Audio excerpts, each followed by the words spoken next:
That's my man going down.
That's my man throwing down.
That's my man throwing down.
That's my man throwing down.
That's my man throwing down.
That's my man throwing down.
That's my man throwing down.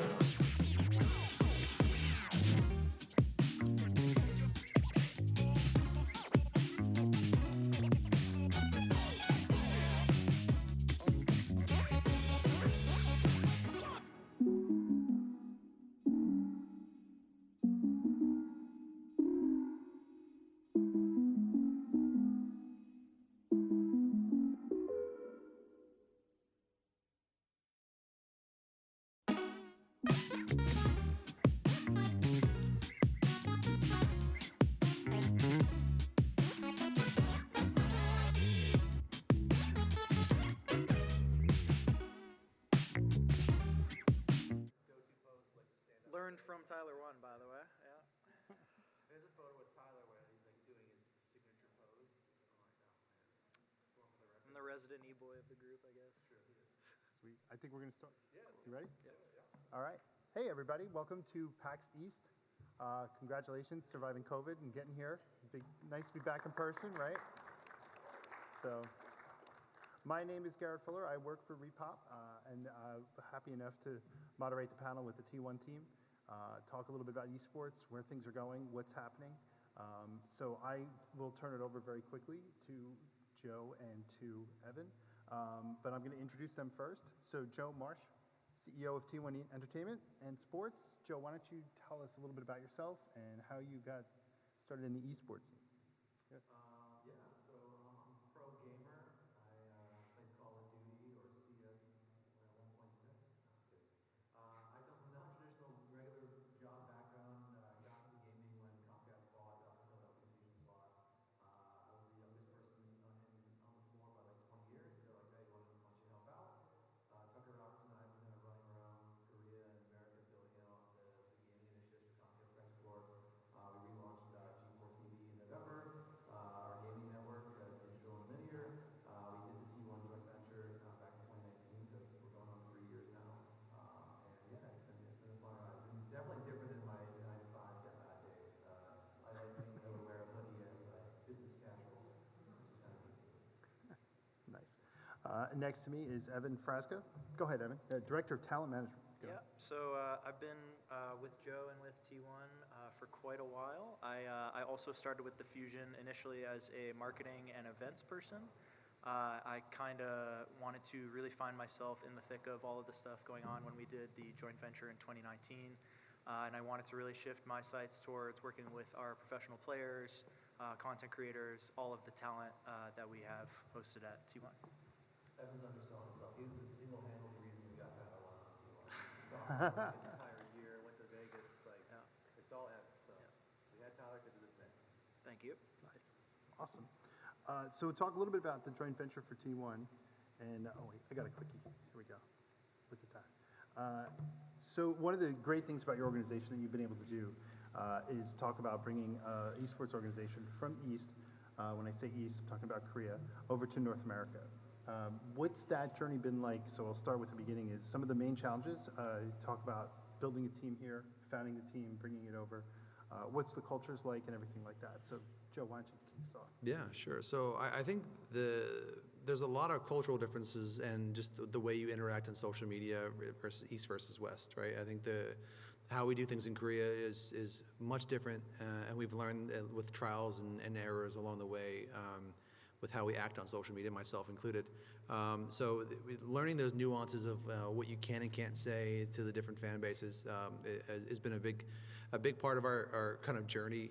We have to be on so many different social media platforms, and we're on Weibo in China. So, the way we kind of communicate to our fans has to be different in each side of the world.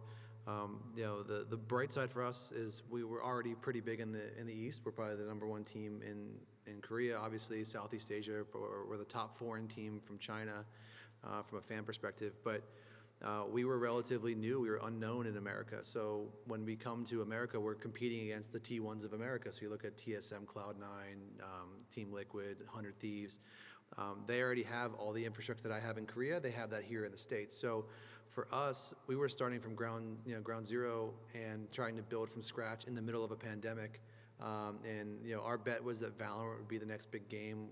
We proved to be right. It's pretty hot right now. I think when they franchise it, it'll be even bigger. But it's definitely been a journey to kind of figure out how to, have a global fan base, because it's great having a global fan base, but then it's also you never want to come across too corporate, because like when we have to change the way we speak to meet the different needs for the fan bases, it's kind of a challenge. But the good thing is, from a game perspective, League of Legends, we can talk one way, which is probably very formal and very non-Western. With Valorant and Dota, you can talk trash, you can poke fun at other teams, interact, and it's just more socially acceptable. For our league team, with the exception of Gumayushi, who's really good at shit talking and just as confident as it comes, I do a lot of the heavy lifting on the poking of the bear. So if we're making fun of G2 and MSI or Cloud9 or the other teams, like I kind of get my hands dirty there for them, just so they can kind of stay focused on the task at hand, which is winning championships, not domestic titles like they focus on in the West. Cool. Evan, you want to expand on that? Yeah, sure. I think the only thing that Joe didn't touch upon is probably the business side of things too. Something that we're noticing a lot right now in the context of not really esports, but just gaming culture in general in the West, is how much more content-sided it's becoming. I'm sure if there are a lot of longtime esports fans in the room, you guys know how big of a difference there is now compared to watching IPL 4 back in 2014. It's a huge shift, and I think specifically in Western regions, the US, Canada, there's a lot of evaluation that we have to do when it comes to fan bases, how they're consuming the content that the players are creating, or stuff that we're putting out internally. So yeah, it's been a lot of fun challenges for sure. Cool. I'm super curious, because you're dealing with such mixed cultures. Esports players come out of every woodwork of life, right? And you never know where the next superstar is going to be. What's it like helping your players do a transfer culturally? Like if you had to bring a team over from the East to North America, how to help them with the challenges they see, some of the cultural shifts that are going to occur. Do you find that the cultures mix really well in terms of the player base? It's definitely it's a broad range, and it honestly, I'm fortunate to have, like I said, been with the brand and the company for a long time. When I first started, we had our team house for the Philadelphia Fusion based in Los Angeles. How many countries? We had 9. 9 different countries, 9 different nationalities of players, I think split between 13 people, a broad range of European countries, 4 from South Korea. That is a lot of different languages, cultures, a lot of different things you have to account for when it comes to the talent. Our principle has always been from day one to make each of these players feel as if they're home. And I think the incredible support staff that we have both in the US as well as Korea, whether it's someone setting up a boot camp in Korea, or them coming here for an international tour at MSI, whatever it is, I think we've taken a lot of steps to make sure that we're always being as culturally focused as possible and giving players the resources they need. Yeah, I think one of the reasons too why you see Korean players struggle, especially when they go to the LCS, is you can't just bring a Korean player over and have one translator and that's who they interact with their entire time here. Yeah. It's when you work in Korea, it's a family atmosphere. Like you're with your friends and family pretty much anytime you want. You have access to the foods you want to eat. K-Town's great in LA, but if I could only talk to Evan every single day because he's the only Korean speaker in my org, like after a while, I don't want to talk to Evan anymore. And it's like I suck. So you see that struggle, and I think a lot of teams are trying to do that and figure it out. I think Cloud9 did the right thing this year in terms of trying to bring more Koreans into the org to build around Berserker and Summit. Didn't work out, obviously, but that's why you see that happen a lot. But for us, even when we travel to international events, when we go to Iceland, for example, they don't have Korean food in Iceland. We brought 6 suitcases of Korean food with us because we couldn't go to the market.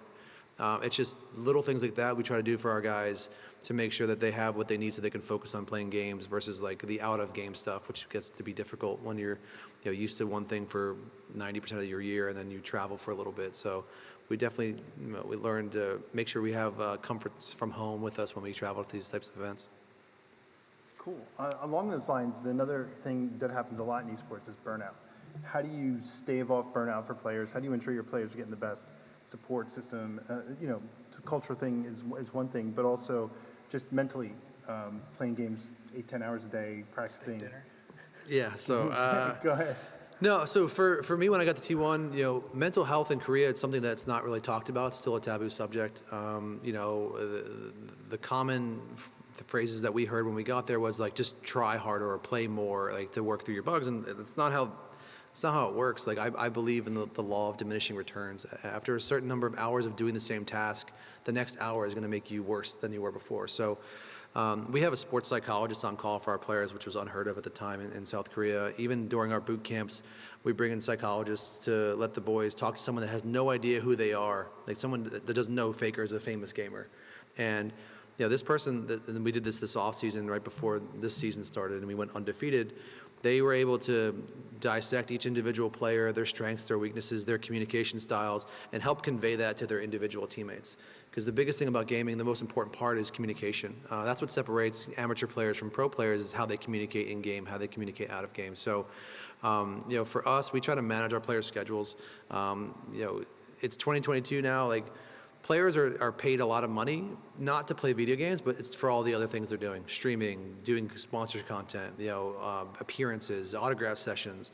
So, we've had to have, trials and learnings of how to balance that out with the team, especially like T1, where they are immensely popular. We have the greatest gamer of all time on our team. So there's always someone pulling at him for his time, and him being an owner on top of that, he has added responsibilities that the other guys don't. So we really try to manage the schedules for the players, which I think is the most important thing, because you can't just play games all day. If you're an accountant, and you can only account for so many things all day. You're not going to do 16 hours straight of accounting. Like, at a certain point, you need a break.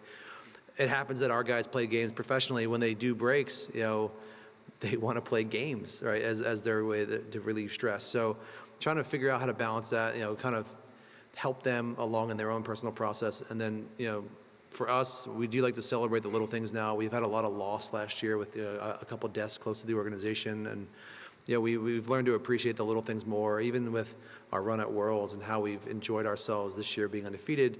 Any chance we get, we do steak dinners. That's the kids like to eat steak. When they come to the U.S., they love to eat cheeseburgers. So, Faker knows every city's best burger place that we make sure we get. So we try to do the little things just to bond with each other, especially this past split where we had to keep a bubble to prevent against COVID. Everything was done at the building, and they didn't get to go to barbecue like they normally would or see a lot of their friends. So we tried to bring those comforts into the actual facility in Korea. So it's something that we've kind of learned across the way. And, we keep constant communication. I think one of the reasons why Polt, our head coach, has been a godsend. He was a former pro player. He went to Seoul National University, which is like the Harvard of Korea. And he understands the toll it takes on players from the outside duties of the gameplay style. So he's kept a really good pulse on the players and gives them added breaks when they need it. Even Faker's asked for more breaks in his later years of career versus his early years. So we kind of build those time periods where they're doing nothing but taking time to themselves. And I think you're starting to see the results now, because ever since last July, we've really been able to implement those systems once we made a coaching change, and I think we're kind of reaping all the rewards now. Cool. That was the next part, is talking about building a team. I think it applies to regular sports. I think it applies to esports. And Evan, this kind of falls in your purview too, but Joe as well. Like, what's some of the things you look for in a player? How often do you get players put in front of you for scouts? Do you just certainly see somebody streaming and go, holy crap, that guy needs to be part of T1?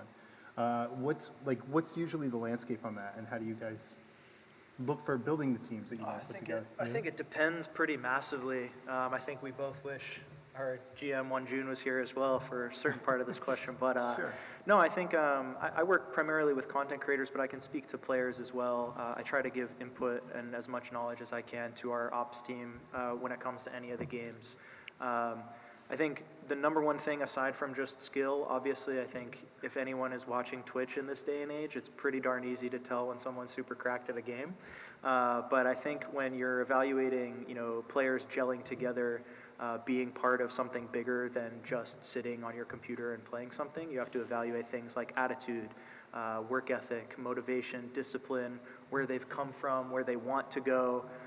One of the first questions that I almost always try to ask people when it comes to working with content creators is, I understand you're having a great time, you're growing, you're thriving right now, but what's the end goal? And it's a lot of, there's a lot of times where I'll have these conversations with people and they won't necessarily have that much of a prepared answer for that. And I try to find people who are focused on things that are more than just the money, right? Creating their own legacy.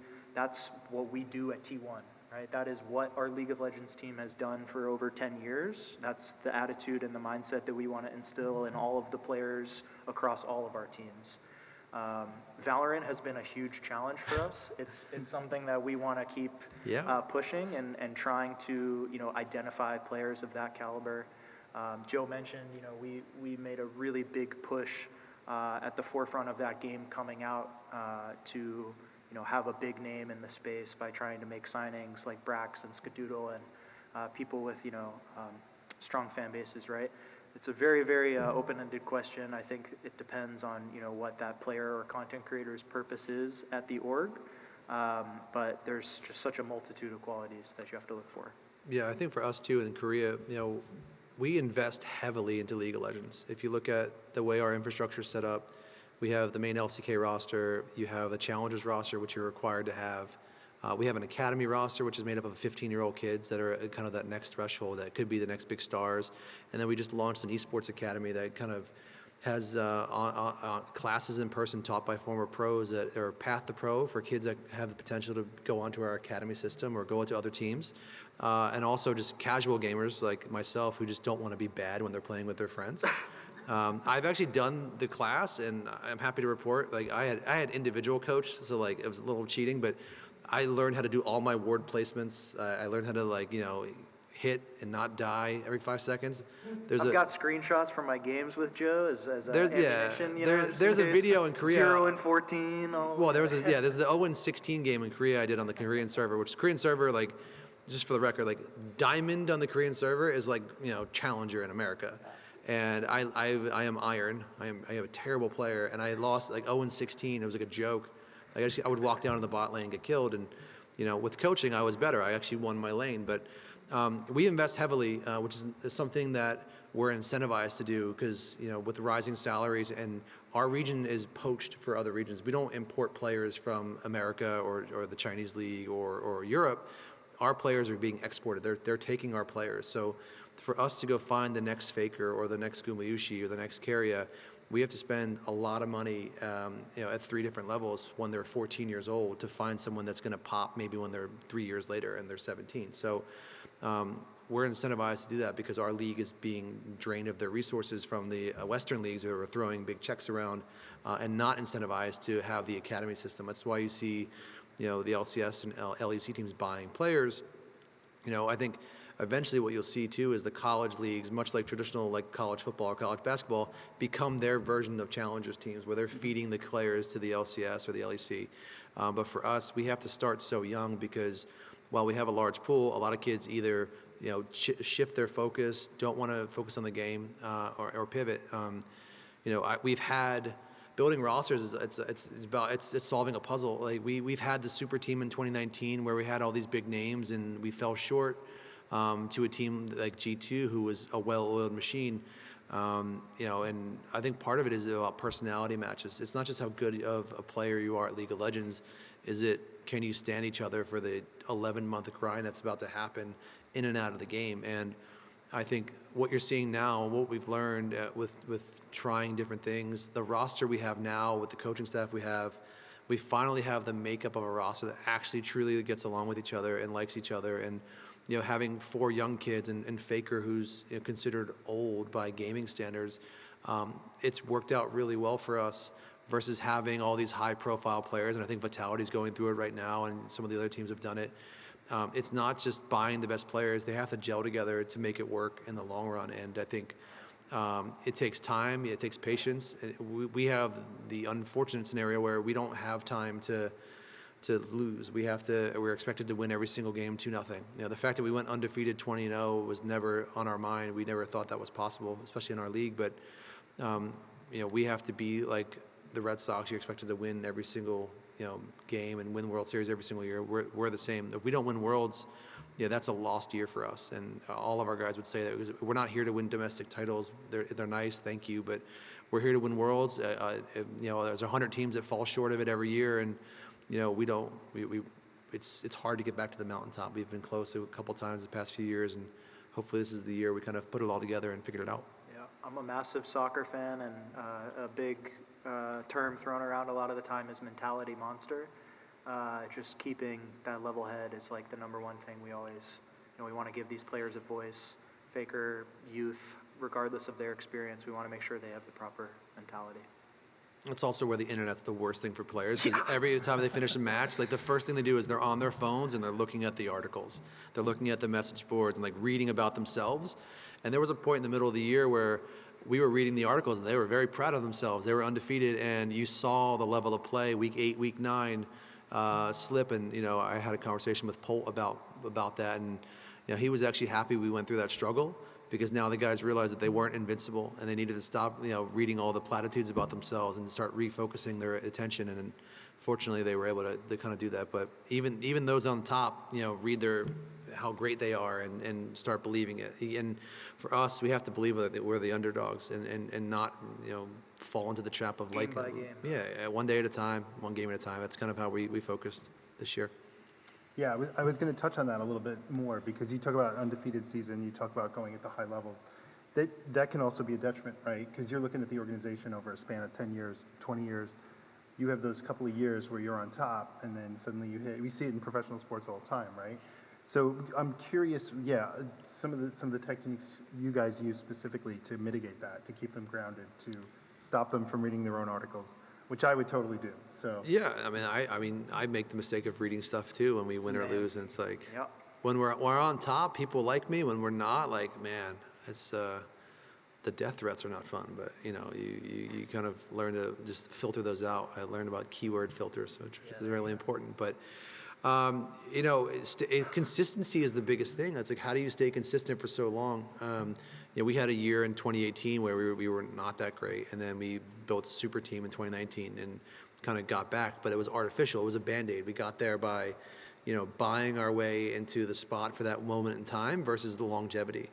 And I think, part of the thing we refocused our time on in 2020 was finding the right kids, the youth talent that was going to come up. And fortunately for us, you look at Gumayushi, Birdall was on our team, Zeus, and Owner. They all came through our academy system.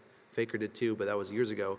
And we found the right kids to mix with Faker's personality. And his personality and his gameplay has shifted throughout the different years. The 2013 version of Faker, is not the same as he is now. And I think he has a more adaptable play style, because he doesn't need to carry and hyper carry every game. He's able to rely on his teammates. And our biggest thing and our biggest change was finding 5 players that could communicate in game. We don't have just one shot caller anymore, which we had in the past. All 5 guys are able to make calls, and Carrier is one of the best shot callers I've ever seen. And he did it to Dom Juan with a backdoor call to the base. He does it. He's playing chess and others are playing checkers. He's 6 steps ahead, and you can hear it on the voice comms, whether it's in practice and scrims or in games. He's so far ahead of him where he's thinking things are going to go. He's playing out the game and telling his teammates what he thinks is going to happen, and 90% of the time, what he says 5 minutes earlier comes true, and it's really impressive to watch. We joke that he's 17, and that's also how many years ahead he is. Yeah. it's crazy. I'm gonna switch the topics from teams to esports in general, which is dealing with investors' expectations, and talk about reading your own articles and people hating the media. But we'll talk a little bit about managing investor expectations. Obviously, for Joe, for Comcast, there's a big buy-in to get into the Overwatch League in the beginning. Look at League of Legends and everything like that you guys are doing. What's that like dealing with? Because from our experience, and I'm sure everybody in the room knows, you get these investors who are older, have no idea what the hell esports is, throw it down, and go, yeah, you go manage it, you get it. Yeah. What's that experience like in managing those expectations? That's got to be a big deal. No, well, so I think I'm fortunate that we're invested by Comcast, right, who has a long-term view of the universe, right, versus I think the worst thing that happened to esports and gaming in general was like all the hedge fund and out-of-pocket money that came in 2017, 2018. People that wanted just to get into gaming because they needed a gaming play, poured a ton of money in, didn't really want to invest in it. They just wanted to kind of glom off the youth and then get out. It's leaving the next person holding the bag, get really sky-high valuations, and then high-five each other at the country club. And we've taken the long-term approach, whether it's with the Fusion, with what we're doing at T1, at G4. We really want to like build out the ecosystem and kind of connect with people, and not just take a bunch of money out of your pockets and move on. So, figuring out who the right investors are for each space, I think. You've seen the shift over these past few years where, you had a lot of people that founded game teams that were former pro players, and now you're seeing a lot of outside money come in. You're seeing a lot of publicly traded teams, which, when you're publicly traded, you see all the warts. Like, you're seeing the losses pile up. I think the misconception is that all these esports teams are making money and 99% of them are losing their shirts. And part of that is because you have to diversify what you're doing with esports. You can have esports teams, but you have to do other things to make money, to make the ends meet. For us, it's about IP ownership. We have a webtoon that's really successful in Asia that's going to launch in May in America. If that does really well, that could be something that we turn into TV, movie, streaming platform stuff. You're seeing a lot of those content creators buy that. Our webtoon is kind of a Ready Player One meets Harry Potter, where Faker is a headmaster of a school where He's a badass. You guys got to read it. He is pretty awesome. Yeah. When it launches next month, you'll love it. But they go into the digital universe and he becomes the Demon King, which is his alter ego in real life. But outside of it, you're in high school, right? And you're dealing with those trials. So we have to do different things. We've done a music project, and it went really well for us. And we got killed for doing it. We did a music video, we did a song. Everyone made fun of us, and then you look down like 6 months later, Gen G does a song, G2 did a song, so it's kind of the copycat syndrome. So. But the part of the challenge that we have is when we do things and we go first, the guy first through the door is always going to get the most shots at him and most arrows. And for us, the natural mentality in Korea is to pull back, apologize, and not do it. But for us, we're fortunate that I have a different mindset. We're just going to keep plowing through it. There'll be times when we make mistakes, but we have to be able to try something different, because we can't keep doing the same thing all other 20 premier teams are doing. You have to differentiate, T1 versus TSM, Liquid, et cetera. So.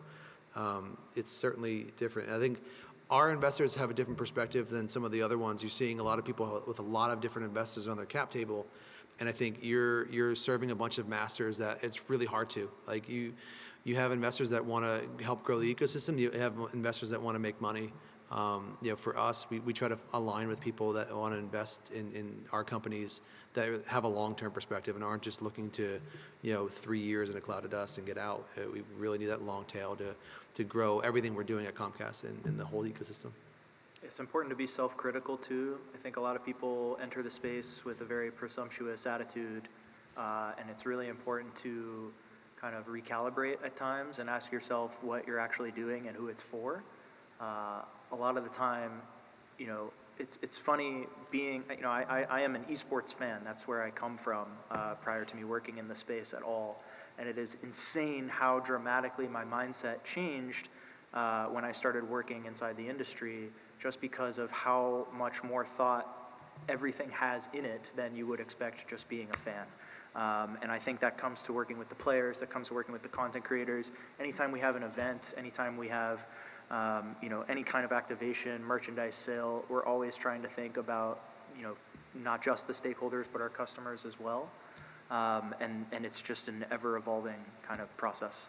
And one of the things too, I could save a lot of these orgs a lot of money from these consultants that want to tell them how you actually say esports, how you spell it. Just because you like League of Legends does not mean you like Rocket League, Genshin Impact, MOBA. It's all that stuff. One esports fan is not the same. It's not like baseball where you like all 4 sports or whatever. I'm from Philadelphia, so I like all 4. It's very nuanced. And a lot of the people are they're the esports consultants, or these hedge funds that are coming in, like Goldman Sachs. Our consultancy will tell you what to do. It's dude, you can just go to a convention and talk to somebody, and they can tell you what they like, versus you just regurgitating what I told you and charging me $300,000 for it. Getting those people out of our space is problem solved number one.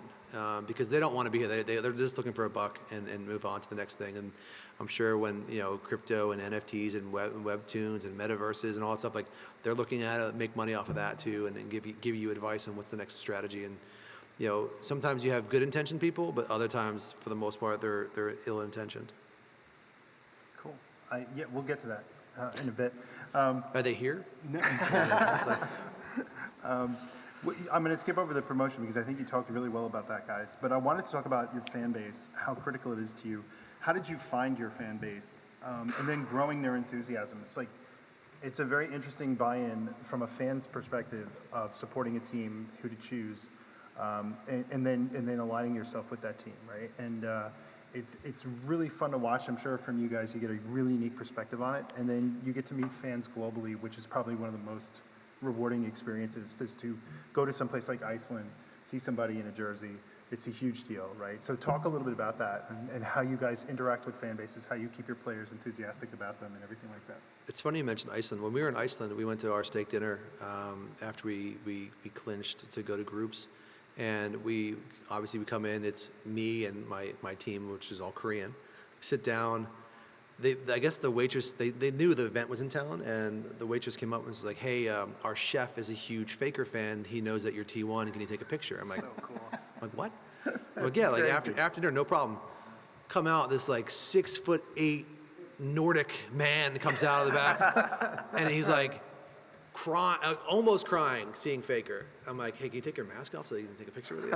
And this guy was so geeked up, and he's in Iceland, and he's seen, and it was like, we see that all the time. I'll have dinner with Faker, and he's a celebrity. He's not just a pro gamer. He's transcended everything, and we'll eat dinner, and you can see, when someone's looking at you, talking about you, you look, there's a line waiting for him to come to the register to check out.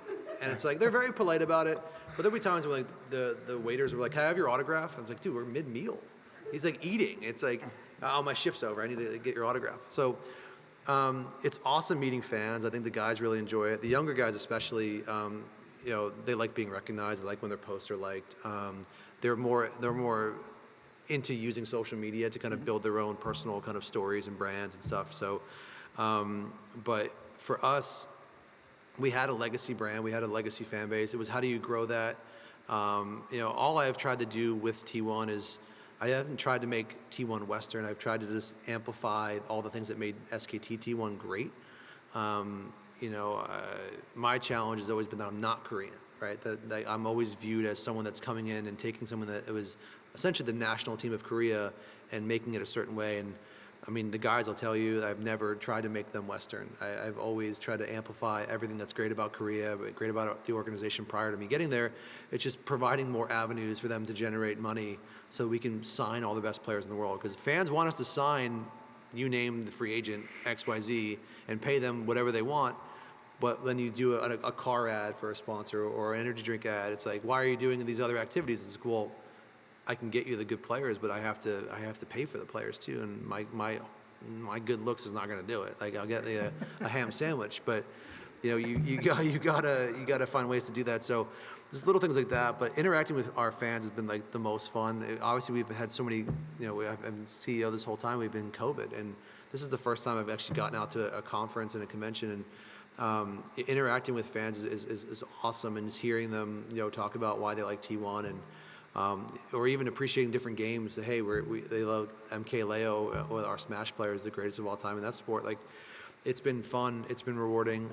I think for us, we've been trying to give our fans different ways to connect with our team, and that's why we launched a fan membership plan that's not NFT related. That we just allowed them to kind of interact with our fans, and I think. Give them exclusive content that way, because a lot of it's, you want to get them away from just only interacting with them on Twitter or Twitch or YouTube, and give them a kind of a safer space to interact with our guys. That's why I like I don't know if you guys are on the Juked esports app. Awesome place. I'm not an investor. It's not I just think it's a great place to actually have a conversation about esports without dealing with all the other stuff that you get from the different platforms. So it's been fun to be on there, but. It's fun growing your fan base. I think it's a lot of the teams in the West are trying to go east and figuring out how hard that is. I think it's a little bit easier to go east going back to West, given that we have Western ownership. But the biggest challenge you've had is a lot of the fan bases are spoken for in the West. Like they're Cloud9 fans, or TSM fans, they're Liquid, they're 100T, and I think you're starting to see a shift away from fans only being fans of a certain player and following that player around. I think you are starting to see some fandom towards orgs, but there's still fandom towards players. Like if someone wants to leave and go to a different team, there's a subset of fans that will go with them. But hopefully some, like what you're doing, that they end up staying and liking and appreciating what we're building at T1. Yeah, it's been a huge challenge. Been trying to build up the Western fan base via avenues like Valorant, via Tyler, a lot of different, plays that we've wanted to make. And I think Joe is completely correct in saying, it wasn't hard for us to get people to understand the importance of our dynasty, right? Everyone who's followed esports or league knows who we are and what we do. The difference is getting people to learn more about what T1 actually is moving forward, what we want to be, the type of players, content creators, talent we want to sign, experiences we want to do for fans. We're incredibly grateful for our history. And it's something that, as you said, we try to expose to everybody moving forward, but it's also about creating the proper future and harnessing communities all over the world that span past South Korea, past the US. We want people to be able to buy a Gumayusi jersey in every corner of the globe, so it's fun. Good challenge. Cool. Awesome. Yeah, the fans are the best part, right? We'll talk a little bit about the tricky parts, which is handling media, handling marketing, somehow when the talent, crosses over with media. Crisis alerts, one of my favorite phrases from the show Community. Talk about when these things hit, how do you guys manage that? What's the perception with media? It's not just media, right? Now you're dealing with other influencers who can get on, talk trash, say all kinds of things. What's that like for you guys managing New York? I think my biggest regret during my time at T1 is when we waited so long to publicly talk about the LS stuff when it happened. Absolutely. If people think that I can just free reign do whatever I want, but I have bosses too, and I was told to be quiet, right? So it's like I would never do that again. That's why you see us react so quickly to things happening now, because we've learned our lesson. Like you can't not talk to your fans, and people just want to know what the hell's going on, and to sit silent for 3 weeks while Rome is burning. It's not a good look. Like, people didn't know behind the scenes. I was talking to LS every single day. He was fine. We were dealing with a lot of stuff. We were helping him. But to the outside world, it's like, T1's abandoned LS. Yep. What are you doing? Why are the fans fighting each other? And that was my biggest regret, is not controlling the narrative and talking and just speaking.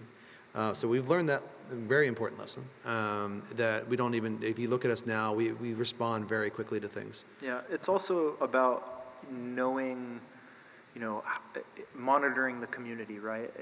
In terms of both expectation and also the reality of the outcome when something either good or bad happens, and how you respond to it, right? You have to take everything in a vacuum when something happens like this. It can be something as non-issue as, our Valorant help sewers, if you guys know what I'm talking about, this whole experience that we have, right? But it's important for us to kind of have plans set into place beforehand, know whether or not we can lean into something, if it's something smaller, a non-issue that we can kind of play, make fun of, be self-critical, like I said, know your strengths and weaknesses, but when it comes to the heavy-hitting PR issues, we always want to have processes set into place across both regions. We have a really solid PR team, almost fully bilingual. Lucia out of Korea is constantly making sure that the players are taken care of, that Joe is watching his mouth on Twitter.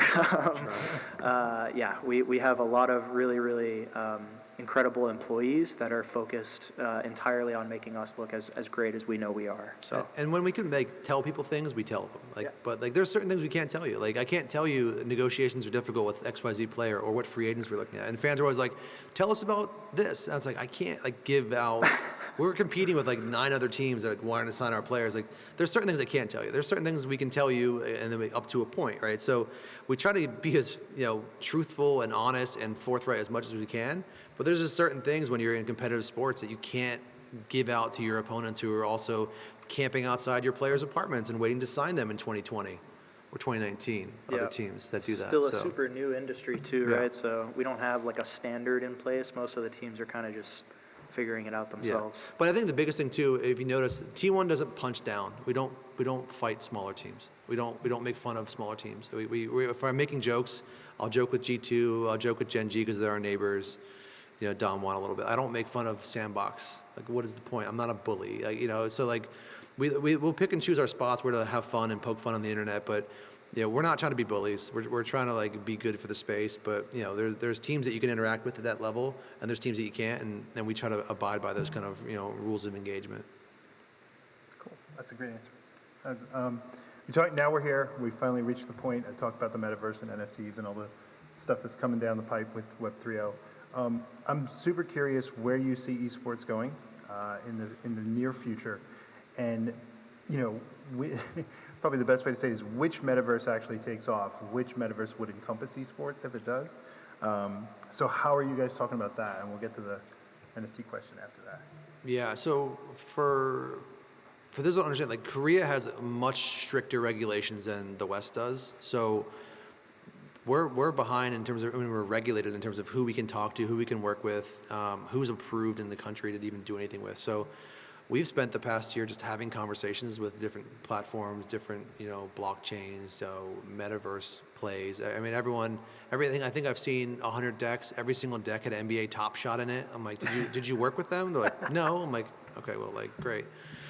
So for us, it's about educating ourselves. You know, we have a guy on staff named Sejin that's been, you know, really digging deep into this stuff, and I think there's good value potentially for things like a metaverse where you can kind of build out a little world and have your fans come. But what it can't be is it can't be a money grab at every time. Every single time you turn around, it's like, give me more money for X, Y, Z, or this access, that access. So it's just trying to figure that out. I think, you know, you look at what Fnatic did, and they launched their NFT thing, and I think what Sam did a good job of, their CEO, was actually talking to people for once and kind of letting them ask questions. The worst thing you can do is just announce a project and then kind of go hide in your hole. And, you know, the internet's not indicative of like how everyone feels, but like the vocal part will talk. And I think a lot of people have been burned in gaming about NFTs and crypto in general. I think there's been a lot of really bad projects that have given everyone a really bad taste, and everyone should 100% be skeptical of every project until it's proven otherwise. So for us, we're just trying to find out what makes sense for us. We have to be very, very cautious and careful because, I mean, you look at our fan base, 90% of them are 35 and younger, right? 13 to 35. So we have to be really educated on the sense of like, what does it look like? How are you engaging your fans with it? You know, one of the reasons why we didn't tie our fan platform to crypto or NFTs is because how are you going to make a 13-year-old buy an NFT and like not be able to have access to their favorite team? It just didn't make any sense for us. Now, other teams may have different thesis there, and that's fine. But you know, I believe more in the metaverse and kind of building out a digital world where we can kind of have unique experiences with our fans that don't necessarily have to cost money each time we engage with them. But we've been deliberate, I guess I would say. And whether esports become, I don't know, is it possible to, you know, have crypto and esports? Probably, maybe. Has anyone figured it out yet? No. You know, so I think you're going to see a lot more false starts and bad actors get weeded out first before there's a game that really makes sense. But to Evan's point earlier, we were talking, just make a good game, and like that's all people care about. If you have crypto or whatever later on, or there's NFTs related to it, like if your game sucks, no one's going to want to play it anyway. So like your cryptos aren't going to matter. So like build a good game and then figure out your universe. And also make sure it's free to play. No one wants to pay $60 for a game anymore. So free to play game, have cool features in it, and then figure out your NFT stuff and crypto stuff later. But yeah, it's not going anywhere. Like blockchain's here, blockchain games. I think there's good use for those. You know, there's a company out of Korea called We Made that has a cool game. You know, we've talked to Come To Us out of Korea. Like, there's good things happening. There's also a lot of bad things. So it's like until we weed out all the bad ones, the good ones aren't going to be able to get the sunlight they deserve. And you also need to have the right leadership running those organizations. You know, there's NFT folks and gaming folks that aren't talking to each other, like, and they need to kind of get married together because you can't be a specialist in everything, and you should know what you know and know what you don't know. And if you don't have the expertise, don't try to just figure it out on your own. Like, go get the experts to do it together. And I think if game companies start partnering up with the right style of NFT or crypto-based companies, there could be a good marriage there, but until they figure that out, you're going to have a lot of projects that you don't want to put money into. Yeah, we're trying to just apply the same process we do with every new innovative kind of piece of media or whatever tech, and that's number one, to learn, and number two, to be very careful and just make sure that we're listening to people, make sure that we're responding to positive, negative buzz. Anytime anything happens at our org, we want to be constantly in touch with our fans. That's the same process we're applying to this whole new industry. Cool. No, it makes sense. It harkens back a lot to early web, right? I mean, you had the dot-com boom, everything came out, everybody tried to throw money around very quickly, and then you saw it all kind of synergize into, what we know now. But Web 3.0 is coming, right? Like you said, Joe. It's here. We're already here. It's just a matter of how it shakes out in the end. Cool. I want to talk a little bit about the org going forward. So you guys have had great success in the past bunch of years. Where do you see things moving in the next couple of years? Obviously, there's going to be a slew of new games coming out. That's no secret. The internet's buzzed with tons of titles, tons of different opportunities for esports. How do you guys look towards the next couple of years in your industry? We try to put teams in areas where we want the game to thrive. You look at why we didn't do a Valorant team in Korea. Valorant's not popular in Korea at all. NA, South America, EU, that's where it's kind of popular. So I hope Valorant kind of figures out a franchise model that's not geo-based, that's kind of, I believe in the relegation system. I think League of Legends should have it too, like these crappy bottom tier teams that are just glomming on to the revenue share, that don't spend any money, that are dragging everyone else down. Like, you look at the LEC, you get a team like Carmine Corp is in the second division, they're up to LEC. They have a massive fan base. They can actually do numbers. They can build competitive teams.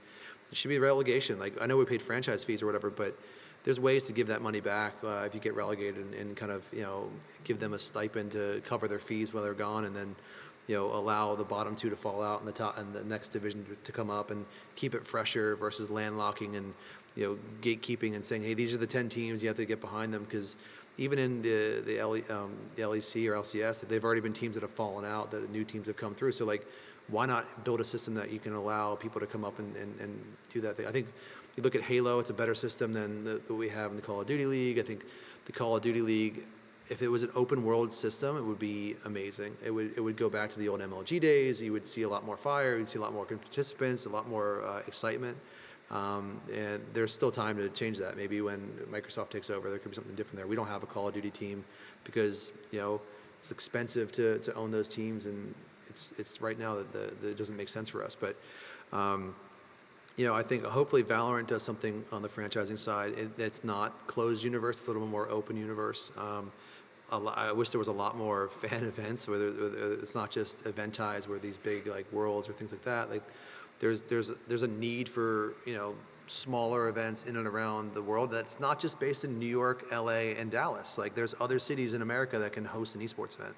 I know we like to go to those cities, but I would love to see Middle America get some games. Florida, go send us to Wyoming, send us to cool places, Seattle, whatever. Like, we're so centered on East and West. Like, it's just, even like you look at, we're going to Worlds, we're going to New York, we're going to Toronto, we're going to California. Like, it's the same rinse repeat. Like, there's other opportunities out there. I think game publishers exploring that and leveraging that would be really important. But yeah, I think for us, it's not about game expansion so much as trying to find the right personalities to work with our game teams. We try to amplify the teams that we're in. You see, we have a lot of Valorant content creators. We have League of Legends creators. So my next step is to find the right Southeast Asian Dota creators to bring them into the mix. But the only game I really want to get into, in the foreseeable future is a mobile game, preferably in India. It's a massive player base. I was going to do it in China, but there's regulations there now. So Indonesia, India, China, mobile games. Asia's so far ahead in terms of infrastructure for high-speed internet. You can play FPS games in the grocery store, where in America we're stuck playing Candy Crush because we were just buffering the whole time. So when America catches up on that side, it'd be great. But mobile games is kind of where everything's going. It's going to outpace PC games soon. So we'd love to get a mobile game team at some point in the next few years. Yep. And win championships, obviously. Yeah. Just win. I was about to say, you're leaving out a key thing there. I think on the talent side too, we just want to keep working to build as much of a Western fan base as we can. Like, this has been my personal task as a marketing events talent person since day one. I love, creating fan experiences, whether that's events, cool pieces of content with our content creators, streamers, whoever it is. We want to keep doing more of that in the future. I think this is the first year, and I think a lot of the T1 staff feel this way. This is the first year where we're really noticing like a big upswing in this region and other Western regions really, caring about the teams and the creators that might not necessarily be the League of Legends team or Faker. And that's something that, all of our staff are really, really enthusiastic about. We want to get, more of an infrastructure set up physically so we can host more events. And just be more active, as a lot of the bigger Western brands are. So we're psyched for this year. Cool. Awesome. Do you guys have any questions? We did not do a Q&A. Yes, I love questions. All right. I'm gonna try not to be a teacher, so we'll go 1, 2, 3. Does that work? We're gonna go back. So you're first, second, third, and then we'll go from there. Go ahead. Okay. Oh, nice. Go ahead. What was it?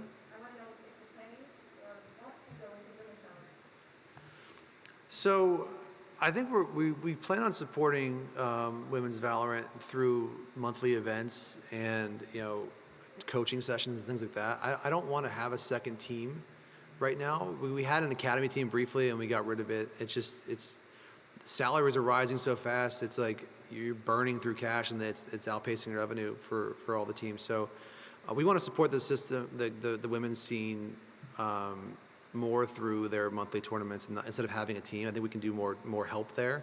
I mean, my daughter I play Valorant with her. She's higher ranked than me, which is embarrassing to say, and she's 11. But I believe in supporting the women's scene. I think Valorant could be the game where there's opportunities for mixed teams at some point. They should be because it's not gender locked. So, but it's important to invest in the women's scene in Valorant. I think some teams are doing a good job and doing it the right way. Some teams are just kind of having a team to have one. I think supporting the tournaments, giving them opportunities, getting more casters in there, like just the ecosystem as a whole, not just on the competitive side, I think is really, really important to kind of put money and resources towards. Yeah, our relationships with publishers, period, are so important. I think whether it's Blizzard, Riot, just being an active part of these conversations and asking questions, how can we help grow this initiative to be as big as we all want it to be? That's something we're constantly reevaluating. Cool. Go ahead, and we're gonna go right around. Built different. You're up. Hello.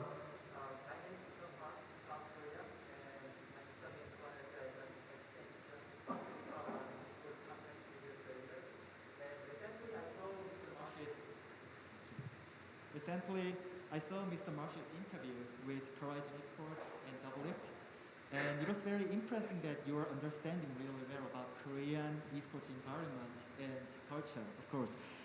And with Miss Ashley Kang, you also gave some ideas for LCK's English contents, which I think really good ideas.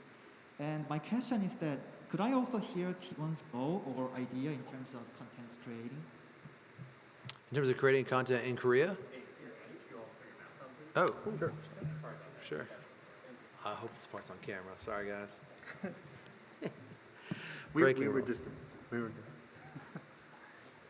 Well, it only took him an hour to catch Yeah, catch right? up. Joke's on you guys. That'll come down on me later. Don't worry Yeah, about man, it. I blame... I'll protect you guys from I blame Won Jun Choi. He's not here, but I blame him. Our idea on content creation for the league team in Korea or just in general with LCK? Yeah, so in Korea, we try to hire a lot of our former players. We want to give our players that have been legendary parts of our org opportunities post-military careers. So you see, we have Bangi's a coach for us now. We have Wolf back, Piglet's back. Untara and Sky are coaching at our esports academy. So we try to create content that fans actually want to see. Obviously, everyone wants to see Faker content. So but we can't just shoot with Faker 24/7. So what we're trying to do is a mix of our branded content, our stream content, and content with our legendary players.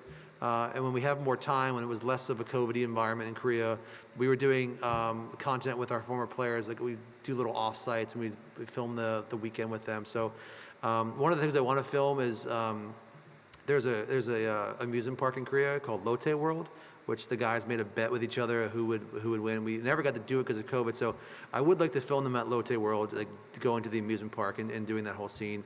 And we also have karaoke in our building now, so they don't have to leave the building.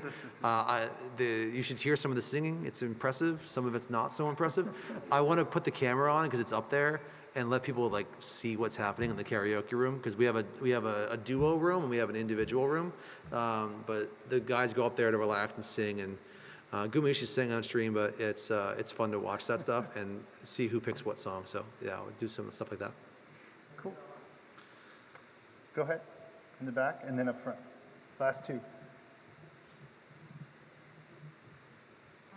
What are some of the biggest legal challenges that you've faced and you think you will face in the future? Legal? So in Korea, we have a lot more recourse than they do in the West. So we're able to sue people for maliciously commenting on the internet.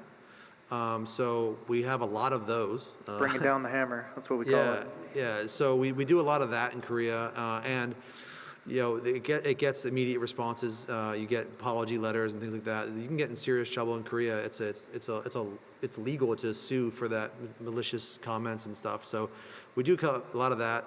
I think from a player perspective, you're seeing a lot more agents get involved into the space. You're seeing, a lot more pushes for unionization of players, which I think is a great thing, to be honest. Like I probably like the minority in that sense, but I don't think leagues should collectively bargain against non-unionized players. I think there should be, an open world until they're unionized, because they need one voice. So I think there's an opportunity there to some challenges in the future if they don't kind of solve for that. And then, really it's about protecting your IP. A lot of people rip off player streams and put that on their own YouTube channel. Like, that's not your content. I know you're getting good viewership, but like, that's my IP. Like, so that you can't get mad at me when hey, that's mine, can I have it back? It's like coming to my house and robbing it and then like trying to sell me back like the vase you stole. It's like, that. Those are little things that are easily fixed, and we try to like handle them the best we can. But the player unionization stuff, that's probably the biggest area you're looking at in the upcoming years. Yeah, it's changing a lot too, just in terms of how the agreements look, like whether it's for a pro player or a content creator. My job half of the time is literally just discourse 3-4 times a week with an agent or manager about 4 words. So I'd say there's a lot of wishy-washy stuff that people have to just kind of work together on in terms of all of these, huge pieces of paperwork, but yeah.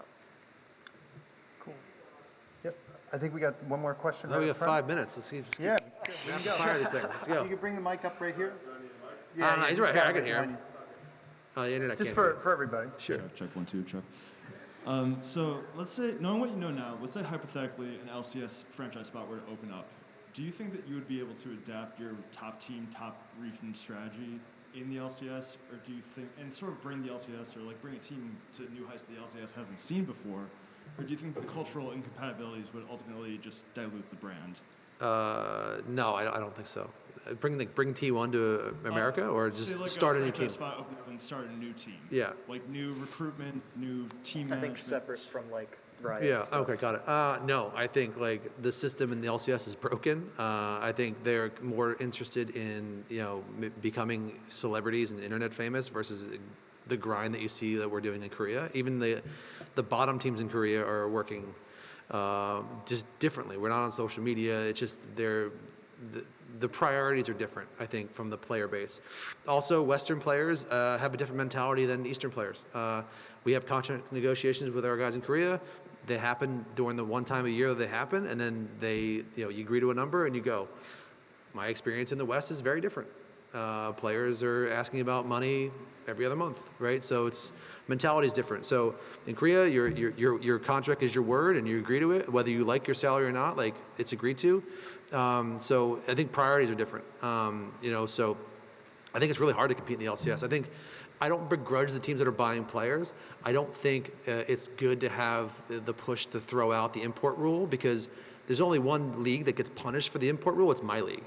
It's the LCK, because you're taking all of our players, and you're going to throw them big money.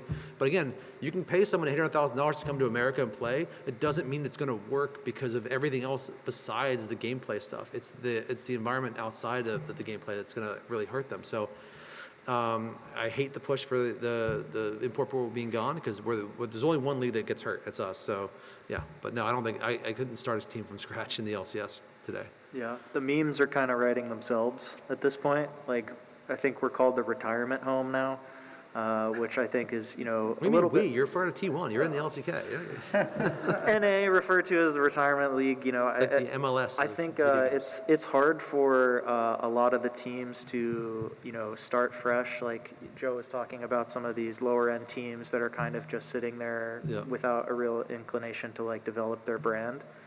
We're lucky that we've spent 3 years just investing, creating infrastructure to make a 20-0 undefeated team, a world's winning team, soon to be.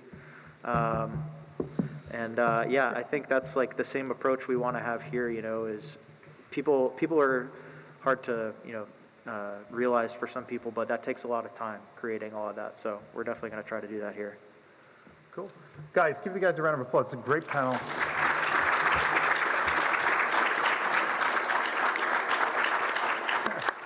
Awesome stuff. Joe, Evan, can't thank you enough. Sorry about the masks. We got it right. All good. Awesome. Yeah. Cheers. We're out of time, unfortunately, but feel free to come up to chat, say hi, especially if you're fans, for sure. So.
That's my man.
That's my man for it there.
That's my man for it there.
That's my man.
That's my man going down.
That's my man going down.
That's my man going down.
That's my man going down.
That's my man going down.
That's my man going down.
Everybody, welcome to our panel, Cooler in Real Life, making collection-worthy special editions. I'm your moderator, Cameron Hawkins. I am a writer and host. I've written stuff for IGN, I've done Kind of Funny, GameSpot, things like that. And I am here with this lovely panel to talk about cool special editions. And we're going to do our introductions down the line. Yeah, my name is Kevin. I am a co-founder and business director at Serenity Forge. We develop and publish games, and we're based out of Boulder, Colorado. Jeff Smith, known as Smitty, co-founder and product designer, and run Special Reserve Games out of Dallas, Texas. Hi, I'm Stefan Metaxa. I work for Maximum Games. We're based in California, and we are also publishers of physical and digital video games. Awesome. So yeah, we're here to talk about special editions and specifically physical editions. I myself spend too much money on cool collector's edition. Who else here? Everyone? Yeah, everyone. I hope everyone. Yeah. So we're just gonna talk about we're gonna start talking about how over the past 5 to 10 years, we've seen companies like Limited Run, Super Rare, Special Reserve Games, all those big publishers start making cool collector's editions for games and getting that physical preservation of titles and kind of what do you think for the panel? What do you think the reasoning that is that why they're that is starting to become more popular again as we're getting into a more digital future? Yeah, I guess I can start.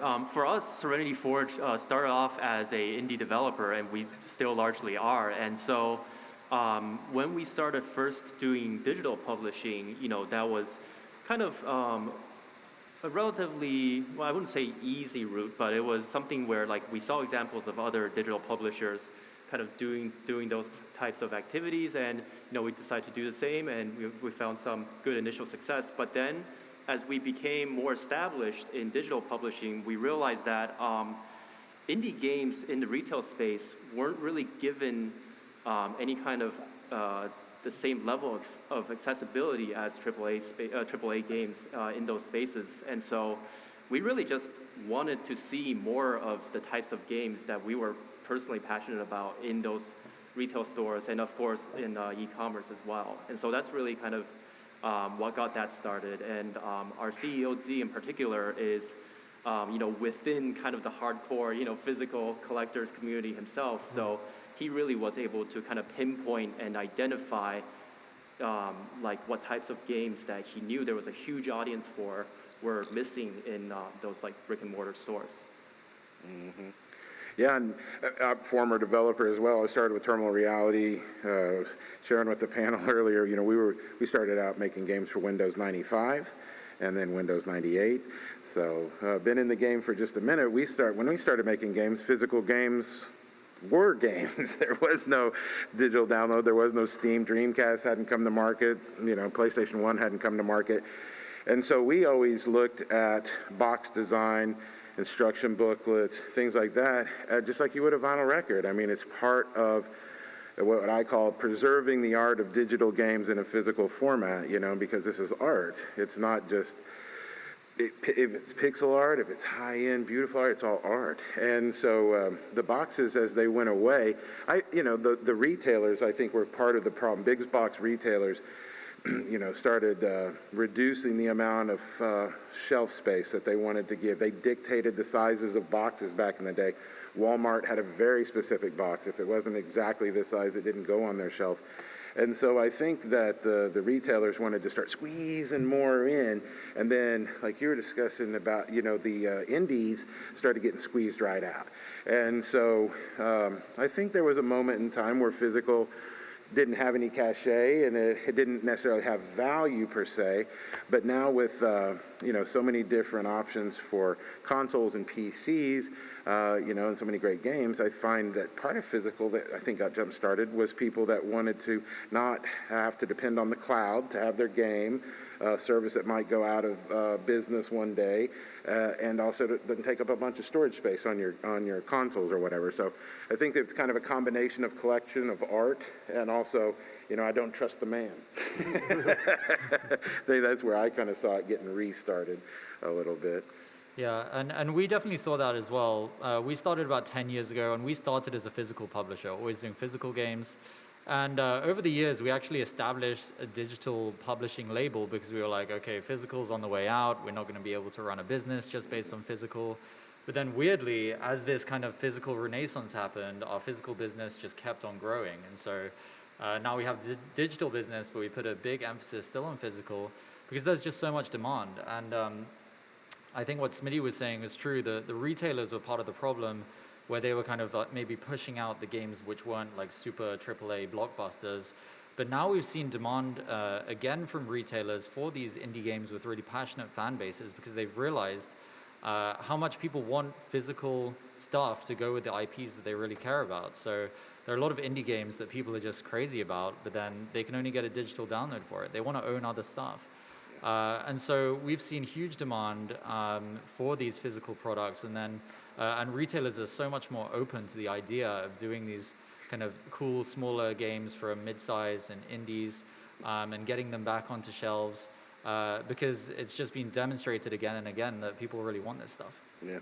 Well, it also says the power of the fan and the customer truly can set the trajectory for parts of the business that you seem are beyond control, like a Best Buy or a GameStop being interested in it having an indie shelf. Well, that's not coming because there's a bunch of buyers going, how can we spend more money? You know, it's because it's got to be you guys out there screaming for it, asking for it, supporting all the indies, supporting all the direct-to-consumer publishers.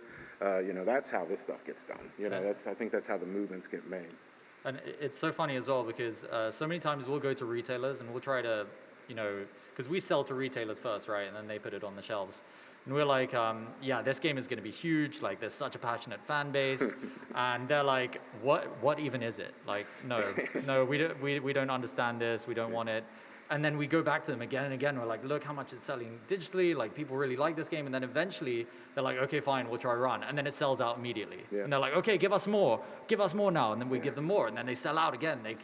That process happens. And then slowly they've warmed up to this idea of maybe not the traditional games that they think are going to be big hits in physical actually could have a lot of potential. So. And some of them are a slow burn too. I mean, some things you release physically or digitally, and some of them hit and they explode. We released we're involved with a game called Fall Guys. It just came out of nowhere. It was in the middle of the pandemic, and we thought, who's going to dethrone Warzone and Fortnite? Well, all of a sudden Fall Guys did. And you just think about it, it's a crazy game about psychedelic jelly beans running around a maze with no violence, no language, no words, but it's multiplayer. And it became the least likely game, just right time, right place, So once again, that was the community that elevated that. It wasn't a multi-million-dollar marketing program. So when something like that comes to market and the community puts it into the stratosphere, I mean, you can't do that in music anymore. You can't do that in movies anymore, but you can still do that in gaming, So that's what makes all facets of gaming excellent for me, Awesome. And so, with when you do these special editions, there's this, there's always that idea for the collector as to like how much it costs and like specifically like what is included in it and if it meets that value. So like, what is like the process of like deciding the price of something? Is this after you decide everything that's going to go in there, or is it like, okay, we're going to try and fit this amount of items into this amount of value? What is the process for that? Well, I can just start it off, my Evie, because, a lot of the games we do, I'm a wholly owned subsidiary of Devolver Digital. So Devolver has an amazing library of great digital games. So we will always look at what the MSRP for the digital download is going to be. And then, I do have to value, how much is the reserve box worth? How much, the perception of value for the fan, not what I'm paying for it. And so I found that, we can usually put about anywhere from $8 to $15 on top of the digital cost. And you can usually manufacture stuff for about that range. And then you kind of need to stay consistent, I think, as well. I think if you have a fan base that wants to collect your stuff and one thing is $74, one thing's $13, one thing's $30, you confuse your fan base. So you really have to have a little foresight on the top of physical products you want to make, because it takes months. I mean, 6 to 9 months on a lot of these production cycles. And so you really have to know everything that you want to make and be able to price it out you know, before you even ever start selling, or you're going to lose your ass, that's for sure. But, you know, that's kind of one of the formulations we look at. We have the advantage of having a digital product that we're, you know, going to do a physical for. And so that's, you know, some of the math that we use. But we also want to keep it very affordable for the customers, because all of us up here that make physical, there's another side of physical that nobody talks about, and it's the dirty thing called shipping. And shipping is beyond our control. And it's, you know, a burden to the customer and to the fan, because in some cases, if we're shipping to the UK, for instance, they may pay $35 US for the game and $35 US for the shipping and duties and taxes. So there's various levels of obstacles. So we try to keep the MSRP in an acceptable range, because we know these people also have to eat a lot of shipping. And for us, in addition to all of these considerations, we also care a lot about talking with each individual developer behind the games to see how much they care about it, how much they expect as far as the profit margin that they're going to get. Because, you know, as publishers, we all have our kind of standard expectation of our profit margin. But for us, you know, we want to make sure that the developers have their own expectations as well, so that we can, to the best of our extent, meet those expectations. Some of them might be very, very community-driven, where they're like, you know, we just want to give our fans the literal best value possible, and we literally don't care about, you know, profits that we may, you know, make off of the physical editions. In which case, you know, we can make those kinds of things work. And for some people, they may be like, yeah, we want to do physical, and, you know, we want to kind of create as much value as realistically possible, but we'd still like some profit. So we take those kind of individual cases into consideration whenever we're kind of talking about a new game. Yeah, I mean, I think value is such a difficult question when you're making these editions, because you want someone to feel like they are getting a really good deal with one of these packages. And that's kind of a fine art in terms of pricing structure. So we kind of have a similar process as well, where we'll speak with the developers, we'll think about what's appropriate maybe for the franchise. Like a good example is Among Us, that we worked with Innisloth to make the collector's editions. And we kind of just had a brainstorming session and thought, okay, what does your community really love about the game? What do we think would be incredibly cool to have in these editions? We even asked the community what they'd like to see in it. And we kind of put together a number of different items that we thought might make up a great collector's edition. And you've kind of got to do a little bit of a Hail Mary sometimes, because these kind of supply chain cycles are so long that you have no idea if you're going to be able to get something at an appropriate price sometimes. And you have to talk with a number of different suppliers and then make sure that it can all come together at the same time and get you know, assembled in the warehouse and then distributed out to the different, so we're working with like distributors all around the world, as well as our own warehouse in California. So it's an incredibly complex logistical process, and you've kind of just got to make educated bets on whether you think you can do it in value, and then try to deliver it. But yeah, we hope that people saw the value, because also Among Us was difficult because it's you know, for free in some places, and then a very cheap game on consoles. So we needed to create a lot of value in the actual kind of merchandise items in the box. It's interesting that you say that, because as a collector, you know, you see something that is of the appropriate value, you're just like, oh yeah, I definitely want that. But then, like, and we've seen with all your companies, limited run, like, you guys have proven that, like, hey, what we do, whatever niche it covers of the special edition side, it's quality, you know. But then you get, like, the Marvel versus Capcom Infinity Eggs and things like that, and you just, like, and so it's just, like, it's interesting, like, how you can, once you prove that you have the quality of the work, you can do more cool things, and, you, like, you know, you have gotten trust in your consumers that, like, you're going to make something quality that they're going to enjoy.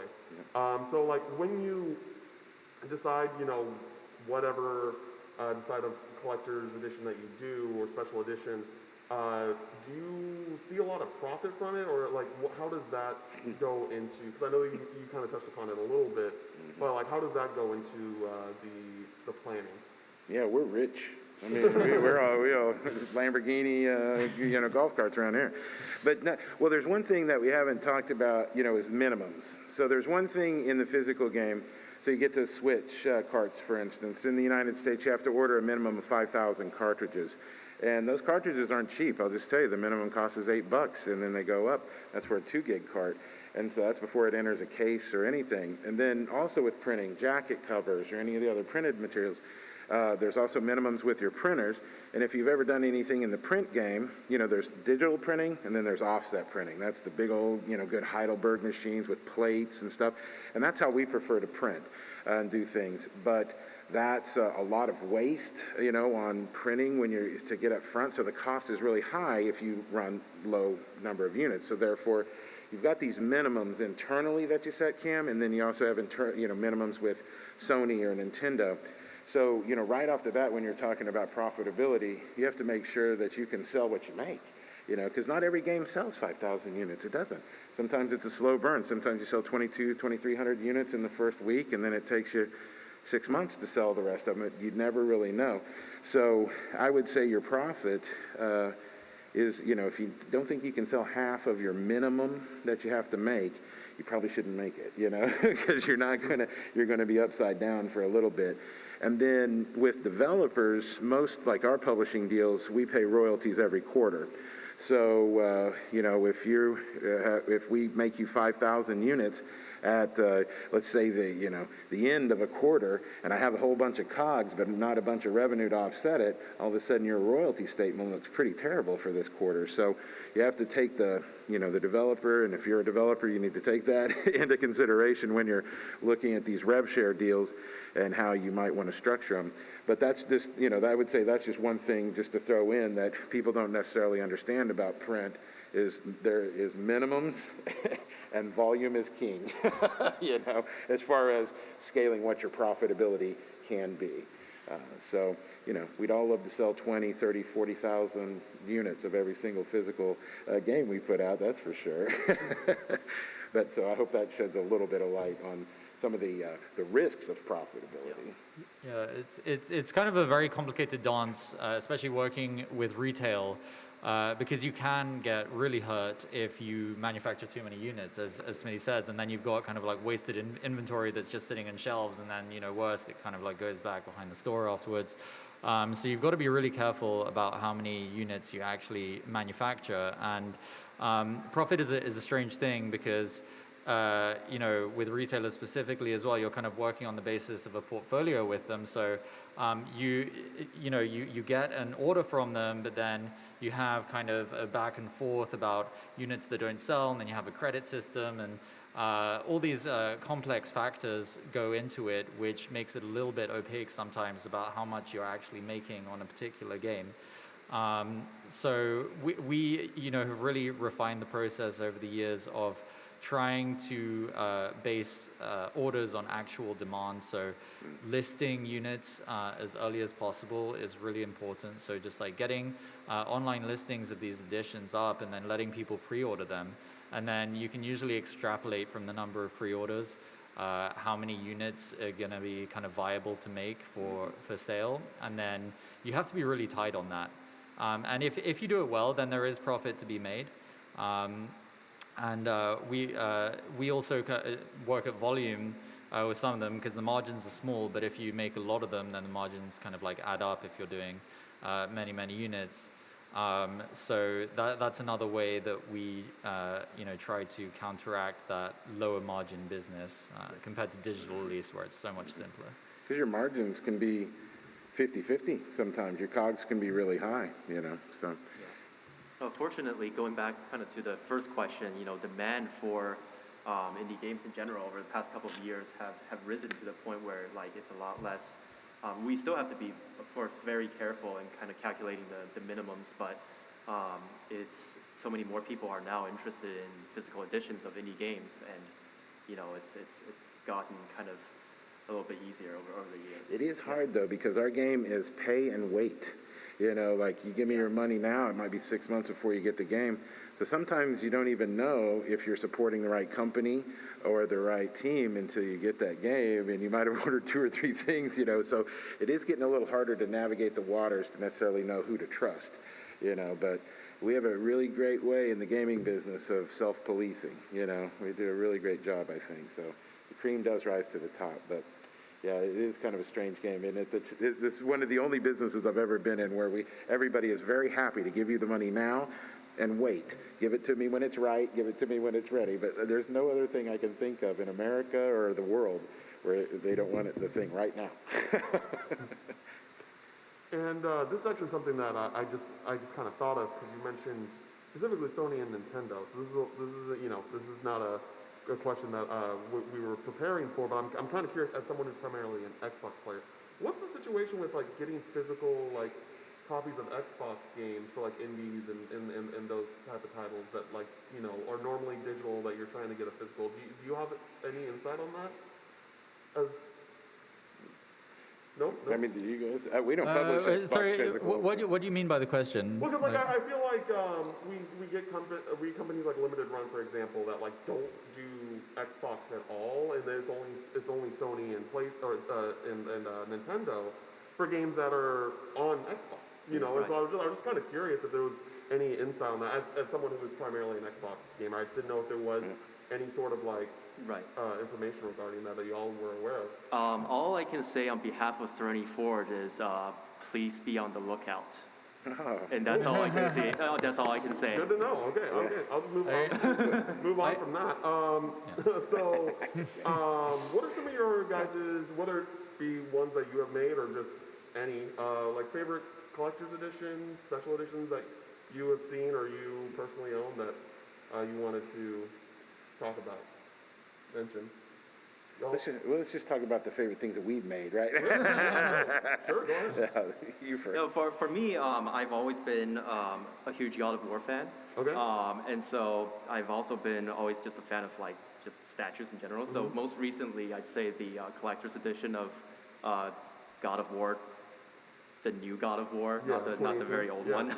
That one I've been personally a huge fan of, just because it has that really cool statue of Kratos and Atreus together.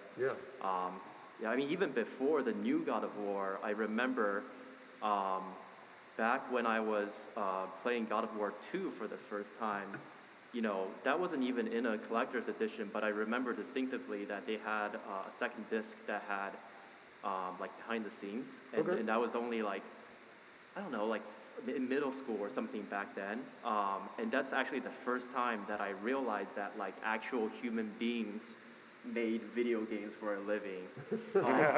And so that's one thing that just stood out to me as well, for like just having those extra things within physical packages that maybe the developers, especially back then, just kind of threw out there as a bonus, but it's something that, for me personally, like was like huge in terms of getting me into this industry and like making me realize, back when I was even in middle school, that like, oh right, like there's like there are people who are actually behind the game. So these days especially, it makes me realize, when I'm thinking about what to put into kind of physical editions of games, that like you never really know what might inspire people.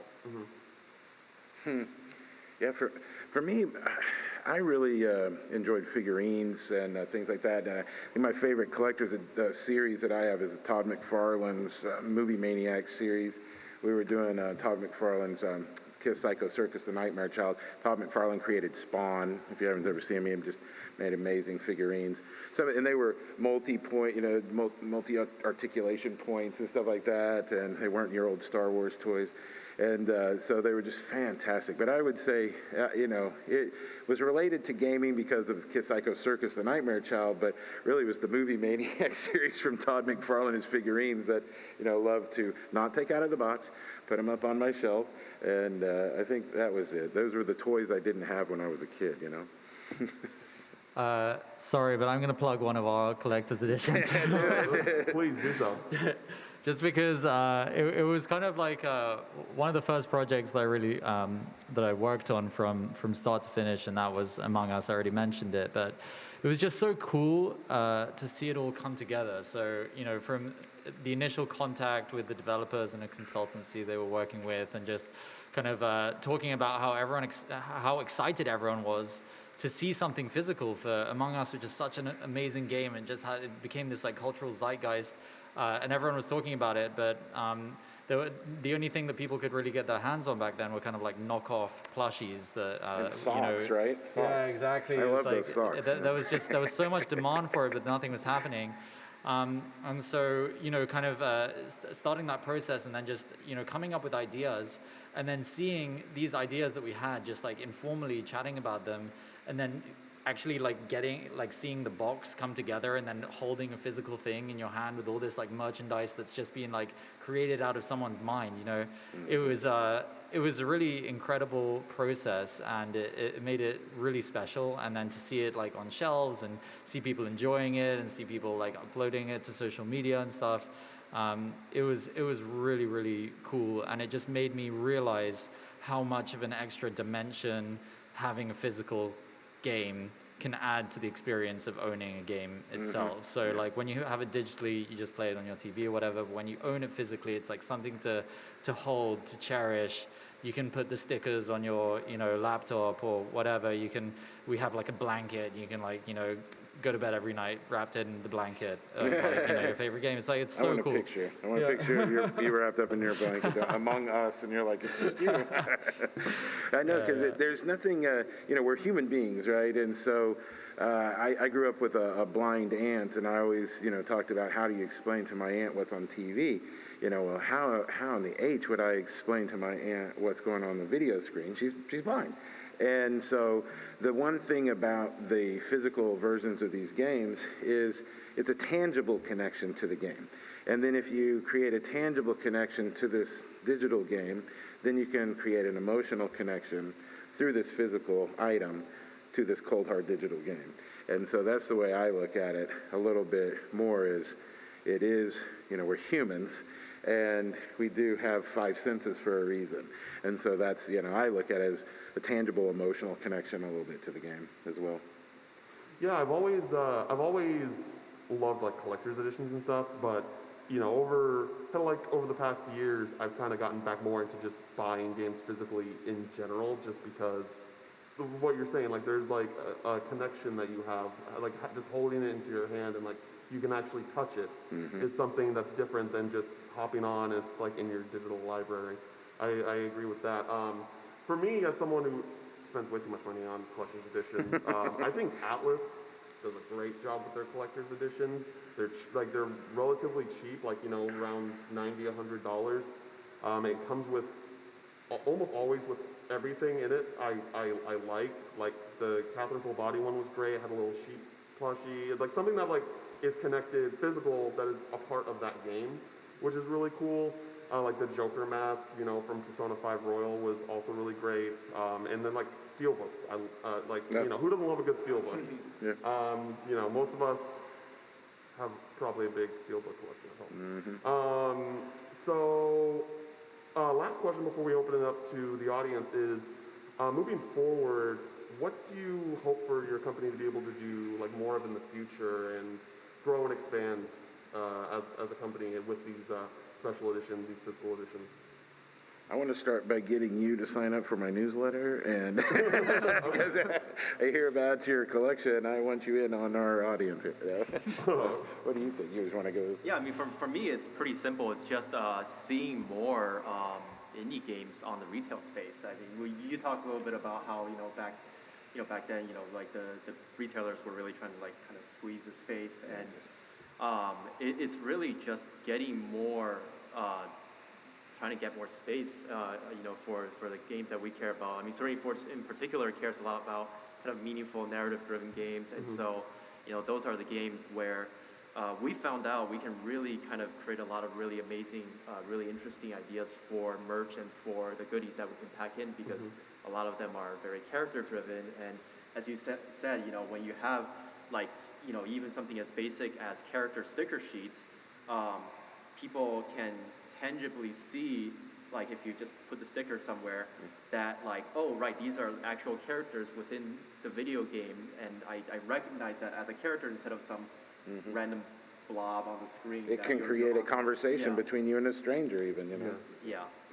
So yeah, that's really simply just trying to find more opportunity, trying to find more space, literally, for meaningful indie games.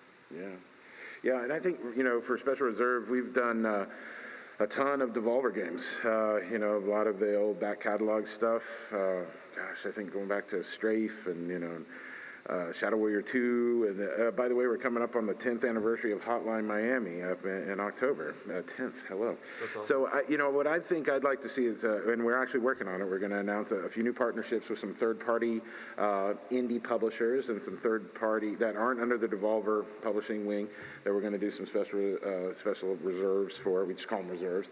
And you're right, I want to see more retailers trust us to vet what is cool, not just their buyers.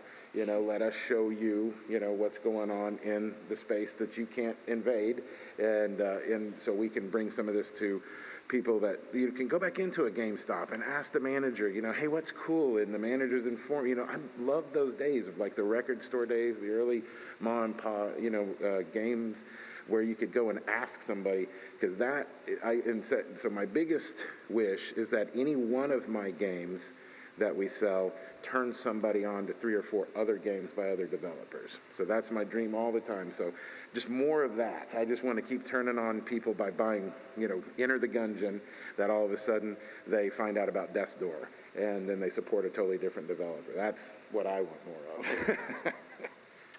Yeah, I think mine is, well, ours at Maximum Games is similar to Kevin.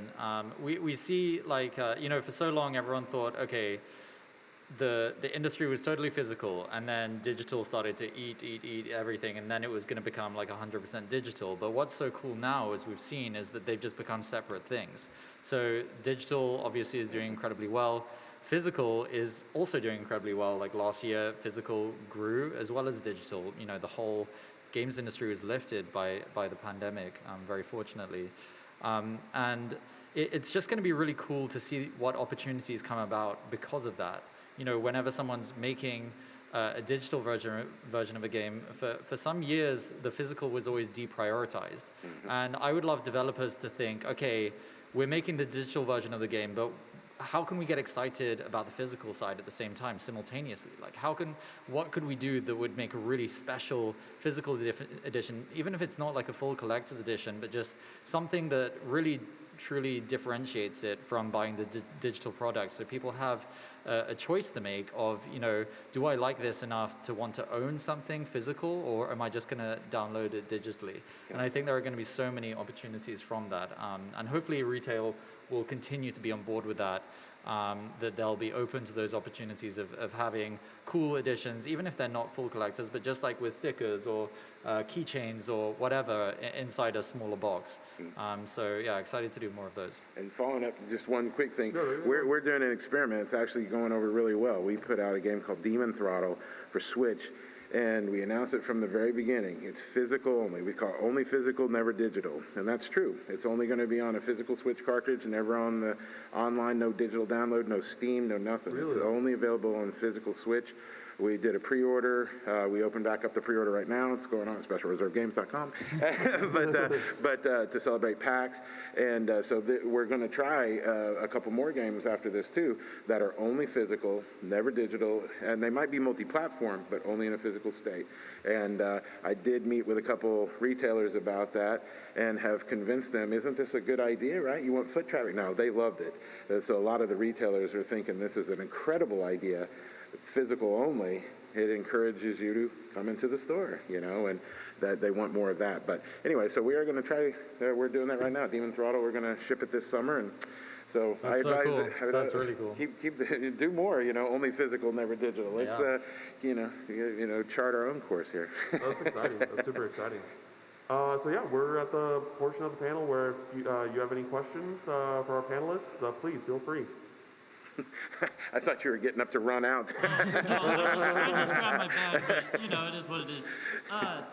So my question to you, and if this was already mentioned just briefly, I'm sorry if it's just repetitive, What goes into putting physical goods in a box? Is that something that you guys decide, like, hey, I want to put this statue in, or is that something that the developer does? So is it like, hey, I want to put the statue in, but the developer wants a plush, or I want to put in like a vinyl soundtrack, but they want to just do a digital soundtrack? Is that more so your decision, developers, 50-50, et cetera, et cetera?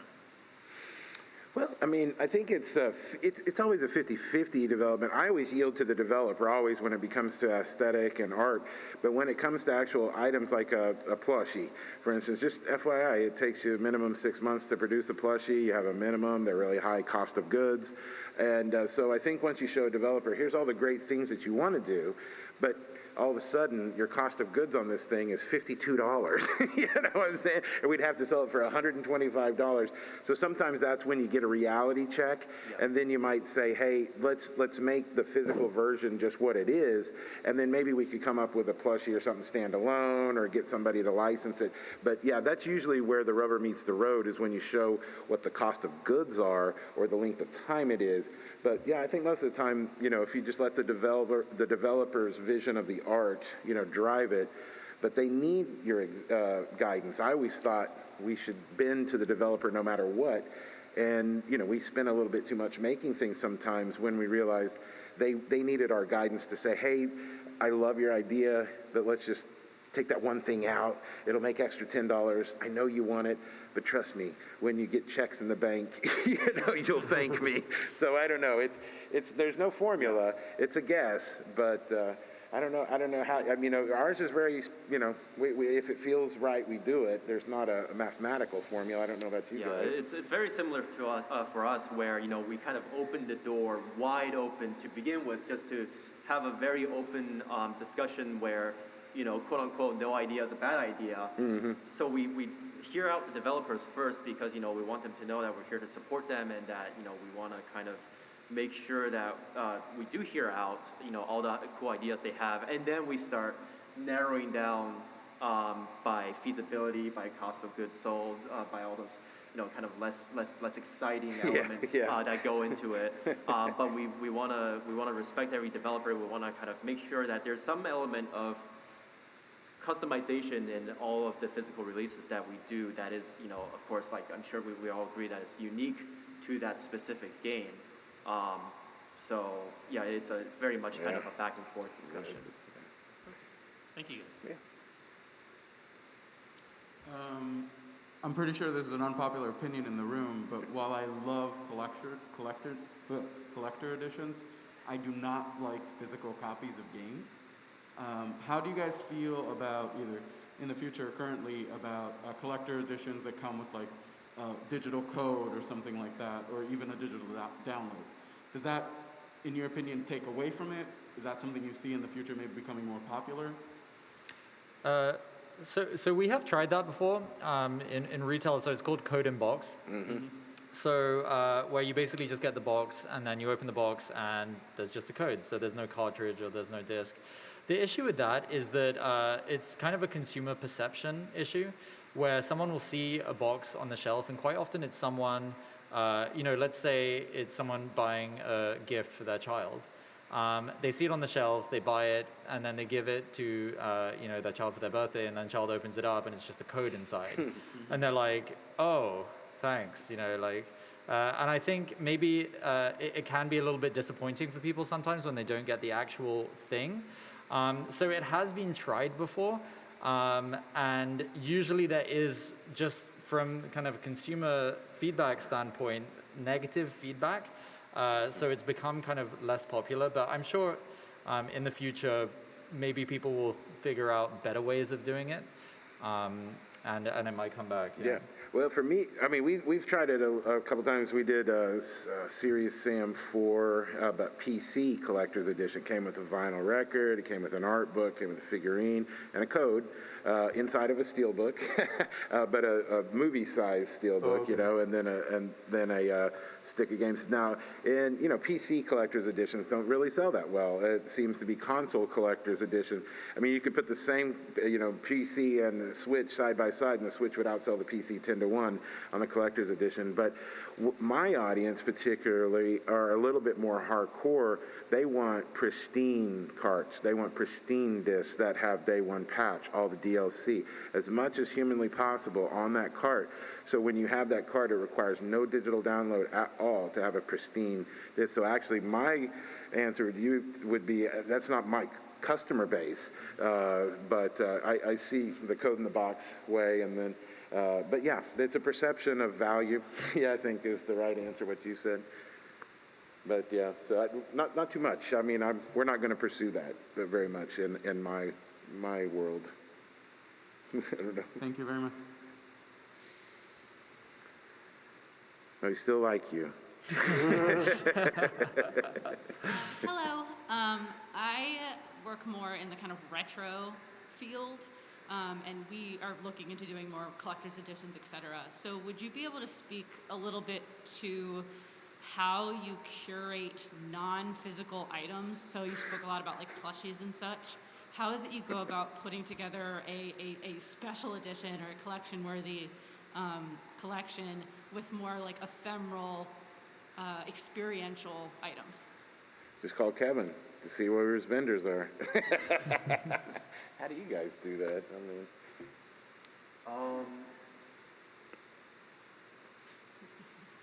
I know. I think yeah, it's kind of you know, it's not so much. It's kind of you know, it's different every time, and it can be really difficult.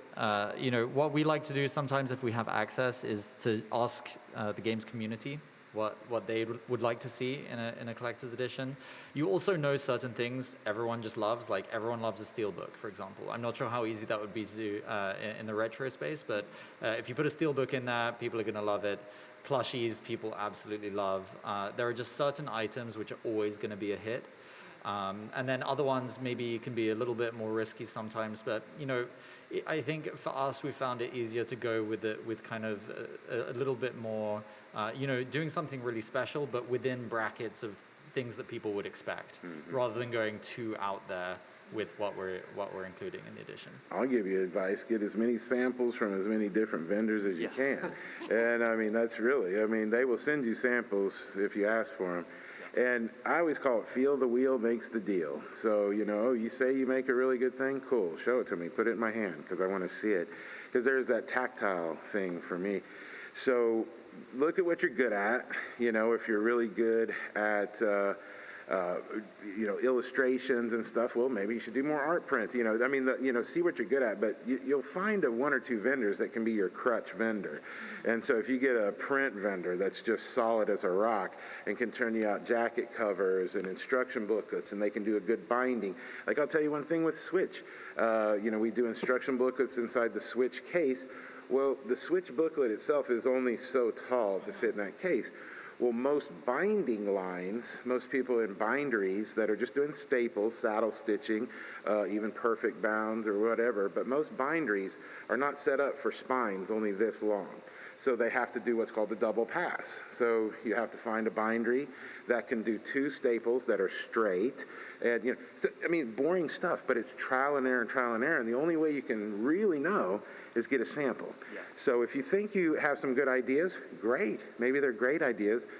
Google it, ask a friend, email Kevin, you know, but see and get a couple of references for vendors, and just call, get someone in sales, ask them for some samples. And I mean, start there. And believe it or not, I have gotten some ideas out of people sending me samples, because they'll say, hey, I know you asked me for these 3 things, but we also have these 4 other lines. Send them to me. And then you see it and you go, aha, man, I could put this with this, and I'm a genius, you know. So sometimes those samples will actually give you a little prize too. But speaking of booklets, it's like even something as simple as like paper thickness. Like, yes, people really care about, you know, high quality paper, and you can't really judge the value of that until you have those samples in your hands and you can like actually feel them out. Yep.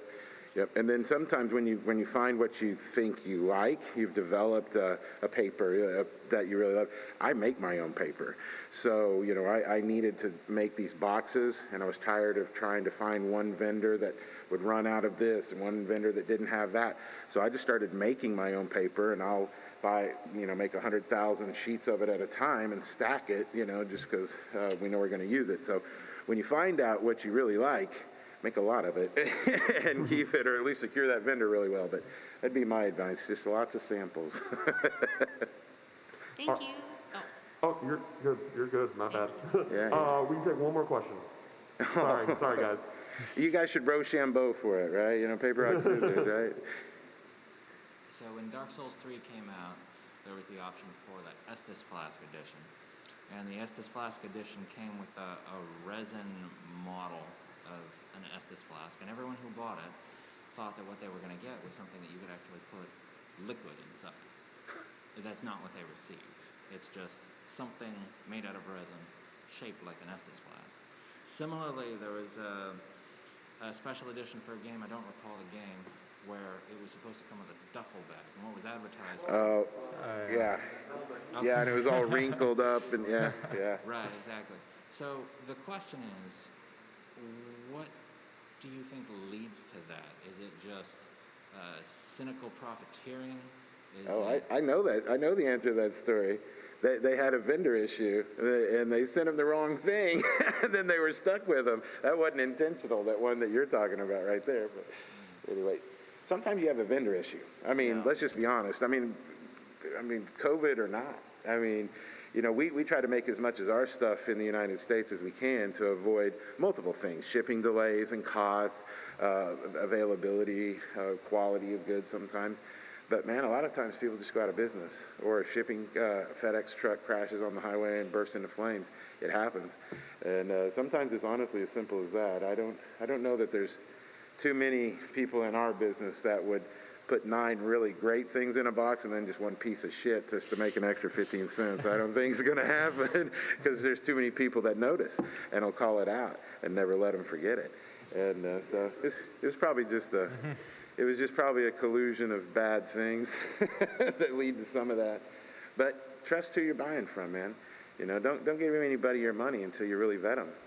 That would be my only suggestion. If they put out one game, well, you're taking a 50-50 risk. If they put out 2 or 3, okay, then you got a better chance. So give the new guys a chance, but keep supporting indies and the people who've been doing it for a little while. We need you, and we appreciate you. All right. Thank you so much, everybody, for coming. Thanks once again to our amazing panelists. Yay. I hope you enjoyed the rest of PAX, and I hope you buy a bunch of physical goodies. Yay. Thanks, everyone. Thank you, guys. Appreciate y'all.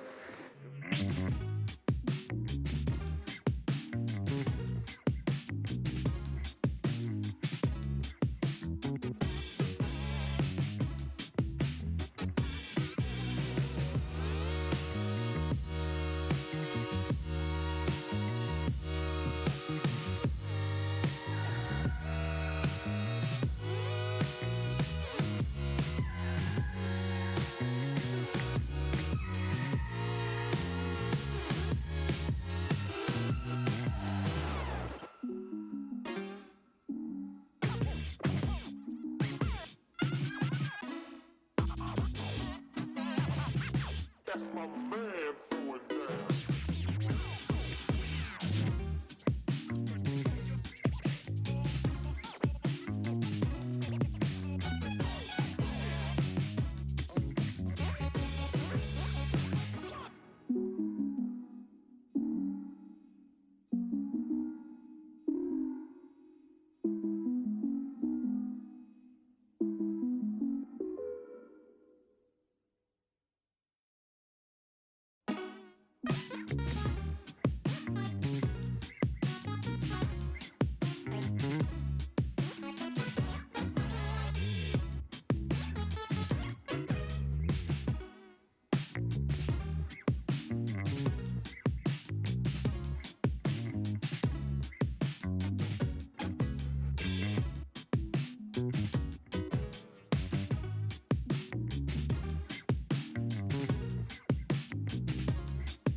That's my man going down.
That's my man going down.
That's my man throwing down.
That's my man throwing down.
That's my man going down.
That's my man going down.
That's my man going down.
That's my man going down.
That's my man going down.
That's my man going down.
That's my man throwing down.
That's my man throwing down.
That's my man throwing down.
That's my man throwing down.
Greetings and hello, everyone. Welcome back to Boston.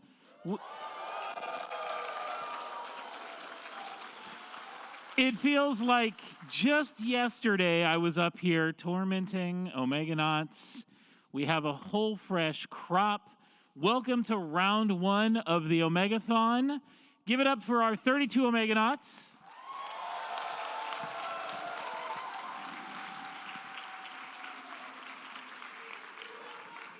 I am your Chief Omega Tech, Travis Erickson. I'm also the Executive Director of Child's Play Charity. All of you here should stop by the Child's Play booth at some point, pick up cool stuff, donate money to help the kids for Child's Play. But right now, we're all here to watch 32 people suffer for our enjoyment. The East Omegathon is set up in teams of 2. They battle out their way. They battle their way out down a bracket, trying to get to be the final 2, who will play in a super secret game Sunday in the main theater to close out PAX. So to get this ritual started, we're going to bring up 2 teams. We are playing, if you hadn't been in line looking and knowing what was going on, a game called Fling to the Finish, where they are little connected beings by an elasticy band, and they have to navigate an obstacle course. It's not bad. It's not hard at all.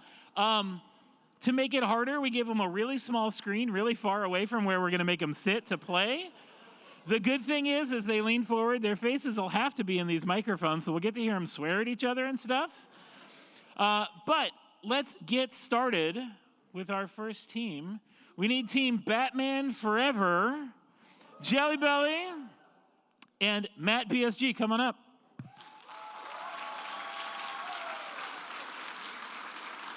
I'm going to move out of your way.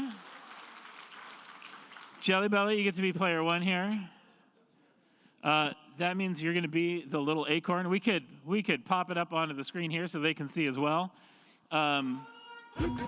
Wait, Matt, you've taken Jelly Belly's spot. This was so that I could keep things straight. All right. Jelly, you're here. You're the little acorn. Matt, you're the weird pinata thing. They are fighting Team The Friendly Brothers. So, Spandex Hero and Zenigma. Spandex Hero, first chair. Can you all go this way just a touch?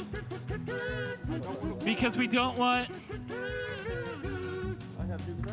Enigma to fall off. All right, Spandex, you are the apple. No points for flattery. Don't run away. You got to stay on that Team 2 spot. All right. Can I change the thing? No, you got to stay that B, because that way we sort of know it's like the red and the yellow kind of sort of. All right, are you guys ready? Pull your right trigger to go ahead and start. We've got that. We've got that. Racing to begin. Please work your way down to the playground. There we go. Right there. Sunny Heights. Did I pick a good level? No. Yes, we know.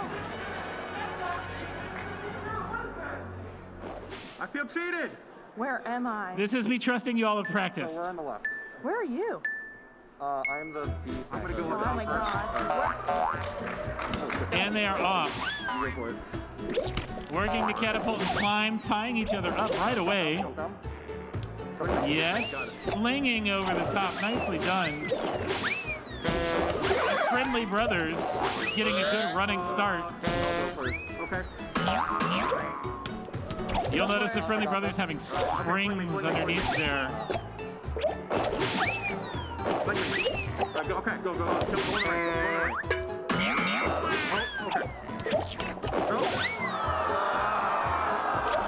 Oh, the brothers all the way back, but not too far back. Nicely climbs. Team Batman Forever still in this. Same sides. You got it. Okay, pull left. Like any good dynamic duo. Can you grab it? Okay, let's go on the first side. Okay, close. Kind of slow. Okay, keep going. Yeah. Drop number 2. Yep. Okay, keep going. Drop number 3. Okay, keep going. Oh, they're gonna drop a present? What do they got? Okay. Batman down. Yeah, go. Oh, this is really hard because we got the weights. Yeah, it's kind of hard to swing the chain with the weight. The weight's gone now. Oh, I have to do this chain. I have to do that chain. Fling me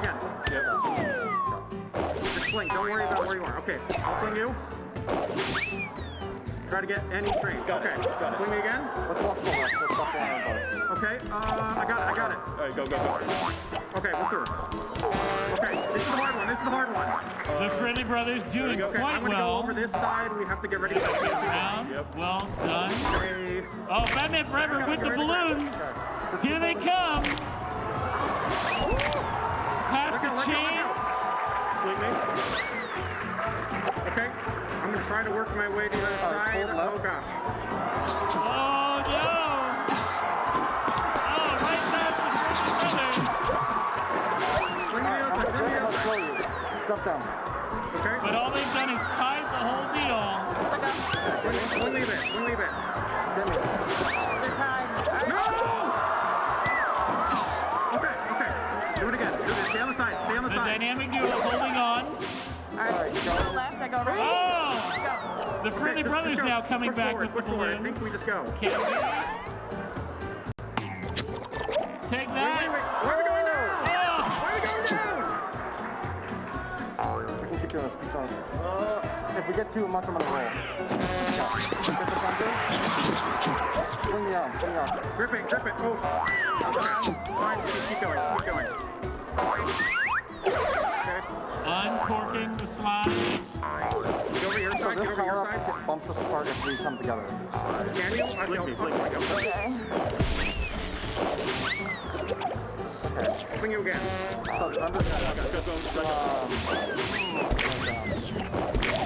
Okay, you drop down. I'll drop down. No. I didn't.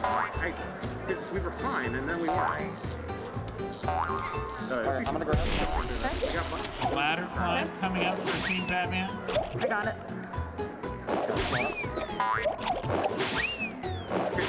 The brothers just flying through the roof.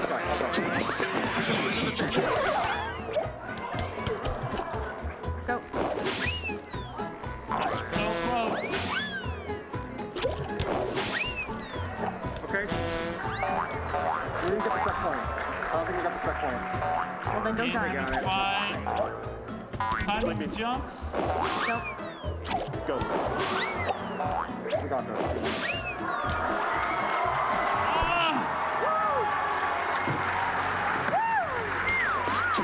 Winning the very first game of the very first Omegathon. Let's hear it for Team Batman Forever. All right, the Friendly Brothers. Your consolation medals. Listen, it's hard to beat the dynamic duo. Good game. All right. All right. Good game. In for game 2. Please don't break the game. That's not what we wanted.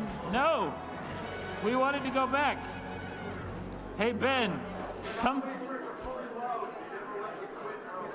Yeah, they never let you quit that. You quit us back out, Ben, while I get our groups up here. All right.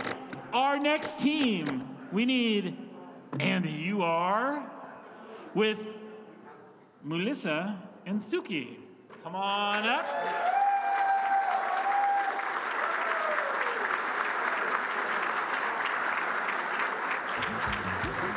Melissa, chair number 1. Melissa, chair number 1. Suki, chair number 2.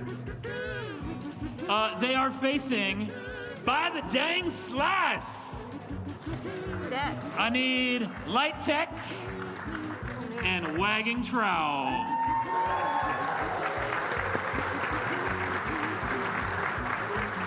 Light Tech chair 1, Trowel chair 2. So hard to see. Yeah, I'm blind. You're gonna fall off.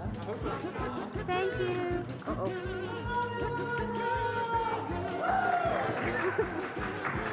I hope I don't fall off. Yeah, whatever that was.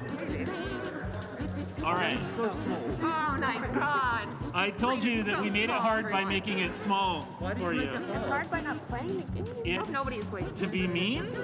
Why are you mean to us? It's what we do.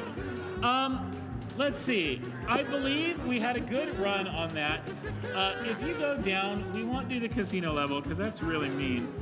But I love the But we'll go Egypt. Up, over and up. And one more to the side. There we go. The Pharaoh's Freeway. Okay. This one was Go ahead and hit A to confirm. This is the one with the rafts. Oh, come on, that's not. Okay. It's gonna Okay. break. I gotta figure out what the stick button is. Y'all, this one kind of sucks. Alright, No. Wait, where am I? Slice with a little cheering crowd Okay, over there. I'm the apple? Yeah, I'm the word. Starting to tie themselves up. I am the, oh shit. Yo, I didn't even know what character I was. Alright. Okay, we're good, we're good. We may be good. Don't worry, there's nothing wrong with running over cactuses. They don't impede you or anything. I think. No. Why not?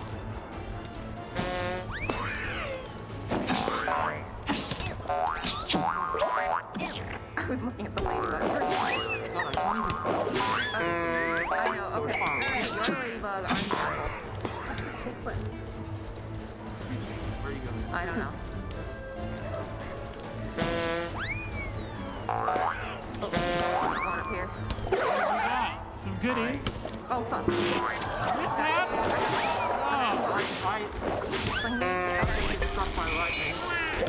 Oh, wow. Alright, good, By the dang slice, hold on.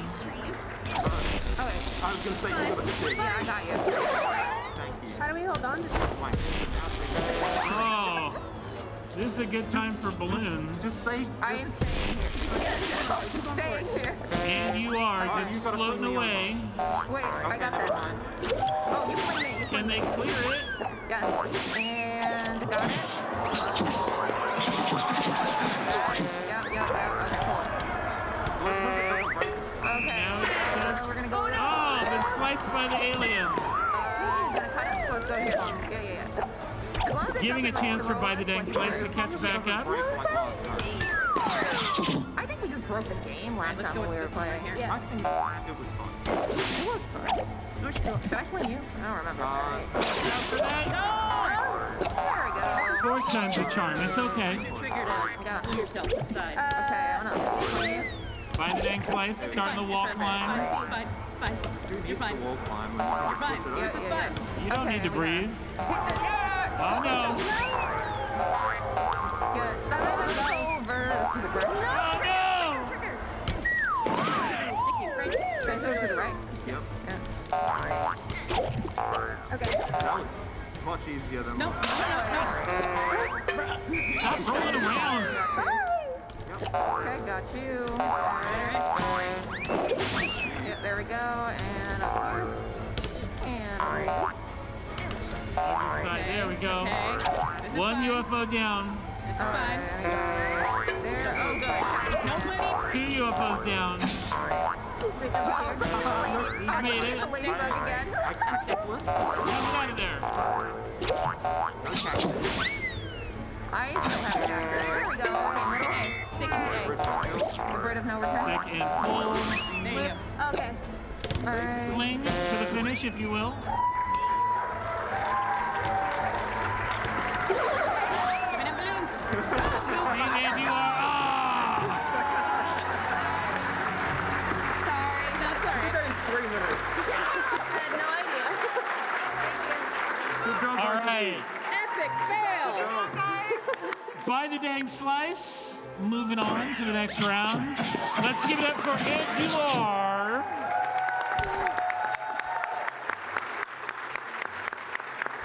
Oh my god. I'm smiling. Alright, we tried. Whoa. Someone fell off. That was scary. Level select. That's what I meant to do the first time. All right. Our next team to battle it out is up, smack down, the Tiny Brontosaurus and Krev.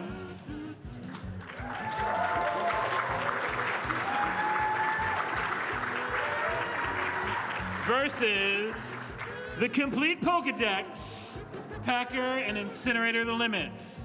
Tiny Brontosaurus. Tiny Brontosaurus, Krev. Well, that's not that And then if small. you can We scoot do that way so that we don't That's a little actually kick Incinerator off. Is it bigger than my Packer phone? in first. I don't have my glasses on, I'm sorry. It is smaller. And then scoot your chair over. I feel like I should move this way. 'cause So of my this is about a phone at arm's length. If anyone gets an idea of how small this is. It's very small. There we go. This feels safe-ish. Oh, right. Here's hope. Here's hoping. Fingers Yeah. crossed. What did you want? You wanted the casino? No. Fingers crossed for the casino? Oh yeah, maybe. Are we No, doing we're reverse actually psychology? we're gonna go back to the playground for this one. How do we navigate there? There we go. Back to Sunny Heights. All right, up, smack down, the complete Pokedex. Let's do this.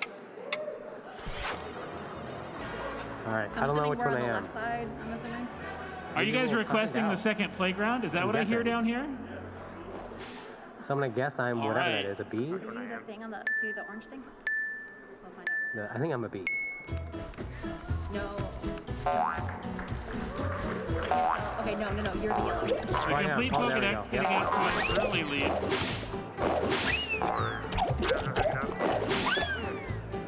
But up, smack down, having none of it. Yep, we got it. Also up, smack down, getting the first gift. Protect your shields. I think we got a fling on this one. Okay, alright, I'm gonna stick.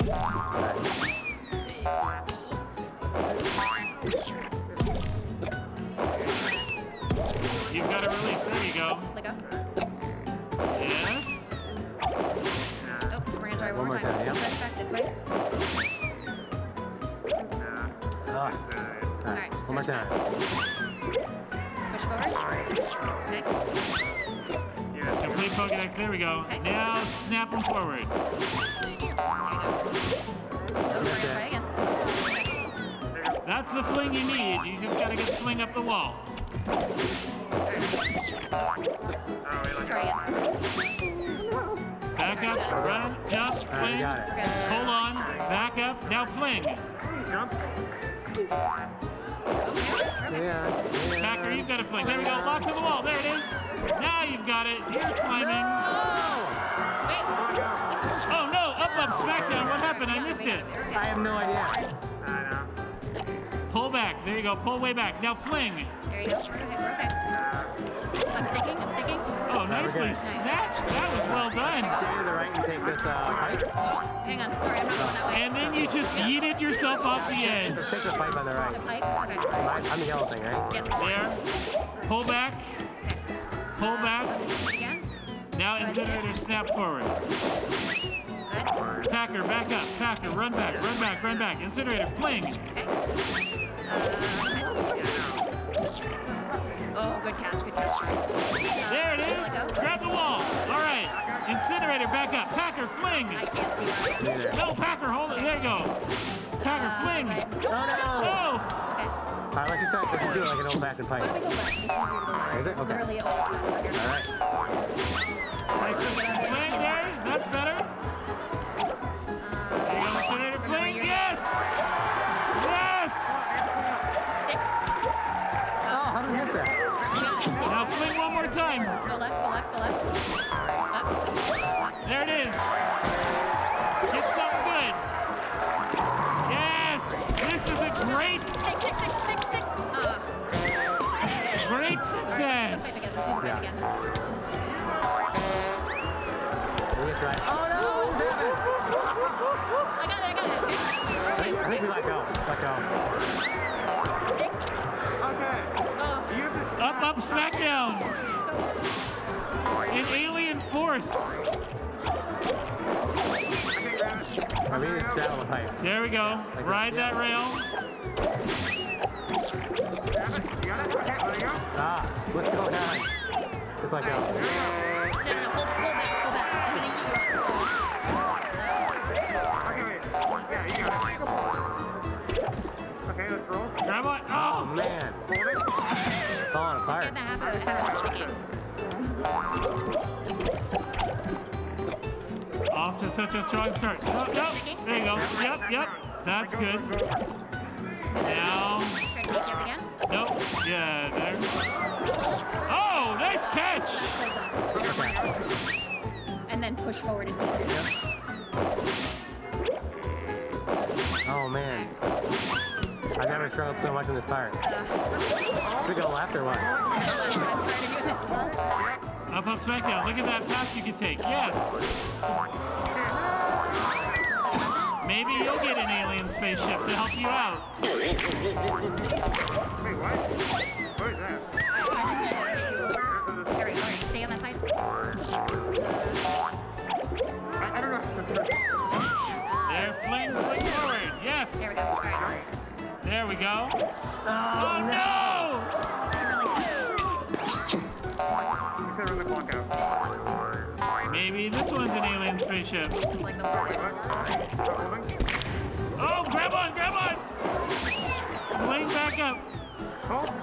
Go back, get that gift. Get the gift? Hold on. Go get the present. That's good stuff, even if it's just electrocuting them.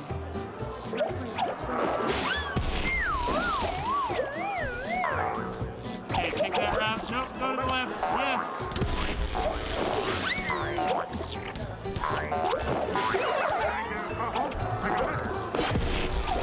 That's not what they need.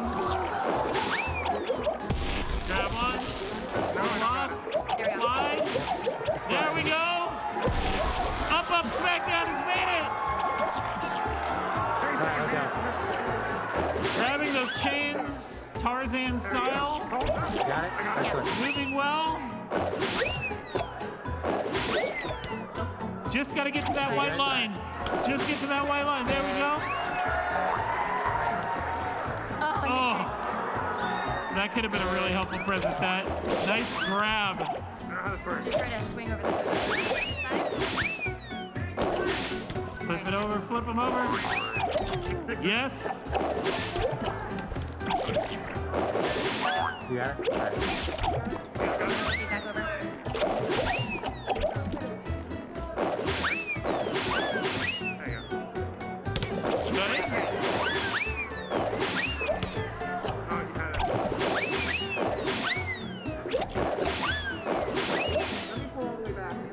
Got it.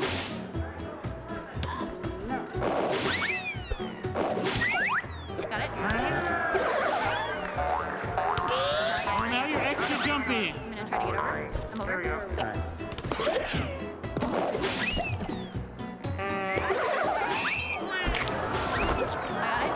Oh, there you go. Let go and just float. Let go. Let those balloons go. This ain't gonna take us out. I'm gonna stick. Hey, jump.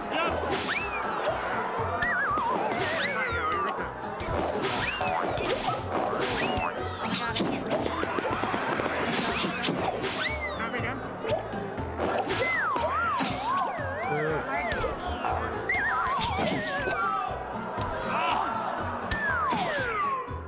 Look at us roll. Maybe. All right, we're good. Just roll along. Swing around. All right. The complete Pokedex on the ladder climb. Holding on. Wait, what? Oh,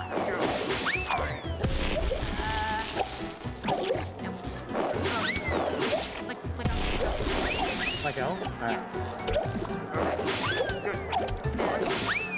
Try to send you over there. that works. Kind of. Got it. All right. Yes. Okay. Stretch out your fingers. Wrong direction. Try to get the gift. All right. You got it? Yeah. All right. Stepping up. Good. Let me stretch. There you go. That's fine. All right, got it. Oh, no. Fine. Grab it. Stretch. Yep. Go ahead. There you go. That's what you needed.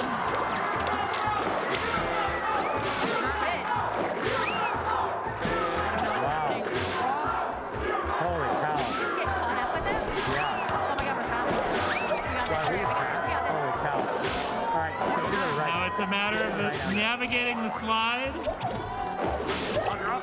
Grab. I'm up. All right, Okay. then jump. Oh no! All right.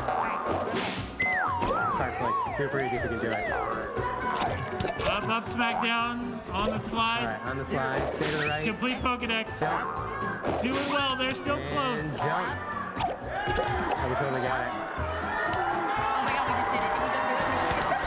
Oh my goodness. We had no business winning that. With those pesky aliens evening out the playing field, Team Up Smackdown manages to continue on to the next round.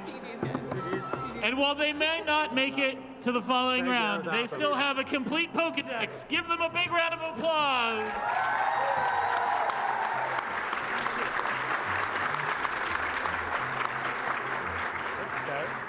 Has Cool Man showed up yet? Oh, good.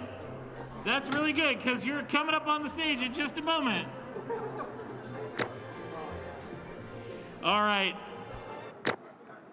Our next team here, no refunds, no regrets. We need Doc Hooligan and the Kilted Chrono.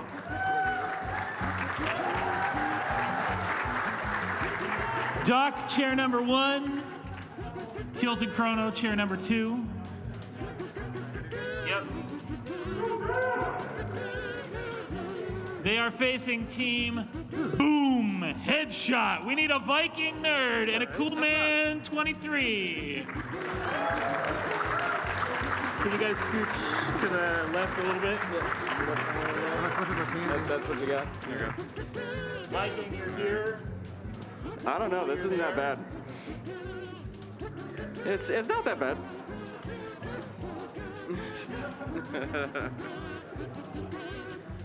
I was gonna make you guys play the casino, but we went a little bit long, so we're gonna go back to the desert. Okay. So control-wise. So Doc, if you could take us back to the desert. So I'm guessing this is. There we go. Hey, that one? That's Over. Over. Yep. There we go. Yes, Pharaoh's Freeway. All right. All right, we got this. Okay.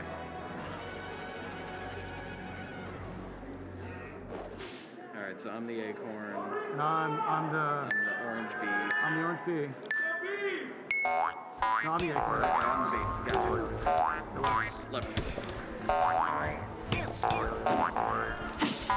No regrets, just getting all the cactuses. Cacti. Boom Headshot letting them clear the road and just taking off in the lead. Jump. Oh no, good snatch, good hold. Spring boost. Jump. No regrets. Right over the trees. Right into the well. Oh! That was amazing. That was really well done.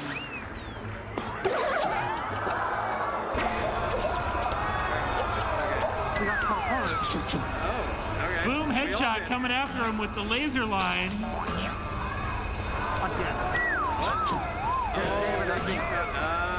I get it.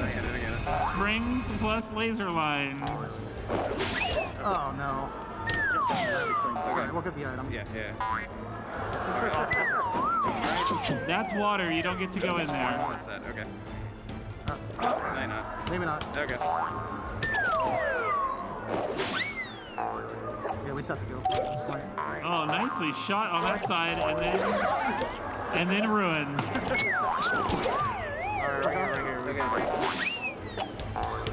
Pretty much back to neck and neck here. No refunds, no regrets, not deciding which raft to jump to.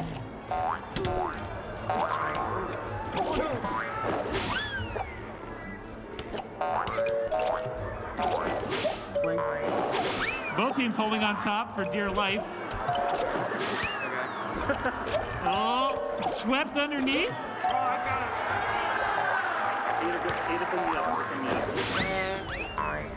Now these aliens caused some trouble last time we saw them. Go for it. Nah. Oh, almost there. Hangover. That's sad.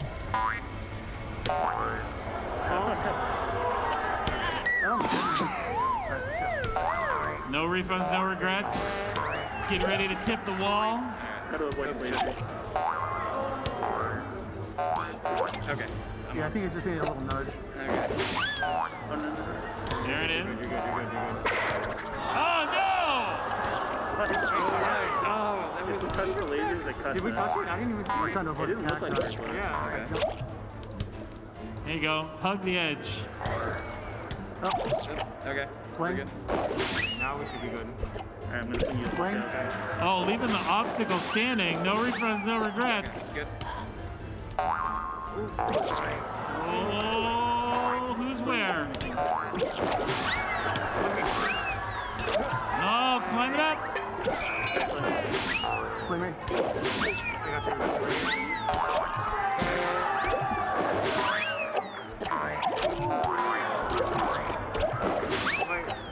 I gotta do it again. Fling me again. One of you's got to fling the other, guys. One of you's got to fling the other.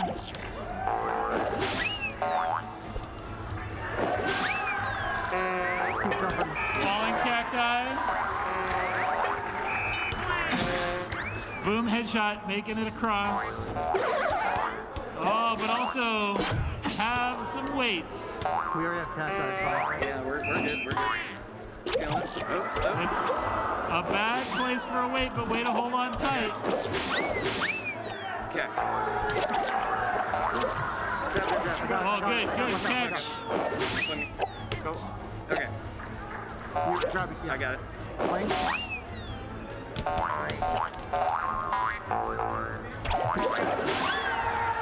Let's keep jumping. Oh, the finish is in sight.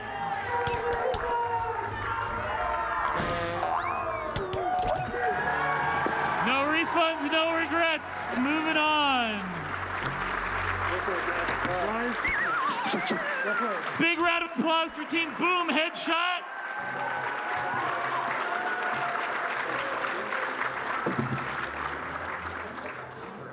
All right. We're getting along. We're doing an okay amount of time here.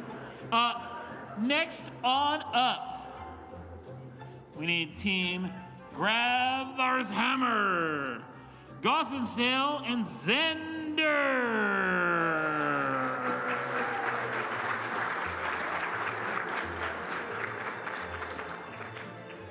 They are facing Team Wrecking Crew, Amethyst Dragon, and Cat Daddy DT. Doc here. Xander there. Switch to your left. You guys gotta go left because there's an edge of the stage to the right. Totally fair. No dying. Amethyst. Amethyst is seat 3. Cat Daddy, seat 4. No. Oh, did we end up restarting? What did we do? I not get I don't know. out of You the didn't system? click anything. Oh, Your chair's next to mine. we could pause this, I guess. Hit your start button. We'll let them get situated, and we could go. We'll just run this level. It's there. Okay. We're set. We've got some time. All right. We're the left, right? Yeah. Okay. Wrecking Crew, you ready? Oh, God. Oh, is that us? I don't That's know who's you. the- Yes. All right. Grabthar's Hammer, let's do this. We'll restart this level. Okay. Which one's it? What level is it? It's the playground. Cool. Playground it is. Cool, no doubt.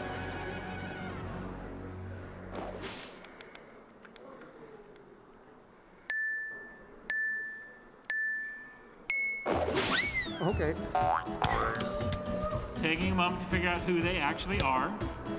Okay, so I'm. Yes. And then to make a big knot. Oh, alrighty. You want to go Yeah. back? I got No, it. go. I got it. Oh, you want Pull back. Yeah. Yes. Down. All right. Oh, I keep doing that. There we go. Getting the first gift. Oh. Force bubbles.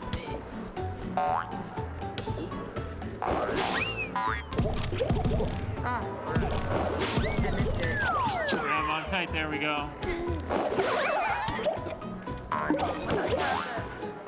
Grabs their hammer, struggling a little bit on the wall climb, but trying to get it down. You got it, I got it. You're off there. One of you has to commit to jumping. Okay, Now pull back. Now fling. Now grab. You got Pull it? back. All right. Fling. Pull back. Fling. Fling to the finish. There we go. What do you get? You get springs to the finish. You jump.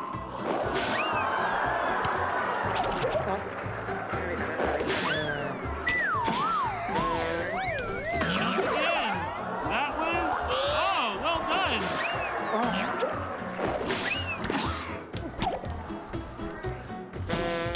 The Wrecking Crew with springs as well, just point. We don't need this chain. Right over top, and oh boy, that was the wrong direction. Dynamite! Okay, well, I guess at least get out of the way. Let's take the...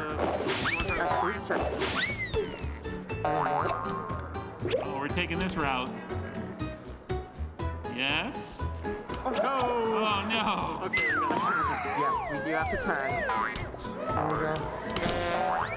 And we're back to neck and neck. Wrecking Crew deciding to take the leftmost route. Yeah. Let's try off with that. Again, playing with dynamite. Where do you want to go, right? Grabthar's hammer deciding as well, you know what, left is best. The Wrecking Crew Try it again. thought maybe we could do better.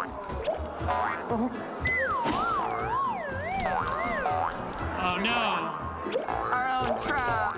Caught in your own plunger trap.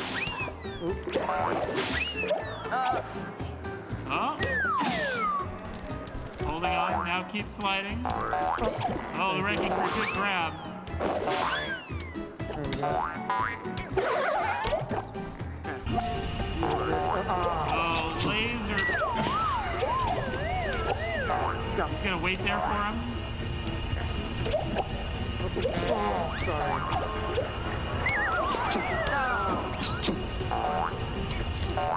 Wrecking Crew, you always can go to the left. That's always an option. Or not. You can keep doing this. All right, okay. I like what I see. That's it, you're there. They're not far ahead. Oh, well snatched. Can you get a chain? Oh no, just off on the swing. The good news is Oh, no. right here. That's okay, you've got time to recover, yes? You got it? Okay. Pull back. Go back, pull down. Okay, we got this. Okay, stick.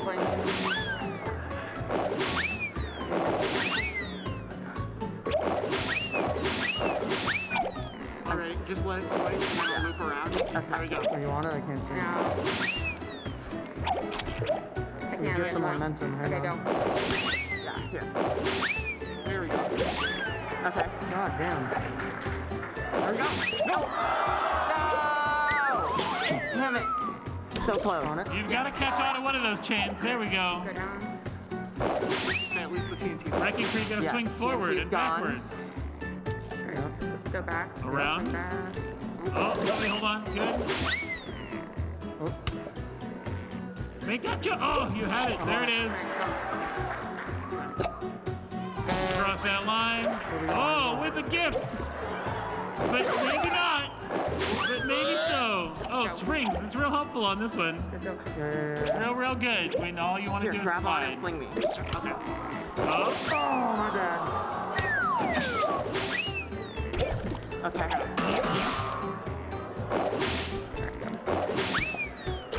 There we go. Back up. And we're going. Careful of the turn. there we go. The Wrecking Crew, wrong direction. Yes. Okay. The good news is Grabstar Hammer has to pull the cork for you, so you've got time. Go. You're getting help from the crowd. Thank you. There we go. To swing towards you. Okay, Wrecking Crew.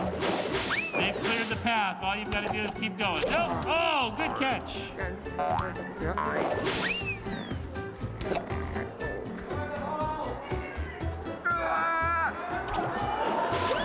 Don't you want to go in the hole? Oh, in the fucking hole. Oh, what do we got? The Wrecking Crew kicks? Oh, no! You want to go for that? Okay. All right, what do we got? I don't know. Just don't be an alien. That was, we're past aliens being fair. Just lightning, it's fine. Lightning. Okay. Fair. There we go. That's what we want. That's what we want. Can we do it again? Get around it. You got around it last time? Yes? Nicely done. Oh, no!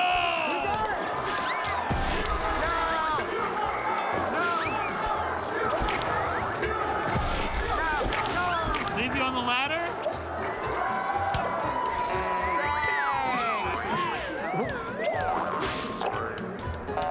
Oh, man. 1, 2, 3. Yep, right. The Wrecking Crew with the faded aliens.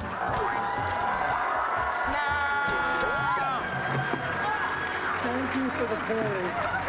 Oh. Don't fall off the stage.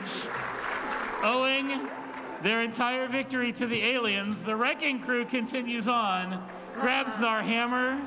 Thank you for playing.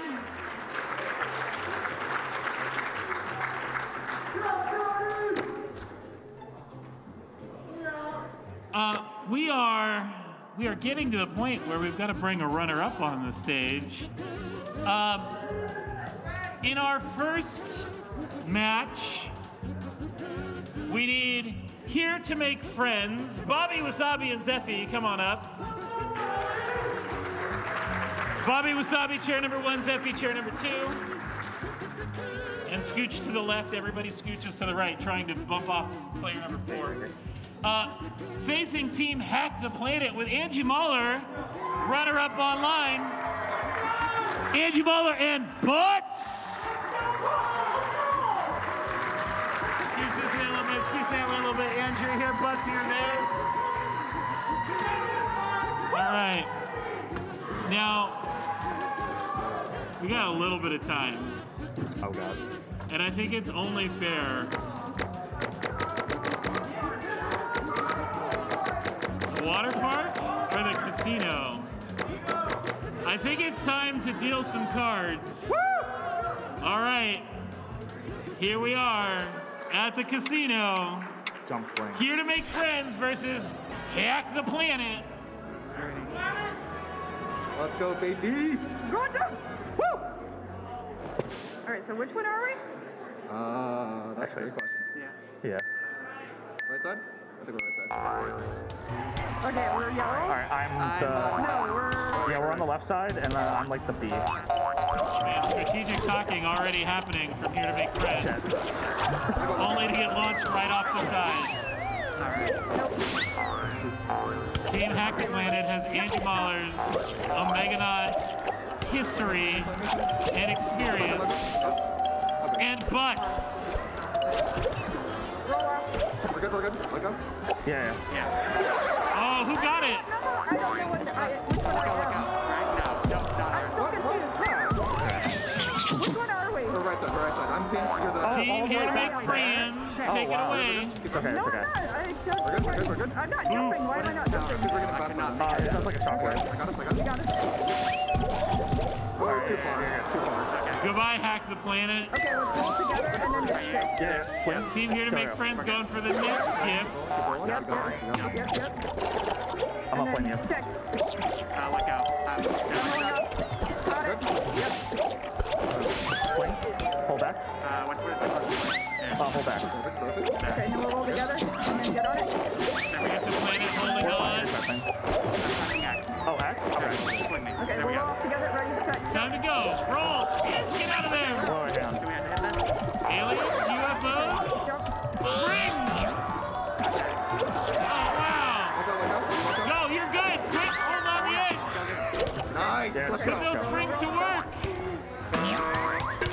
go, let's go. We got this. I'm gonna let go. Fling me. There you go. All right, let go. I'm gonna fling you. Oh, tying themselves up. Getting a leg up from Here to Make Friends. Flick, fling. Oh my god. All right, I'm gonna fling you. We're good. Pack the Planet made the climb. Just stop and fling. Fling. We got this. Here to Make Friends, Here though. we go. Right on their tail. Oh! I got it. Yep. Nice. Let's go. Go. Good save. Oh, what? Oh, what was that? Let's go. Have some plungers. Oh, no, they're in your way. All right. I feel like my jump button isn't working. You get another try. What do you got? Something good? My jump button is not working. All right, I'm gonna fling you. More plungers. All right. Nice. Oh, I got you. My jump button is not working. Oh, fling. Go. I'm trying. Nicely done. Nope. All right, back up. Yeah. Okay, we're Oh, no. My jump button is not working if it's the B button, right? It's a here. Oh, that'll be why. Coordinating the jump. No plungers this time. Oh, shit. All right, no, it's fine. It's fine. It's fine. All right, gotta hit the green. All right, let's get that present. Yeah.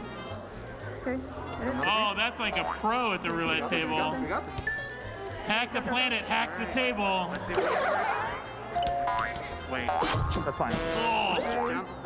Get on. You think you can stop us? Come on, do better. Get it. There we go. Yeah. Oh, no. Wait, you're on the bottom. Yeah, I'm try Nice. again. Let's go. Let's go. Butts. Oh, sorry, my bad. All right, here, just try to jump. Here to Make Friends, make the jump. Yes, there we go. You got it. Swinging through. Here to Make Friends coming up. On the dice jump. You're there. Not far behind at all. Yep. You got Flip up. You got it. No, you gotta go. Oh, there we go. Come on, we got this. We got this. All right, there we go. There it is. You got it. Swing him up. Good. Here to Make Friends off the dice. You don't have to mess with the roulette table. You get to go straight through to the back. Okay, I'm up.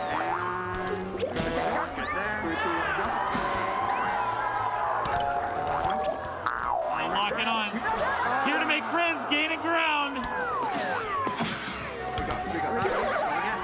Also here with an alien.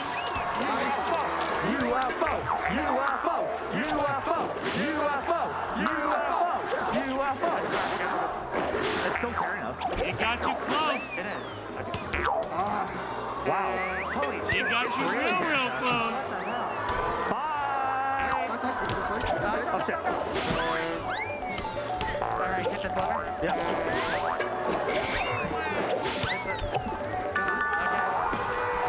Back into a neck and neck race.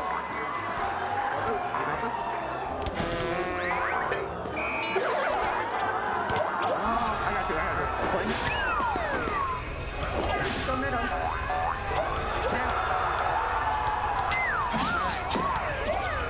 Let's go left here. Oh my gosh! Get him up there!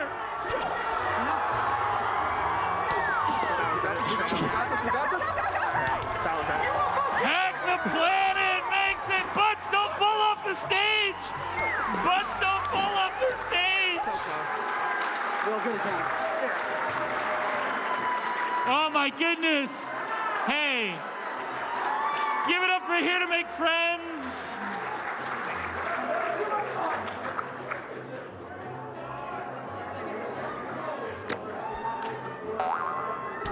Wow. And we're not even done yet.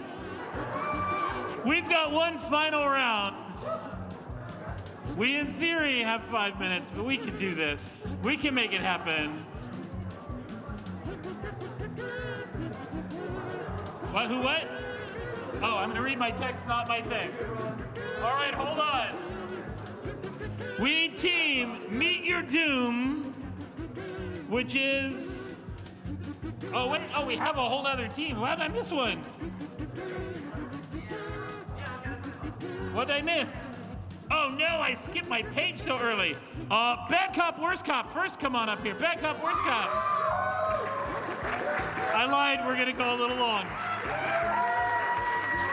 Zoot, seat number 1. Lady Lamb Lamb, seat number 2. Meet your doom. Come on down. That is a pretty tiny screen. Garglestone, seat number 1. Helen Norma, seat number 2. Okay, we're real short on time, and I want to be really just mean to the other runner-ups because I was kind of mean to the last runner-ups. So you guys get, see that little canyon run? The second one? Yeah, right there. It's gonna be real, it should be real fast. Make it real fast for me. This is what I need you guys to do is run real fast. Yay. Oh no! Oh, that's the worst thing you could have ever done. Okay, hold on. Hold on. All right, listen very closely. No one move. All right. Zoot. No, stop moving. Stop. Stop. Everyone move to the far left. Go to the far left. Zoot. Head up into team 1 in that first spot. Pull the right trigger. There you go. Okay. Lady Lamb Lamb, head into that spot. Team 1, pull the trigger. No, team 1. There. Okay, wait. Did you pull your? No, get back in there, Zoot. Pull the trigger. Yes. Okay. Garglestone, head over to team 2. Hella Normal, head over to team 2. Click. Right trigger. There we go. We're not short on time or anything. That was not an adventure we didn't need. Scoot over one more. We're not doing the tutorial, but we're doing Cookies Canyon. All right. Go ahead and hit A so we confirm. Select percent. I love this. Oh my. Okay, so we can put this together with the lasers. Those may have been lasers. Those lasers. Okay, I'm gonna B. All right. We should switch remotes, actually. Opposite direction. It's so small. It is very little. Oh, shit. Oh, left and right. Team Meet Your Doom. Okay. Slightly eking out a lead. Oh, do we roll the card? Bad cop, worst cop, just cheating and going around. Go left. Okay, stay left. Lasers, dodging the lasers. Okay. Oh, that was loud. Go. More Right? lasers. Right? Left. Left. Bad cop, worst cop gets something. Springs. You can jump real far now. Just turn into a bunny. Whoa! Explosions. My little bee body. Okay. Oh, the spring is bad for this thing. Yeah, okay, ready? Oh, Meet Your Doom met their... Oh, they did meet their doom. Bad cop, worst cop, sliced in half. Okay. Okay. Can we stay Let's go right. right? Okay. 1, 2. Jump. Both of you have to jump.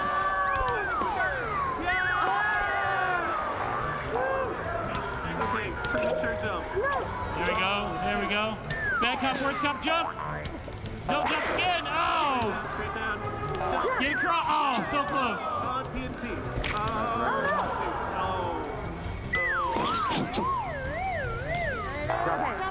There we go. Yes. All right. Back into neck and neck here.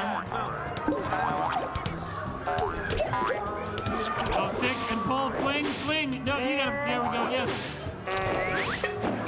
Lady Lamb Lamb, back off. Zoot, fling. There we go. Zoot, fling again. Lady Lamb Lamb, pull back. Back up. Fling. Yeah, there it is. That's a cactus. Wall climb. It's time to wall climb. What happened there? Yes. Meet Your Doom's got wall climb down. I'm gonna do. Fling. I lied. They don't have it down. You got time. What if that was a UFO? Okay. It's balloons. That's as good as a UFO. If you can get over that spot.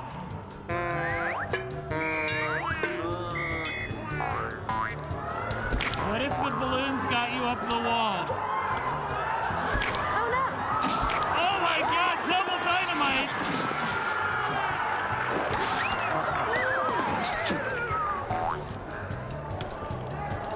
Team Meet Your Doom just has to get past the alien.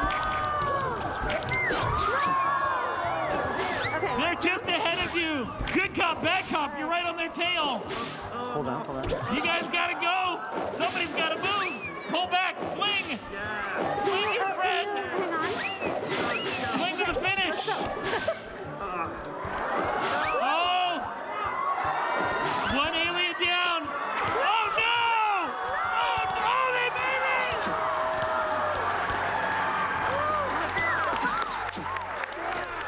it! Meet Your Doom rolling across the finish line, cut in half, but making it to round 2. Bad cop, worst cop. We have to say goodbye to you in the Omegathon, but go protect the streets. Thank you. Okay.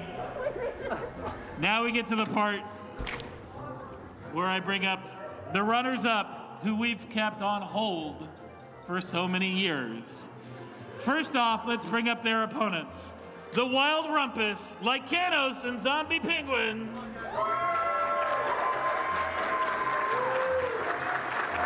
Lycanos, Zombie Penguin. And then, the PAX East 2020 runners-up just before the entire world shut down. Please bring to the stage the Gentlemen Thieves, Inspired Green, and Debonair.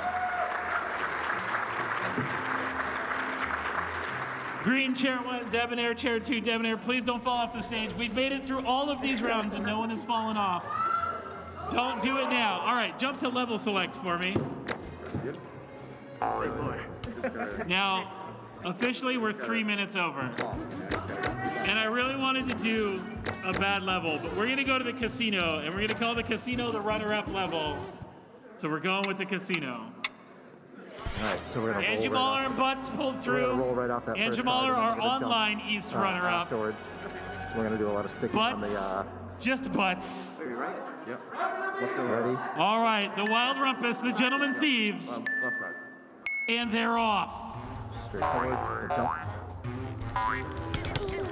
Stick. Still neck and neck. Sticking and holding. The Gentlemen Thieves, Stick. like all Gentlemen Thieves, Yep, no worries. a smooth team. So roll straight off and jump.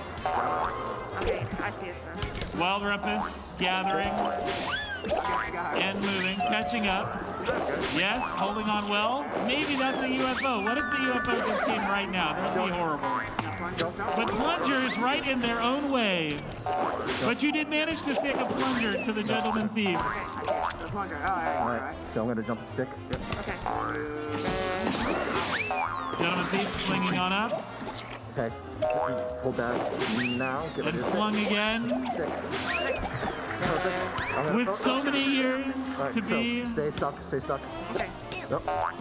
paired together, the Gentlemen Thieves making a run. Pull back right now. Jump. Stick. Jump. Try again. Stick. Wild Rumpus getting Nothing. stuck. It's not your fault. You're good. Don't hit the reds. And again. Ready. Pull back. Stick. Keep those friends. Okay. Okay. You're good. Alright, pulling back. Gentlemen Not Thieves yet, not jumping yet. and sticking. Pull And back fling. now. Fling, fling, fling. Grab. Oh! No worries. Gentlemen Thieves easily Ready. through the roulette Pull wheel. back now. Pull back. Stick. Fling again. Fling again. How do I keep getting red? No worries. Gonna get us a little closer to the outside. All right. Pull back now. There it is. Stick. Oh!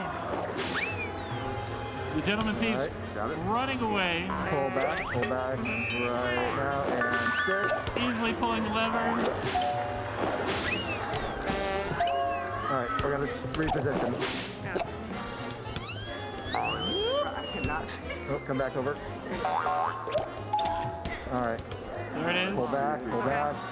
Stick. A wild rumpus. Oh! The wild rumpus having the worst luck on this wheel. All right. Pull back now. And stick.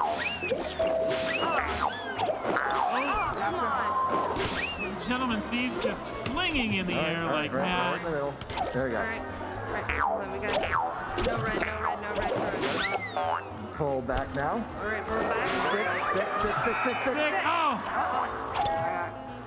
So once I start flinging, you can stick in midair. You don't need to wait till to actually be touched. Okay, so pull back now and stick.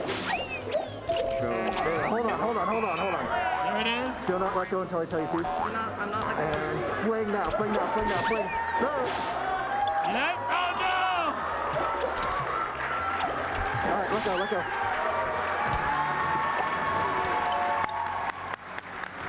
With an outrageously long time to be bonded game players, the Gentleman Thieves continue on to round 2.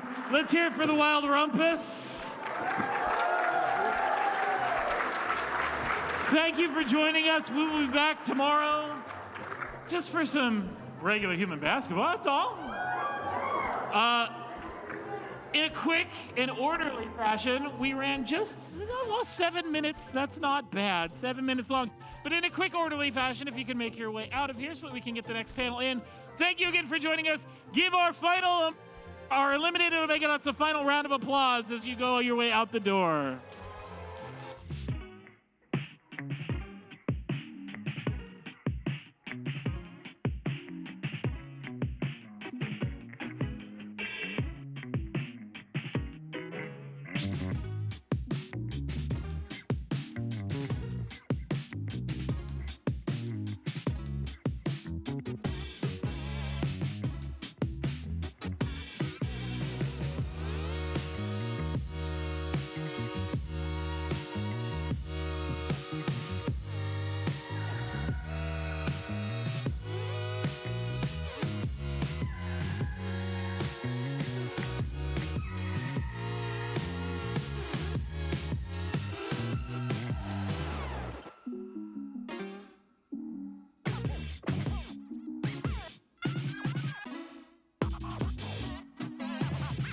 That's my man going down.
That's my man going down.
That's my man going down.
That's my man going down.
That's my man going down.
That's my man for it there.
That's my man for it there.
How you doing? Dude, it feels so good to be back at a PAX after the last couple of years. How are y'all feeling? Are you psyched to be back here? Oh my God, thank you so much for taking the time on a Thursday, no less, to join us for this panel. That's a real honor to us. We're gonna try to make it worth your while. Let me introduce us to you. My name is Aaron Suduko. I'm the founder and chief video game analyst of With the Terrible Fate. I am here with my inestimable friend and colleague, Dan Hughes, an analyst on With the Terrible Fate. Anyone heard of With the Terrible Fate before, by any chance? Oh, okay, a couple. We're small, so that's okay. We don't take offense. We're a volunteer publication that's dedicated just to analyzing the storytelling of video games. That's the one thing we do because we love these stories and we want to understand better what makes them work. We mostly work in long-form written articles, which you can find on our website, withtheterriblefate.com.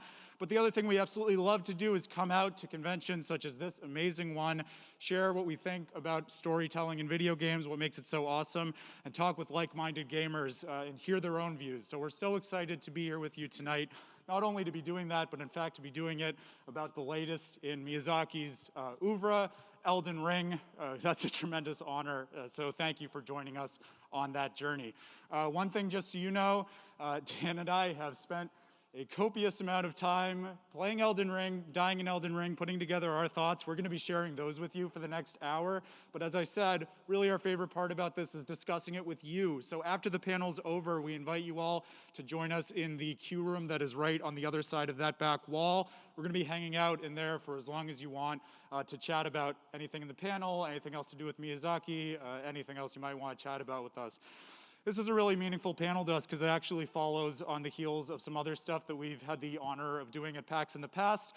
So back at PAX West 2019, Dan and I got this in our heads. Look, this guy, Hidetaka Miyazaki, Mr. Dark Souls, is doing some amazing work in the storytelling of video games. Why don't we think about his overall corpus of work, play it all, die a bunch in very quick succession, and give a panel about it. So that's exactly what we did.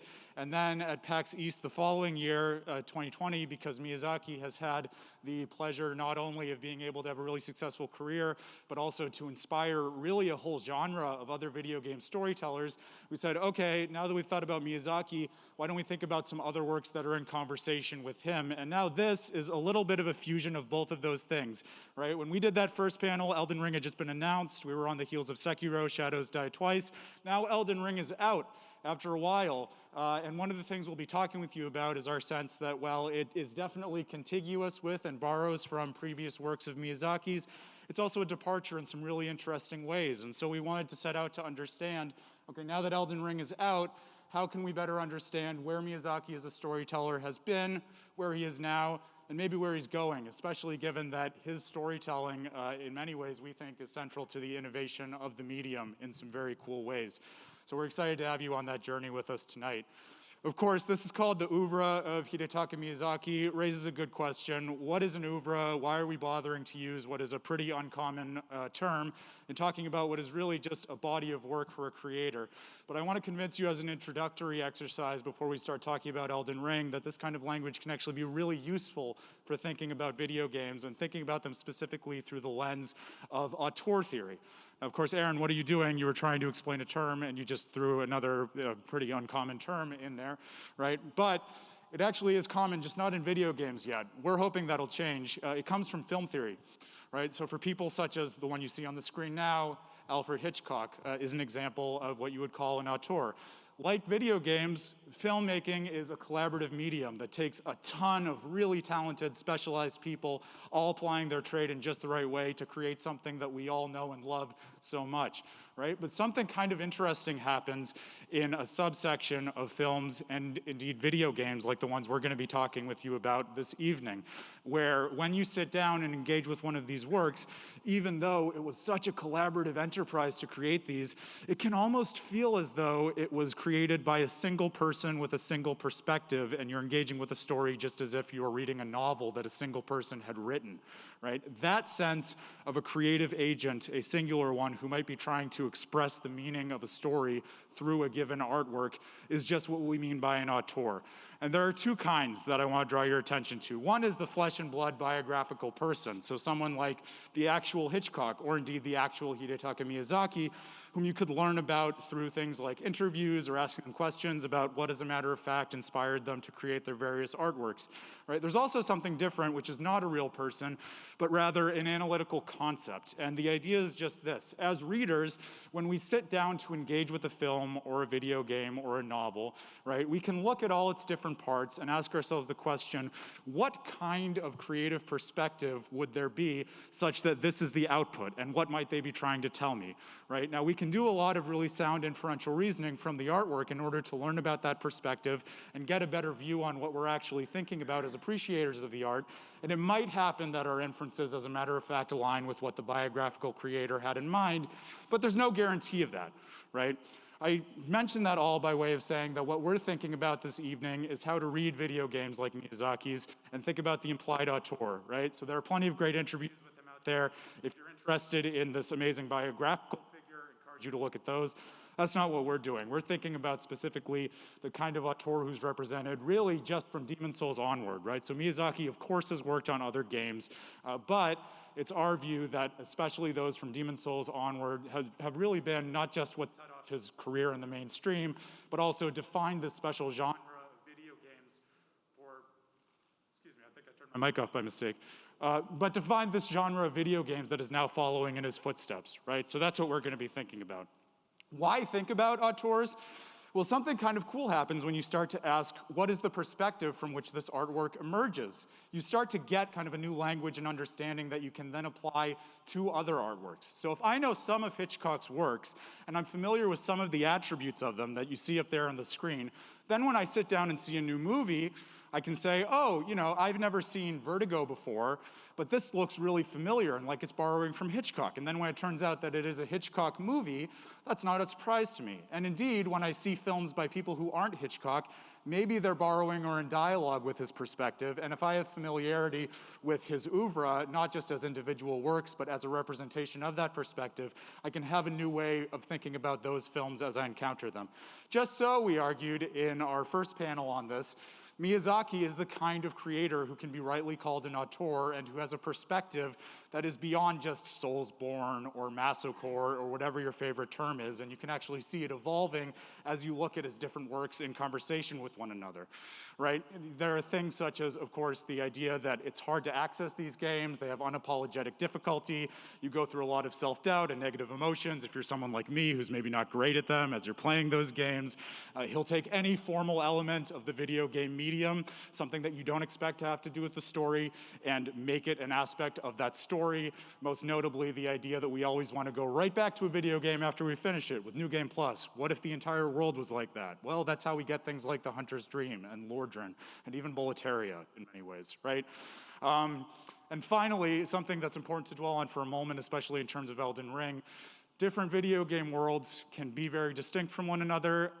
They can all have their own rule sets, but with respect to any given game, everything in that game had better bend towards a single aesthetic idea, right? Those of us who are familiar will probably recognize that something like Dark Souls is very different than Sekiro, but they both feel very cohesive in the sense that I'm describing right now.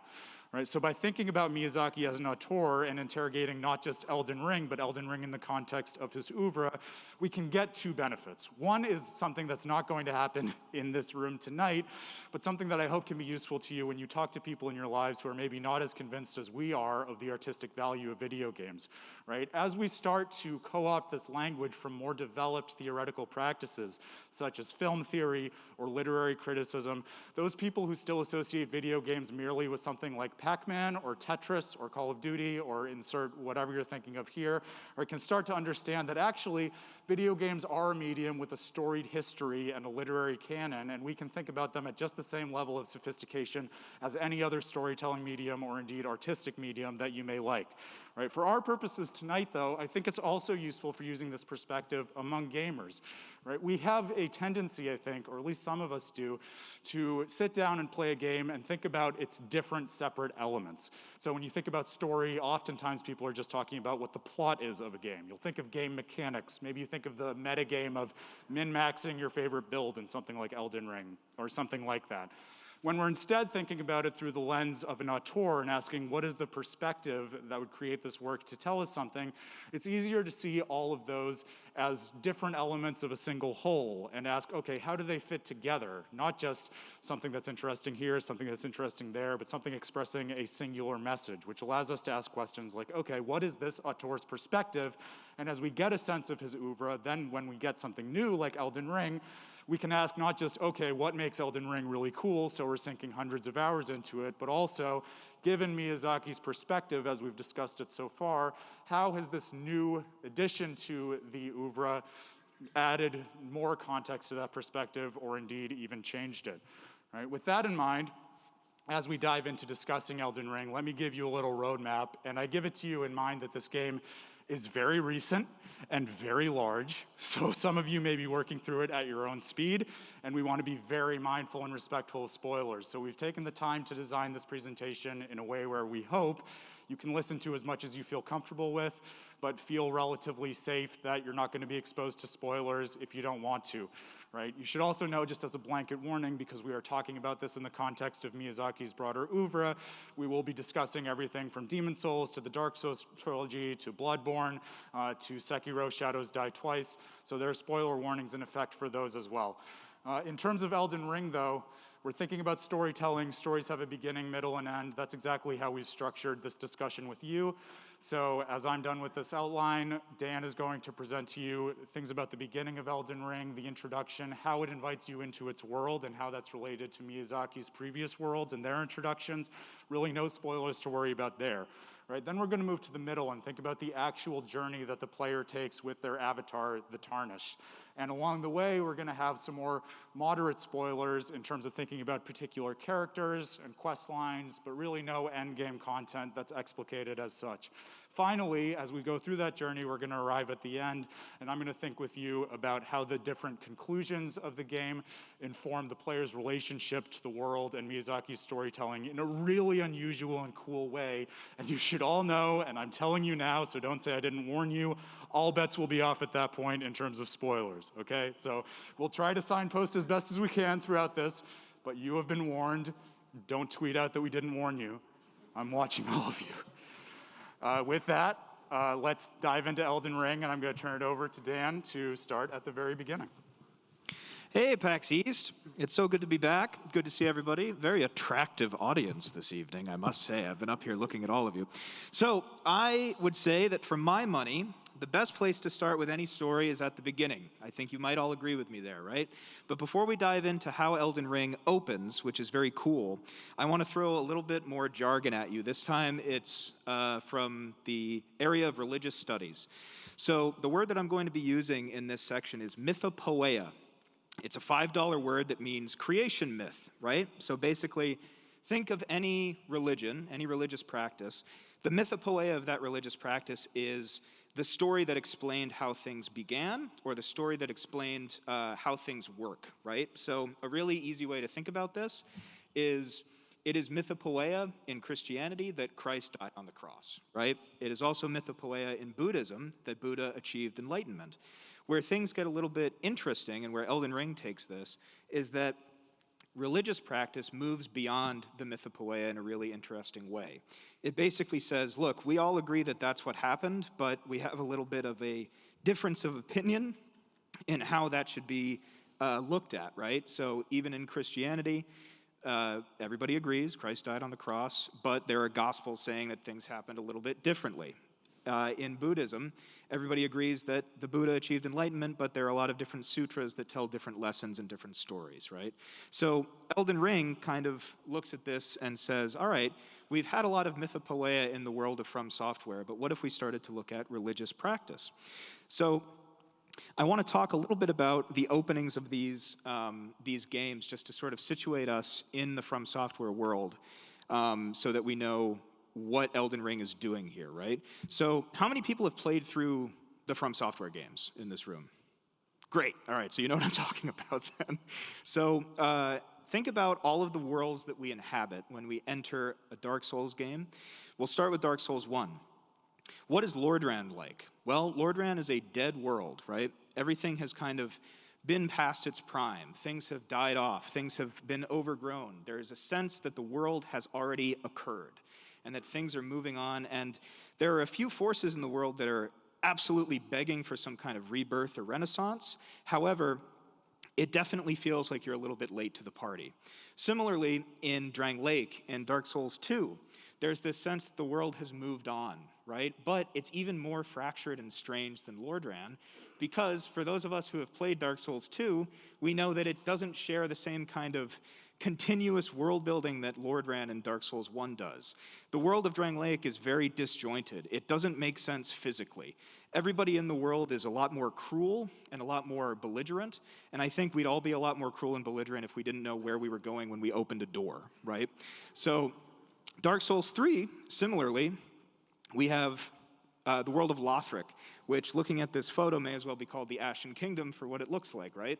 So it's this world that has been burned to a husk. It's gone through all of these cycles, however many times, ad infinitum, and it's gotten to the point where it just feels like it's dragging on. For those of us that remember the opening cutscene, there's a lot of dragging in that opening, right? And so it just seems like this is a world that is way past its prime and needs to move on, but can't. Even in Bloodborne, the game that preceded Dark Souls 3, we have the Hunter's Dream, which is this really weird, surreal setting where we can't tell fact from fiction. We can't tell what's real, what's surreal, and what's fantasy, right? And when you have a world like that, it's really hard to determine your place within it. Because, again, similar to Drang Lake, if you don't know what's going on, it's really hard to figure out what you're going to do next. Lastly, and I think most subtly, but most importantly, Sekiro. The world is literally rotting from the inside.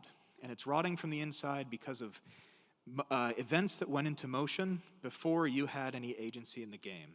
Before you took over Wolf or Sekiro, right, there's all of these things going on that have led to this rot that has taken over the world.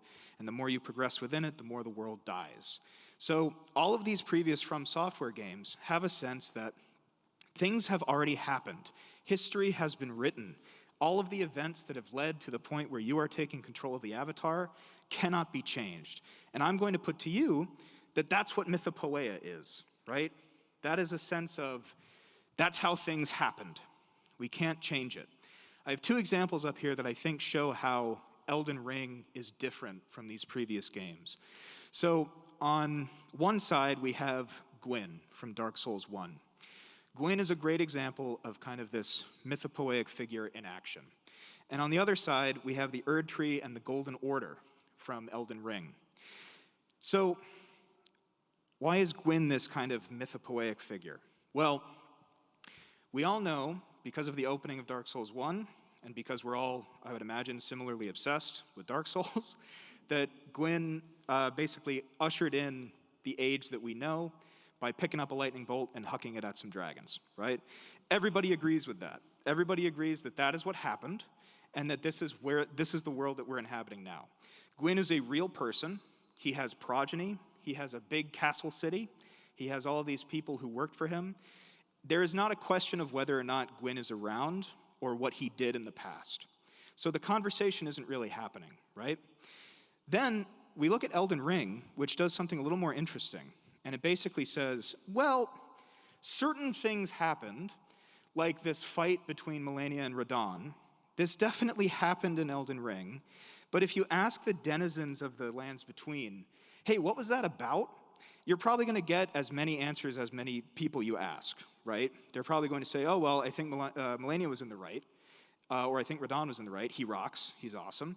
And both of those people are going to be right in that sense, right? So there's no sense that there's this agreed upon history of what happened, who fought, why did they fight, who won even, or what happened and the results of it, right?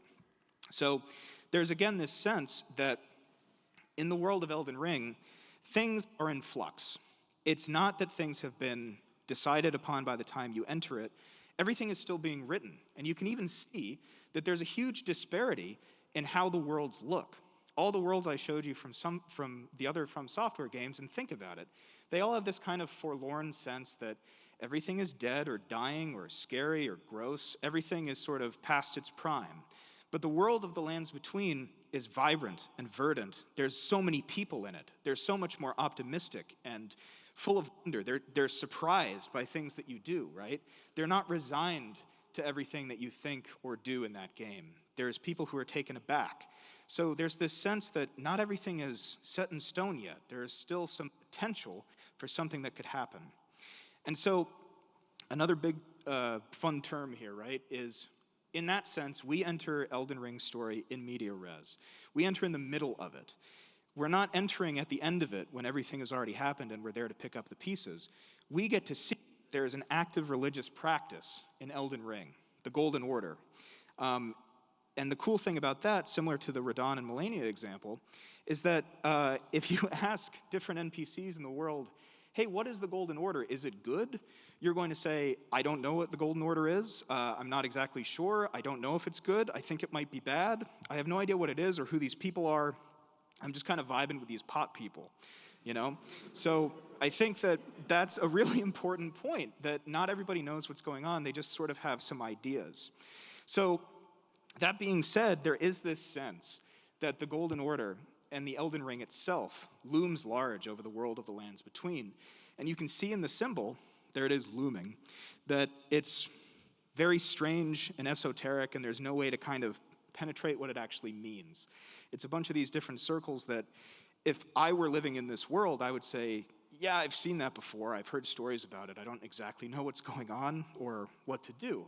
And similarly, your avatar, the Tarnished, is given this cool choice in this game. So instead of in the previous games, where you're given sort of, I would say, the illusion of choice about what to do next, there is this sense that because everything is in flux, you can kind of decide what to do, how to move forward with the Golden Order. So are you going to perpetuate things? Are you going to keep things the way they are? Are you going to change them in some meaningful way to you or someone else? Or are you going to decide to completely obliterate it and end it entirely? These are all choices that are up to you because of the way that the game is set up. You get to figure it out. And this leads to what we're going to refer for the next few slides as this feeling of boundless freedom, that you get to make your choices matter, and that there's something really interesting being done with the story that you're telling here. So, to kind of round that out, what is the perspective of Hidetaka Miyazaki in this sense? The easy answer is just context matters, right? The way that we begin a story sets up how we're going to experience it from that point on. If you have a game like Dark Souls that tells you, hey, all of the light and life of this world has already happened, and it's being extinguished in one way or another, you're going to go into that game with a sense of kind of nihilistic purposelessness, right? You're going to kind of explore and see what's going on. Maybe you create purpose for yourself, but it's not going to be the same as a game that says, there's a bunch of demigods, and they're all doing weird stuff, and you get to go find out what that weird stuff is and what your place in it is, right? It opens up the world a lot more to this kind of feeling of freedom that you can get in an open world game. But what do you do? What do you do with the boundless freedom? Well, I can tell you what I did with it, right? So this is my character. I really wanted to play a samurai, so I named it Mugen. Do we have any Samurai Champloo fans in the audience? Cool, all right. Yep, so I really wanted to try this build. I really love playing with the katanas, the dexterity build, the bleed build, all this stuff, right? I really wanted to try that out. And so I did, and I had a lot of fun with it. You can see I put a little bit of time into it. But the thing about this is, that wasn't my first character. This was. And so you can see this is a character, Inari, the astrologer that I created. I have a Japanese studies background, just for the, I'm not a big weeb. But so I wanted to play an astrologer, and this is the character that I played first. And I experienced all of my first story in Elden Ring with. So you can see I played about double the time on this. And I can tell you that a hefty chunk of that time was spent waffling on whether I wanted to respec this character and play a samurai with it, or create a new character, right? Who's had that experience? I had a feeling, right? So my feeling about this is that, obviously I went with the samurai character, and my feeling about that was that I just had this weird feeling in my gut that if I were to respec this character, which is something that you can do pretty early in Elden Ring, it would somehow betray the story I had written with it. And I'm seeing a lot of knowing nods in the audience, which is cool, right? So I decided instead to start over and have this new character that I could write a different story with. And something really interesting happened. I started asking myself, which path do I want to follow, right?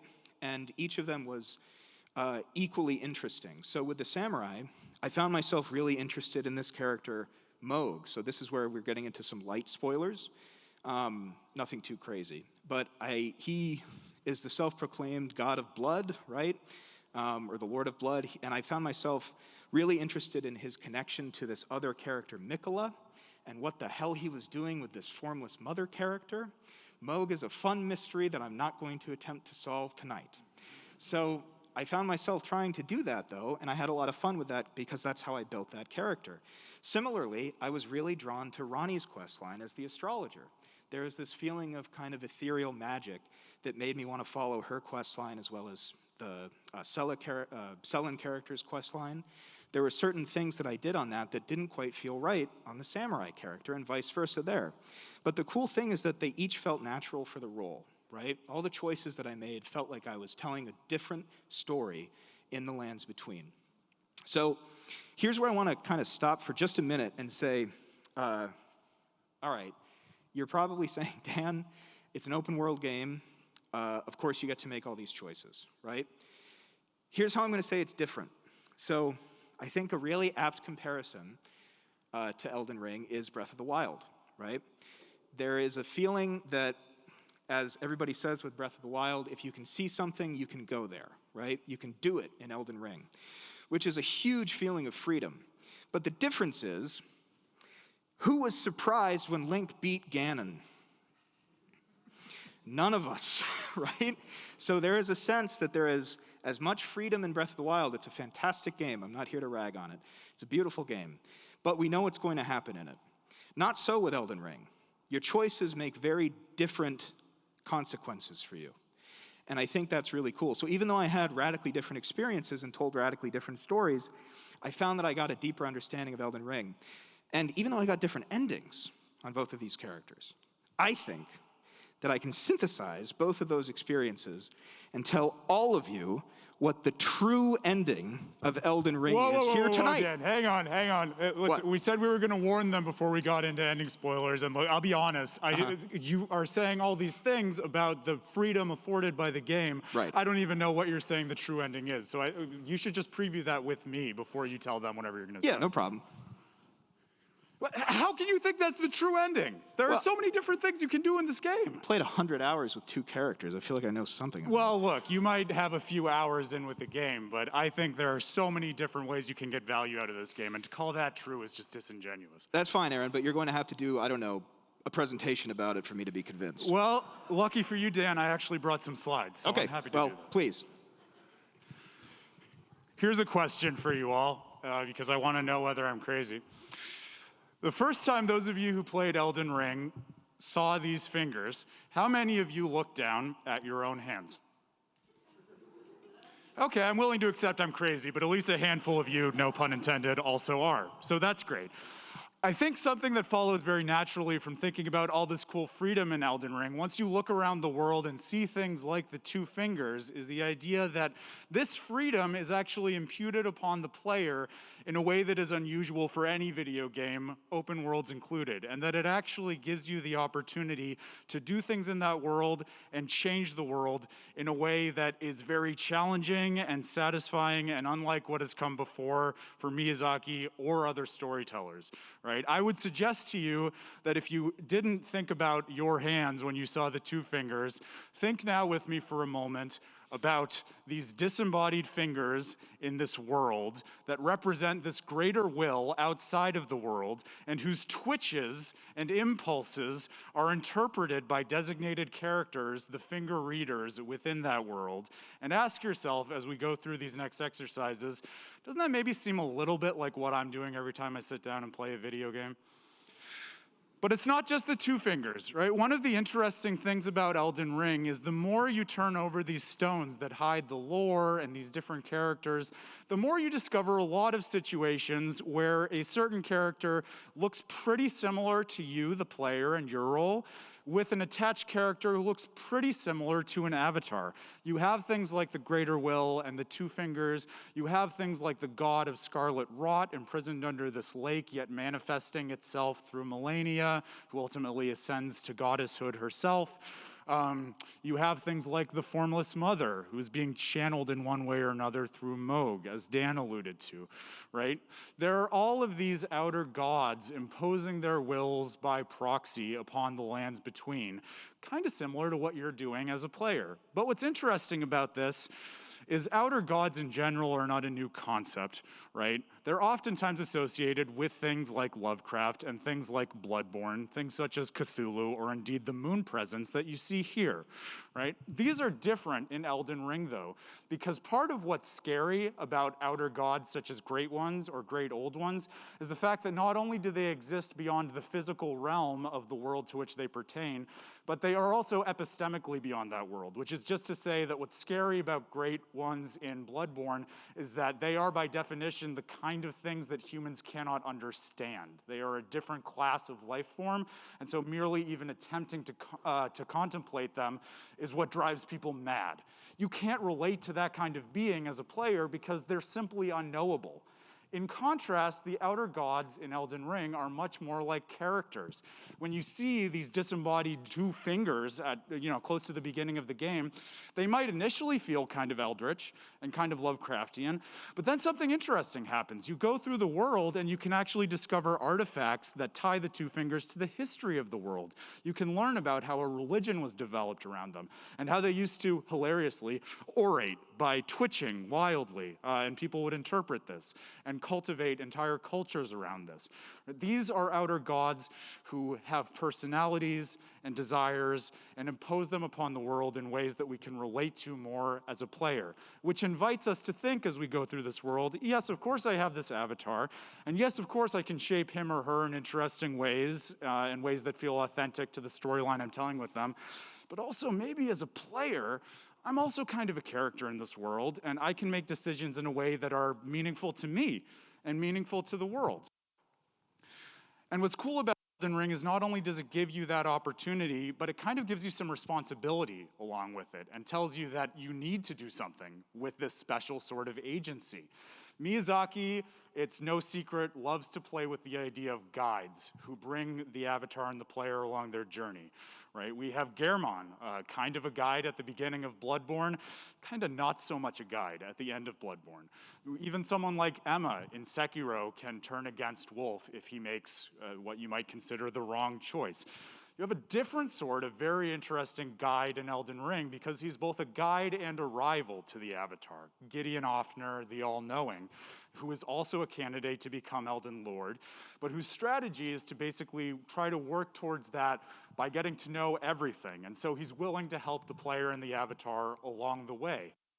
And something kind of interesting happens, which is as Gideon starts to learn more, he starts to doubt that the quest that you and he are both on has any meaning and can really even be fulfilled.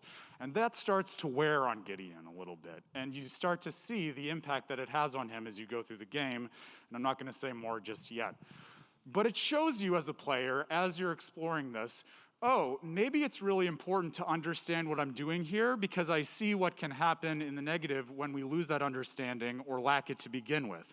On the other side of the equation, we see characters who are actively trying to come to new understandings of the world. There are a few with quest lines that are very involved that you can take your avatar along to help them understand a new order that can be used as a way of understanding the world. And so this is a game, unlike many other video games, and really unlike many of me as where not only you as the player, but in fact the characters in the world are concerned with the best way to understand it. It suggests maybe this idea of analyzing the world and understanding our place in it is not some optional metagame for us as players to engage in after we've played the game, but it's something that we actually have to do as part of the game while we're playing it, or we've failed in some way according to the rules that it's imposing upon us. Of course, the question is, if this is our responsibility, even if we're feeling some relationship to the outer gods in this world, do we really have the capacity to make good on that responsibility and understand the world in a new way and give it some kind of new meaning? I think the answer in The Lands Between and Elden Ring is a resounding yes. But to get why, we have to go all the way back to Demon Souls. That's right, the one that's not Dark Souls, but came first. How many people have played Demon Souls? Awesome. I love you all. Demon Souls is great. It's very different than Dark Souls, as I'm sure you all who played it know, and there's one moment in it that I think up until Elden Ring really wasn't anywhere else in Miyazaki's oeuvre, but has stuck with me since I played it, and that's the moment of fighting Maiden Estrella. So Maiden Estrella is a saint in the world of Boletaria in Demon Souls because it's Miyazaki. Surprise, spoiler alert, there's a poison swamp world in Boletaria. So Maiden Estrella decides that she's going to try to go to that swamp to ease the suffering of the people there. Because it's Miyazaki, of course, she ends up being corrupted instead and cultivates a demon soul, which is one of the demon souls that you, as the player, have to take your avatar to harvest in the game. Right, so you find her at the most dismal, rank pit at the bottom of this area in Boletaria, and she's there with her trusted bodyguard, Garl Vinland. And what's very interesting about this boss fight is that you can complete it without actually killing Maiden Estrella in the typical way. She sends out her bodyguard, you can fight and kill Garl Vinland, and if you do that, you can approach her and get the prompt to talk to her in a boss fight. And she recognizes at that point, oh, you killed Garl Vinland. There's no point in resisting anymore. You can just have this demon soul. And basically, for all intents and purposes, kills herself, surrendering this demon soul to you. This is really unusual because basically what's happened is through the act of engaging in combat with her bodyguard, you have changed this boss's perspective on the world. She's come to recognize that you are something she cannot resist. Her perspective is updated and she does something differently. Now you might be saying, Aaron, video games are an interactive medium. Of course you can influence the world. That's not interesting. But think about all those other games that Miyazaki did. Part of what makes these worlds feel so dead and so deafening as you try to make meaning out of them as a player is the fact that so many of these characters are indifferent to your presence. Whether those are NPCs that aren't interested in you and have already given up, or bosses that are really hard and also don't even seem totally cognizant of the fact that you're there trying to kill them, right? That is soul-crushing and not an opportunity to influence anything. It is different than what I would call conversational influence, as you see in this battle with Maiden Estrella. And in Elden Ring, we're going to get into a few more spoilers of bosses and characters here, this influence is everywhere. It is the rule rather than the exception. You get to fights such as with Godfrey, the first Elden Lord, and you learn through exploring the game that before he became Elden Lord, he was a warrior, right? He was Hoaraloo, he wasn't Godfrey, but he basically gave up that fighting spirit once there was no one worthy to challenge him anymore. And through fighting him, in what is maybe one of the most invigorating fights that I've engaged in the past few years of gaming, he actually regains that fighting spirit. He says, wow, this is a worthy battle. And in the middle of that battle with the Tarnished, he renames himself. He kills his beast, Sarash, becomes a bloodied warrior again, and says, this is going to be a fight worth having, more or less, right? Not an actual quote, but you take the point.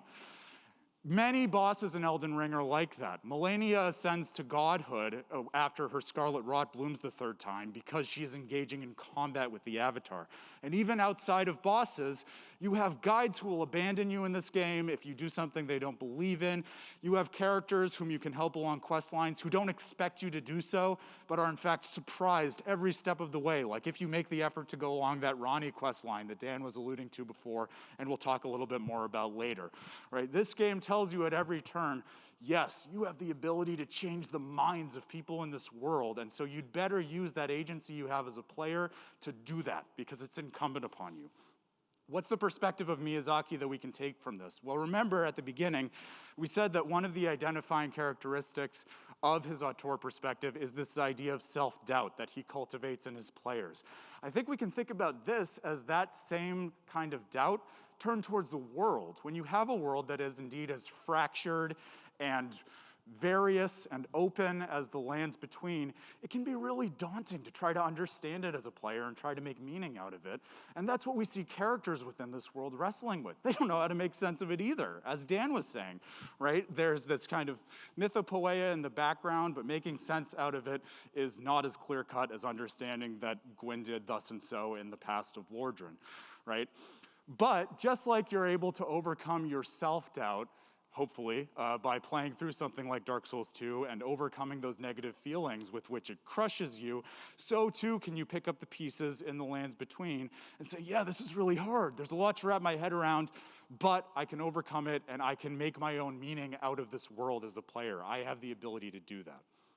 And you know, Dan, actually, as I'm saying that, I think I might have been a little harsh on you before, so I'm going to apologize. And I think there's a way to make sense of our perspectives as both being kind of right.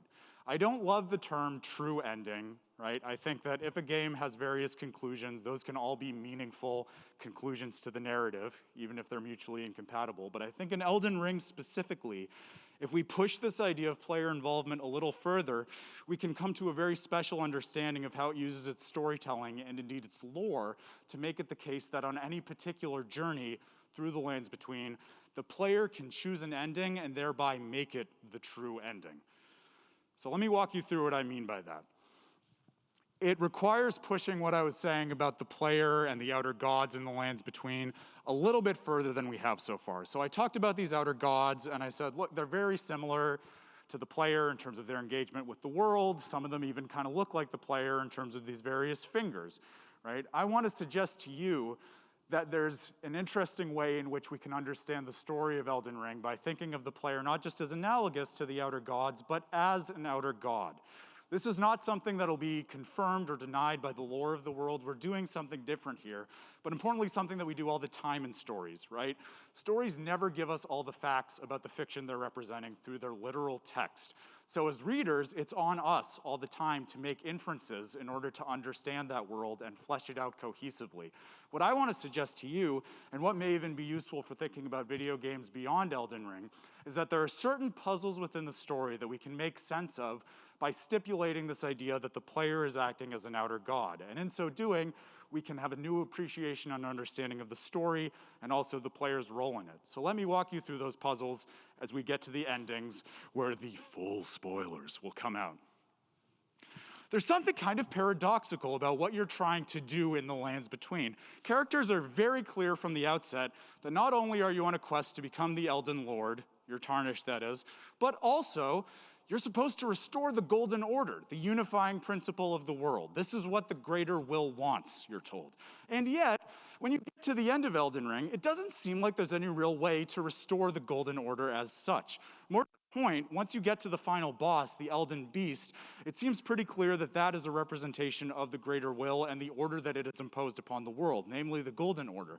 And so it seems like you've been sent on this quest to do this thing that not only can you not ultimately do, but the entity advocating for you to do it, the greater will, actually gets in your way at the end. That's weird. And it points to another weirdness, which is as you look more closely at the Golden Order and what you can scrounge out of the various lore elements and item descriptions in the game, it seems like that order itself is paradoxical and untenable because it's founded on two principles that don't work especially well together. You have the law of regression, the idea that everything tends towards unity and ought to be treated as a single object. And then you have the law of causation, which instead recognizes everything as discrete objects that interact with each other. Now, it's all well and good to think of those as two different perspectives on things, but when you try to actually apply them both as a principle that unifies the world, you don't do so well, as you see with the figurehead of the Golden Order, the goddess Marika, who the game asks you to kind of treat as one person and two people, herself and her consort Radigan, at the same time. Logic Brain can't do that. Right? You can try to make some meaning out of it, but that is a core incompatibility of the Golden Order.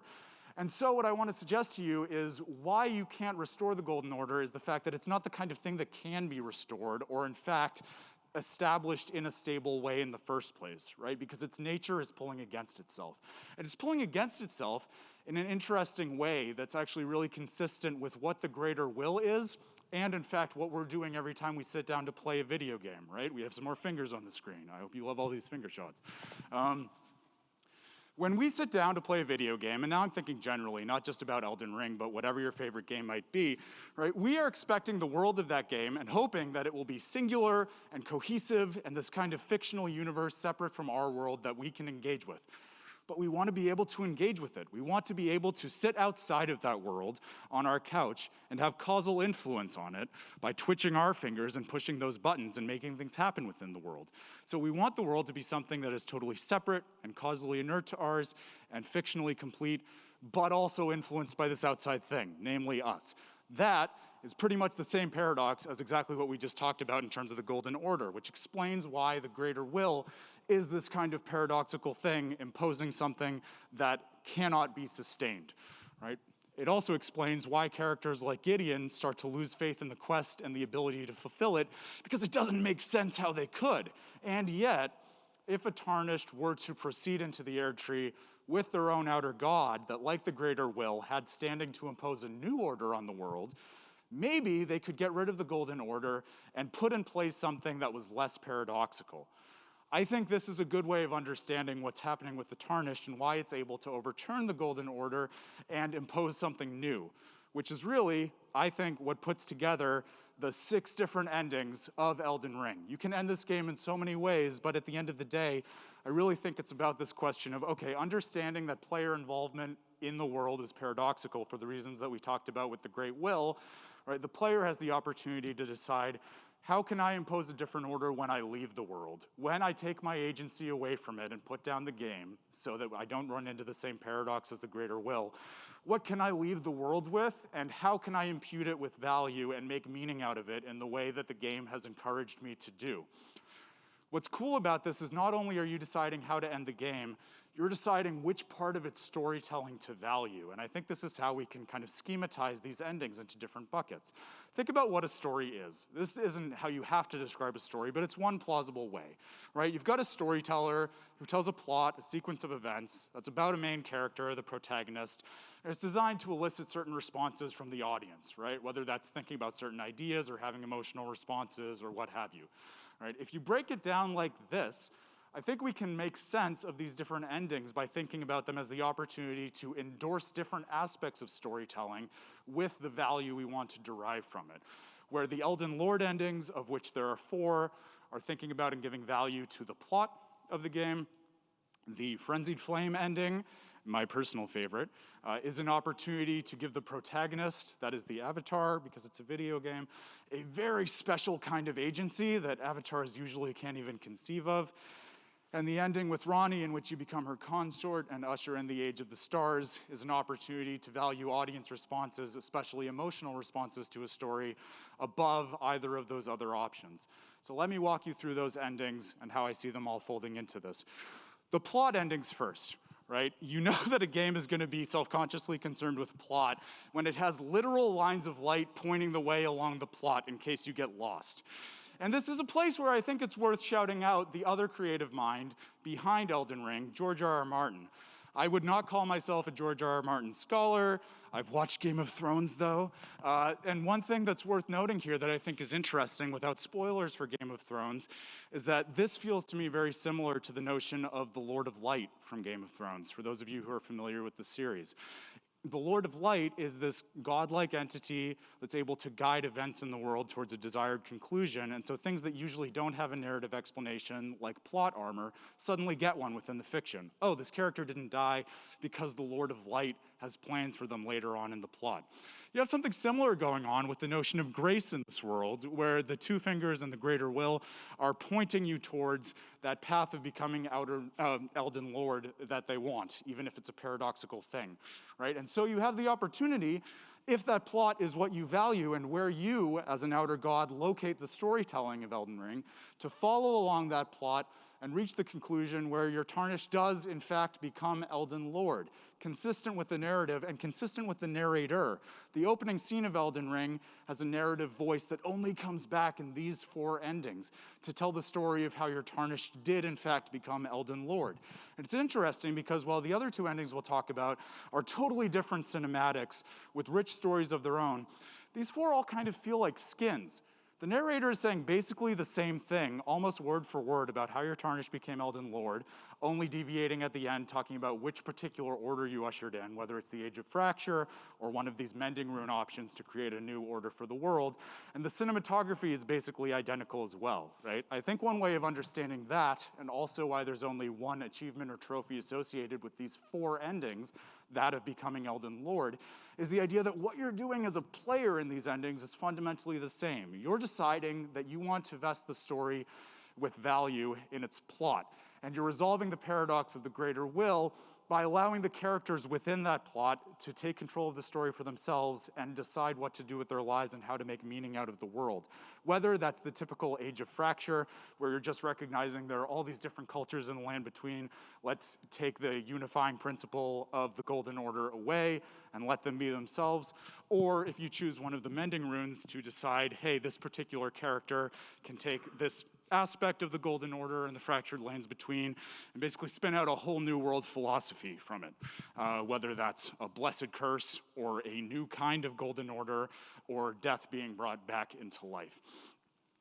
But as soon as you have the idea of following along a plot, you also have the opportunity to deviate from that plot. This is something that is not new in the abstract to Miyazaki, right? How many people have seen this screen? Okay. How many people were really bummed out when they saw this screen? Okay, wow, that's surprising to me. I had a really bad time with the Shura ending to Sekiro Shadows Die Twice, and maybe I'm unusual in that regard. This is an ending, for those who don't know, that basically cuts the game off at the midpoint, gives you the opportunity to surrender your avatar's agency to someone who wants to take control of the world for himself, and leads your avatar to spin out into this hatred-driven demon called Ashura, who subsequently kills anyone who could stop him, and it's implied destroys the world, right? That was kind of a bummer and a letdown for me playing through Sekiro, especially in light of some of the other endings and opportunities, right? What's cool, though, I think, about Elden Ring is it gives you the opportunity to deviate from the plot in 2 different ways that basically separates what's happening in the Shura ending of Sekiro into 2 distinct things, where one is surrendering to emotion, like you get with Ashura, and the other is destroying the world. And yet those 2 parts, when separated, to me, are much more uplifting than what you get in something like Shura. So let me walk you through those. The first is the quest to become Ranni's consort. Ranni is one of the demigods, right? She has a different plan for the world. She recognizes that the order as she sees it in the world is all too tightly bound up. There's life, and there's order, and there are emotions, and they're all just too close to each other. And I think she's also in a unique position to recognize that that bound-uppedness is not good for the emotional experience of people because it subordinates those emotions to duty. Ranni is one of the few people in the Lands Between with childhood friends, people who have stayed with her since she was young, and in spite of their duties to the contrary, have supported her in all of her objectives along the way, oftentimes at great personal cost. She's also the daughter of Rennala, who was previously married to Radagon until Radagon decided to abandon her to marry himself because Marika is Radagon, and we're back in the paradox of the Golden Order. She has reasons to recognize that emotional responses are valuable, and yet when people are duty-bound in ways that contort those emotions, it can be deleterious, it can be dangerous, it can be actually kind of very much like the experience of a player who plays one of Miyazaki's games. Right? And I don't say that lightly, because if you think about the duty of trying to move the plot forward and succeed in these games, Miyazaki's work is often really mechanically hard, right? You die a lot, and as you die, you can get really frustrated, and those emotions can actually make it harder for you to exercise your duty and proceed in the plot.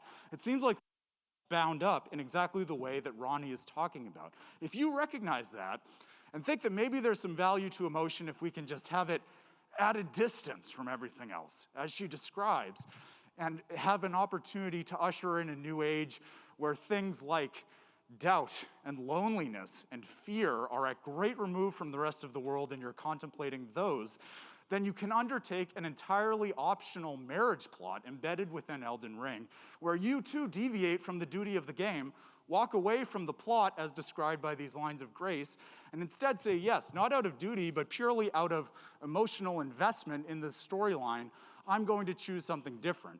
That's a really cool path for valuing just the emotional experience of an audience in a story rather than thinking about its plot and the obligations that follow from it. And I think it's an opportunity as a player of Miyazaki's work, if you go through the storyline, to then maybe go back and play Elden Ring again or some of his other works and say, what if I apply that perspective to my experience and don't think of my emotional reactions to things like dying a lot as mere obstacles, but rather as ends in themselves?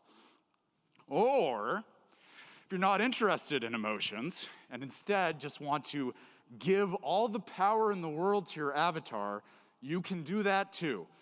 How many people have done the Lord of Frenzied Flame ending? Okay, I'll be honest with you, and again, maybe I'm in the minority. This is my favorite ending, and I think it's really uplifting in a way that I, as a player, didn't expect, right? Because it gives you an opportunity to impute freedom to your avatar by divorcing them from the logic with which you, the player, usually guide them. It divorces you from that logic by forcing you, as a player, to make very irrational decisions, the kind of thing that would be described as madness, which is indeed the status effect afforded by the Frenzied Flame, right? And ultimately pursue something that is totally antithetical to a story. So at a certain point in Elden Ring, right, you find out that there are thorns in the Erd tree that you have to get rid of in order to proceed along the journey. The maiden who's been guiding you says that she can help you kindle this flame in order to destroy those thorns. So you're on your way to do this, and you might encounter this NPC by the name of Shabriri who says, hey, I know something you don't know. In order for the maiden to help you do this, you're gonna have to sacrifice her life. And doesn't that seem like a bad way to start off ruling a kingdom? But you can save her. There's another way. You can claim a flame for yourself that will allow you to do the same thing if you go down below the capital and get it. If you're a reasonable player and you care about the maiden's life, that seems like a reasonable thing to do. And that's what I did. This was the first ending that I got. Something weird happens as soon as you try to act on that. As you go down below the capital, instead of some gracious path to discover some kind of holy magic that will save the maiden, you go to the subterranean shunning grounds, where basically everything unwanted, such as omen, are kept. It's a dank place, the music is getting more suspenseful and sad and melancholy, and the maiden who you might be trying to save shows up more than once to tell you, I don't want this. I want to choose the purpose of sacrificing myself. And if you keep going with this, you are going to do something bad that cannot be undone. If you insist on going forward despite that, then you are doing something illogical by guiding your avatar down that path. You are divorcing the avatar from the typical way in which you reason that you can take certain means in a video game in order to reach certain ends that you want and that you find to be meaningful, such that by the time you arrive at the Three Fingers, the current host of the Frenzied Flame, the avatar is apt to recognize exactly what the Frenzied Flame is. The best understanding we have in that, presented in the game by Hayeta, who can become your maiden if you choose this path, right, is that the Frenzied Flame recognizes that disparity in concepts just brings about pain and agony. As soon as there's life, there's death, and so on and so forth. But you can instead go the path of returning everything to a lack of disparity. If everything were one, there would be none of this pain. There's something kind of tempting about that, but it is a deep kind of madness, especially when you're embedded in a story, where stories depend on plots, which depend on conflicts, which depend on disparity. So you can see why this kind of world would feel the need to lock that idea up and seal it away in the deepest conceivable place. But if you dig it up, you have the opportunity to free your avatar from the control and the logic by which you have been guiding it, which explains, in my view, why the Lord of Frenzied Flame ending actually shows your avatar exerting a kind of agency that is not present in the other endings. You, as the player, get the opportunity to press this very ominous button prompt to make your avatar become the Lord of Frenzied Flame. And after that, the avatar collapses on the ground, wriggling in a way that cannot be controlled by the player, only to rise again. And in contrast to Ronnie's ending, where you're kneeling before Ronnie, or the Elden Lord endings, where you're sitting on a throne, very static, this avatar is raising the world, actively burning it to the ground and getting rid of the Erd tree. That might seem like a bummer, but I would put to you it does not feel that way, because you are freeing your avatar and giving it that special kind of agency that is usually only afforded to players. What is Miyazaki doing here? I think he's taking the nature of video games and using it to push his own views that we saw in previous games. We talked about how every world that he crafts is deeply cohesive, even if those individual rules of the world are different than the rules of another world. Now he seems to be saying, look, one of the coolest things about video game storytelling is that it depends on the player. It's interactive. So why not have a game where the player can actually decide from many incompatible rule sets what rules they want to apply to this world and how they want to make meaning out of it. In that way, unlike his previous works, the player of Elden Ring is not just choosing a conclusion to the narrative, choosing how to tell the story and where to put the value of that story. That is a much larger storytelling onus on the player in a very cool way than you typically get in a video game, even Miyazaki's. It's the kind of thing that comes into relief when we don't just think about these games as singular works, but say, okay, how do they communicate in an oeuvre? What is this great sphere that looks at humanity and encourages us to look at ourselves, whether it's at the end of Dark Souls 3 or in the moon behind the moon presence, even in Ronnie and the Lord of Frenzied Flames endings. That's the kind of thing that we can contemplate better when we think about Miyazaki as an auteur, rather than just this great guy who creates these great games. I've enjoyed thinking about that with all of you. I hope you have too. I hope that we can all enjoy not just thinking about Elden Ring and Miyazaki's previous works, but thinking about where he's been, where he is now, and honestly where he's going. It's so cool to know that this is still a living creator who is actively thinking about and working through this stuff. And honestly, guys, I don't know about you, but I can't wait to see what he does next. So thank you so much. Again, it means so much that you would come out on a Thursday night and spend this time with us. I hope you enjoyed it. I hope you enjoy your journeys through the lands between. We have to give up the room, but if you want to hang out and chat with us, just give us a sec to pack up. We'll be in the queue room behind here. We also have cards. If anyone wants the website's info, they're up here. Feel free to grab one as you head out. Thank you, everyone. Praise the sun, everybody.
That's my man.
That's my man throwing down.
That's my man throwing down.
That's my man going down.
That's my man going down.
my man throwing down.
That's my man throwing down.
That's my man throwing down.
That's my man throwing down.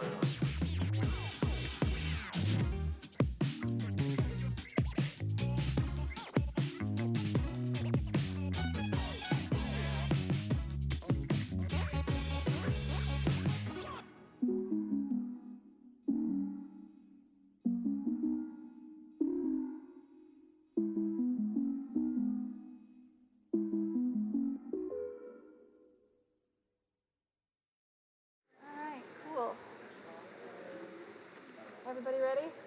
We good? Okay. How is our audience this evening? We're all here for Make It Queer, You Cowards, I hope. Right? Right? Okay. My name is Katie Kachuk. I am the person on this panel with the most game show host-like name, so clearly I have to moderate. I am also the executive director of GamerX, and I am your host this evening. And I would like to have this opportunity to introduce the game. This is the game where everything's queered up, and that's all that matters.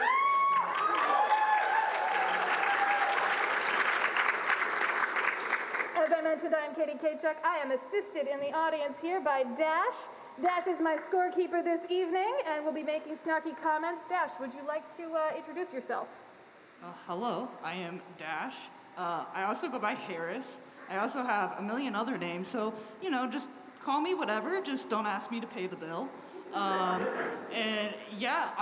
the dyslexic that's keeping score, so it's gonna be great. It's gonna be good, yeah. And now for our contestants this evening, let's just go down the row. Hi everybody, my name is Dr. Sarah Hayes. I am a clinician at Game to Grow. Special note to all of my clients out there who are watching this stream and or in the audience, please go away. You're gonna see me making jokes that it will change our relationship potentially because you're going to see a different side of me than is my clinical presence. So avert thine eyes because you can't unsee what I'm about to do. Other than working at Game to Grow, I am also a clinical contributor for Take This and the people and mentorship lead for Queer Women of Esports. Kyle. Hello, I'm Kyle Stephen Porter. I have a semi-long resume. I apologize. Partnerships Manager for Out in Tech. I manage the PAX Together intersection. I'm the host of the Shade of It All podcast, a Rootcast pod race for RuPaul's Drag Race, available on Apple, wherever you listen to podcasts, it's there. I'm handsome, I'm stylish, I'm charming, and I'm humble. And I'm in New York. You can find me on Instagram at Kyle Danger. The A is a 4 because whoever has the A. I'm off. There we go. I'm on Twitter at Why Am I So Amazing, but I find Twitter to be a cesspool, so I'm not there often outside of posting my Wordle and Quirtle scores. I also happen to be the defending champion of Make It Queer, You Coward, so no pressure. Liz. I have to go after that? Yeah. Okay, I'm very sorry. Okay, hi, my name is Blizzbear. My pronouns are he, him. I'm a variety content creator that mostly spends my time on Twitter and Twitch.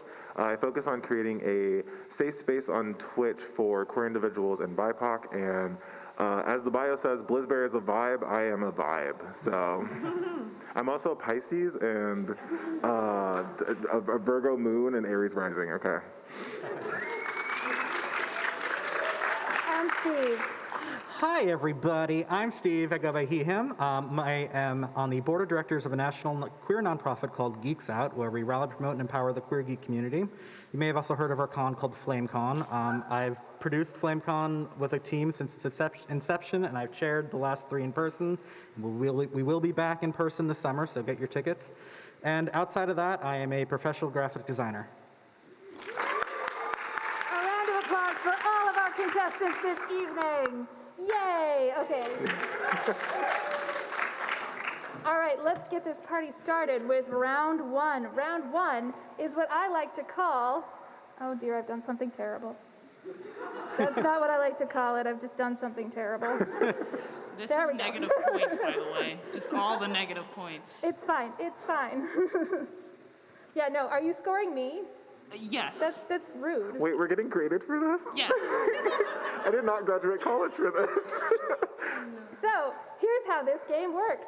I will be giving everyone arbitrary points for their answers, and our first game here, which I have finally gotten back up on the screen, our first game is called I Will Go Down With This Ship. Contestants have about 3 minutes to describe their favorite LGBTQIA+ ship from any video game, canon or not. Explain what makes these characters perfect for one another, a queer headcanon story about their relationship, and why they would stand this partnership to the end. Contestants, as I said, will be given arbitrary points by me. And me. Who would like to start? Let's start with defending champion. Kyle Stephen Porter. Kyle Stephen Porter, what is the ship you would go down with? I'm not going to repeat my answer from last time, although I have a like foaming at the mouth defense for Icon Soren from Fire Emblem. However, this time I will go with Rosalina and Luma. Oh. Oh, yeah, what? Queer? Are you sure? Yes, I am. Rosalina lives in space, as do the astrological constellations. We love a witchy queer. Luma is the beautiful young cherubic sub to Rosalina's dom. Okay. Whatever Rosalina says, Luma's like, I got you, Mom. She wears her makeup game is on point. Her I mean, I wig can't game argue with is that. Yeah. queers wear crowns, as you saw on my beautiful headshot. On your profile, yeah. yes, on your headshot. Turquoise is pretty queer. I'm running on 3 hours of sleep, so. It doesn't get gayer than Rosalina and Luma. Fight me. All right, 500 points for Kyle, 500 points, everyone. Liz, are you prepared? Yes, I guess I'm prepared. I'm going to mention a game that I feel that not a lot of people might know, but it's called Alba Wildlife Adventure. It is about a little girl who goes to a Mediterranean island to take pictures and basically preserve the natural wildlife, but during this entire journey, she meets a new friend, and it's her best friend named, I think it's Ines, and towards the end of the game, you notice in the town square there is a just queer flag. Didn't know the game was queer whatsoever. And I was like, ooh, gay, love that. Honestly, everything needs to be gay, thank you. But as we get closer to the end celebration, where it's like 4th of July, her best friend holds her hand and says, I really appreciate this time we spent together. And they're like young, like really sick, like 6 years old, I wanna say. But it kind of just reminded me of like maybe falling in love with your best friend when you were little. And it was very adorable, and I was like, this is really sweet, and so I'm gonna go down with that ship. Oh my God.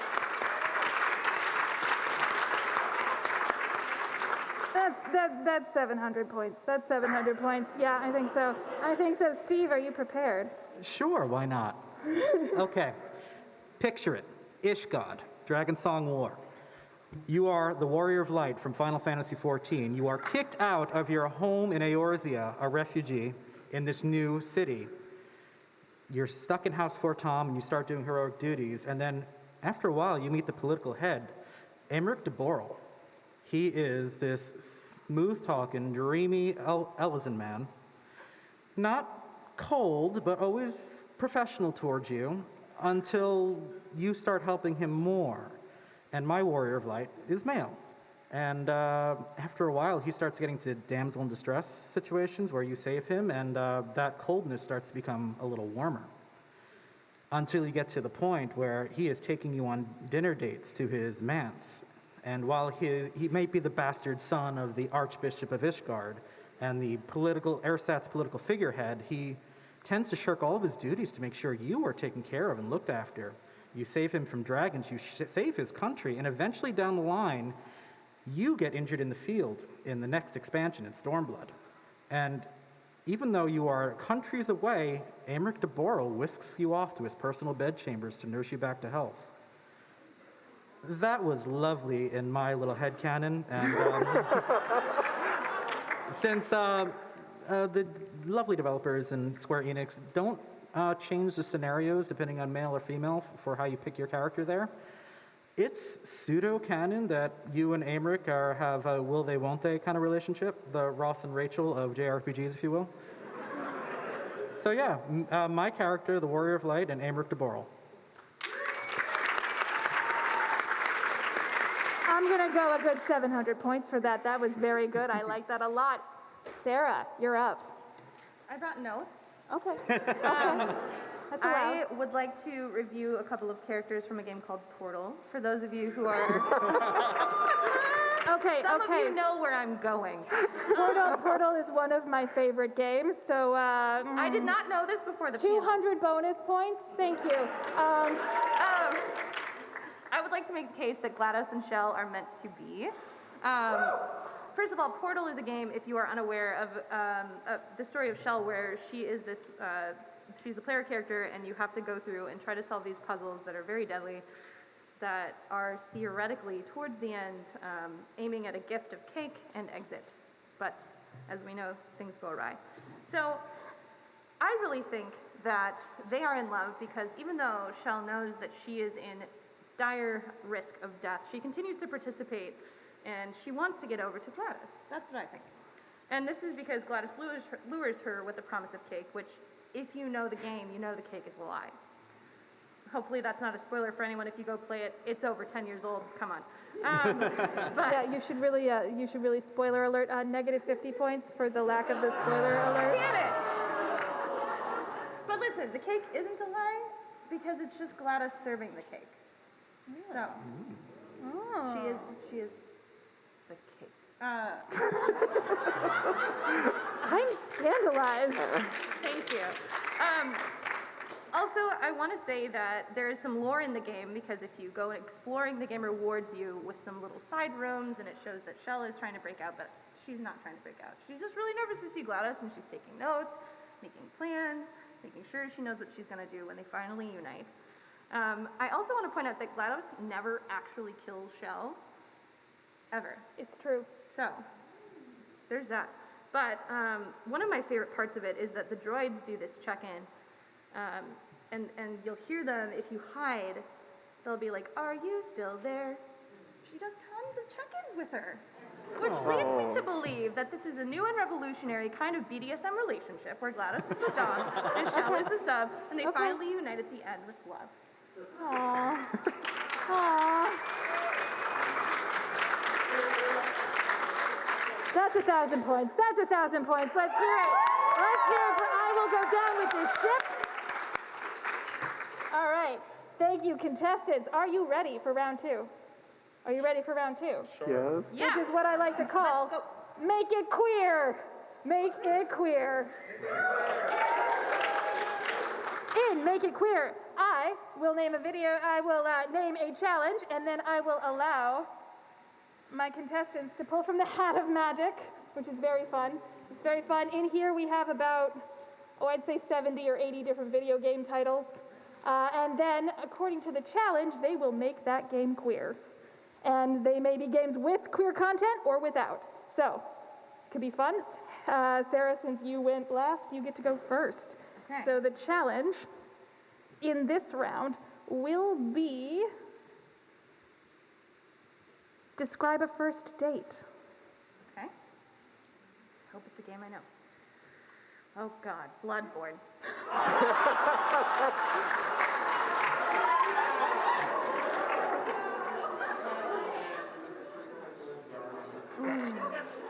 This is great. Since I have only played one From type game, I'm going to pretend that this is Dark Souls 3, but close enough. Okay. For government work, right? It's okay. I haven't played Bloodborne either, so it's fine. Great. Yeah. So, I think that there's a lot of dancing that happens in this game, and so the first date is the first boss that you encounter, and it's all just a confusing. It's a dance with swords, right? You're just dancing around with swords, and if you get hit by that sword, whoops. They didn't mean it. Okay. So the first date is sword dancing. Sword dancing. Okay. 300 points. 300 points. I like it. Kyle, please describe a first date.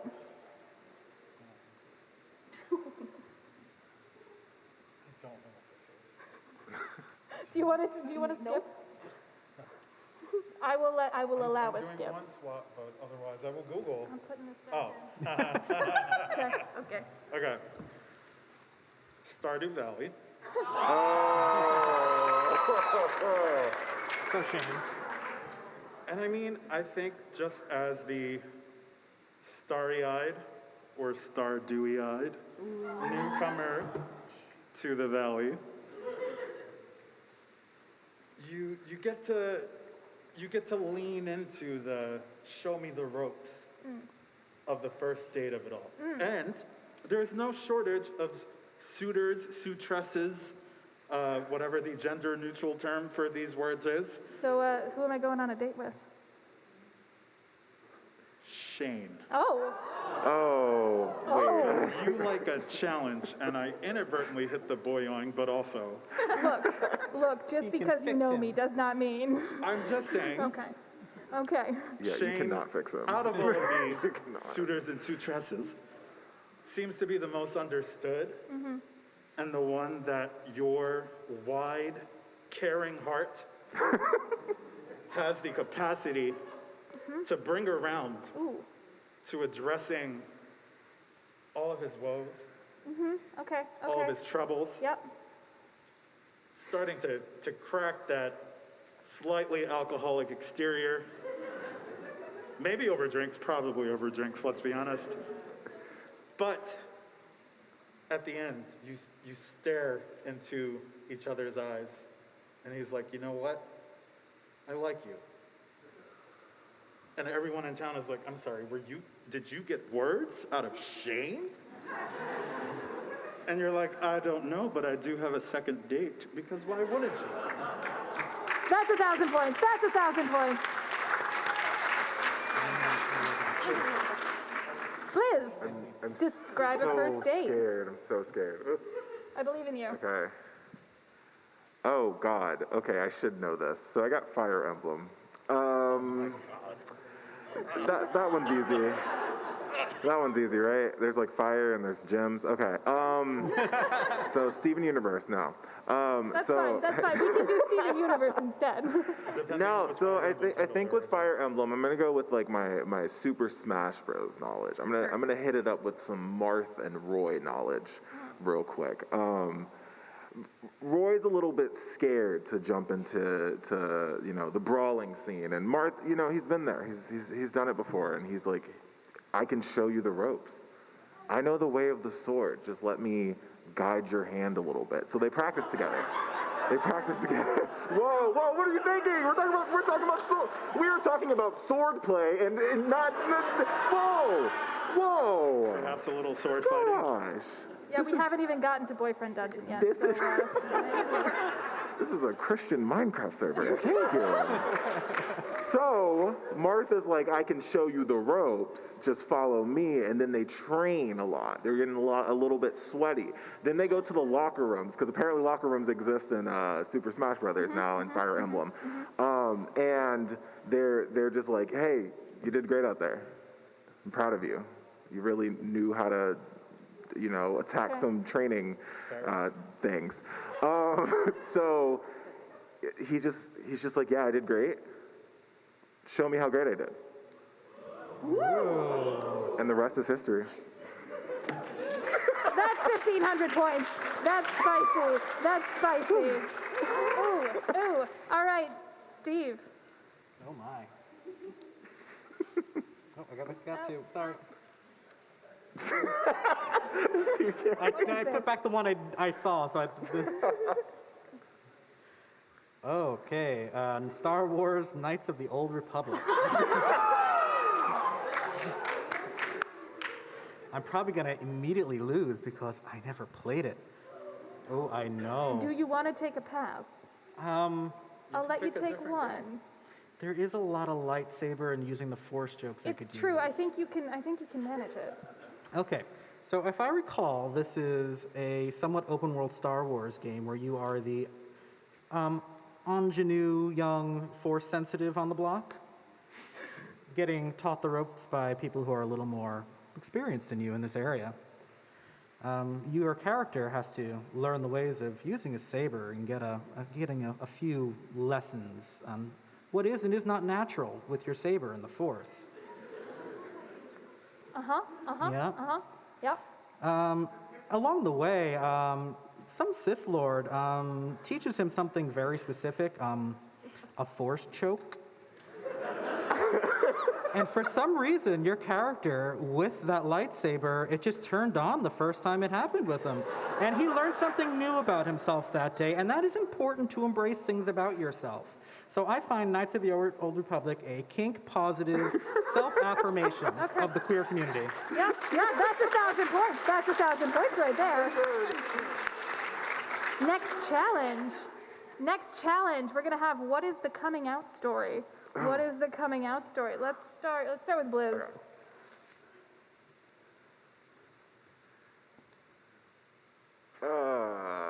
Okay, so I got BioShock, never played that.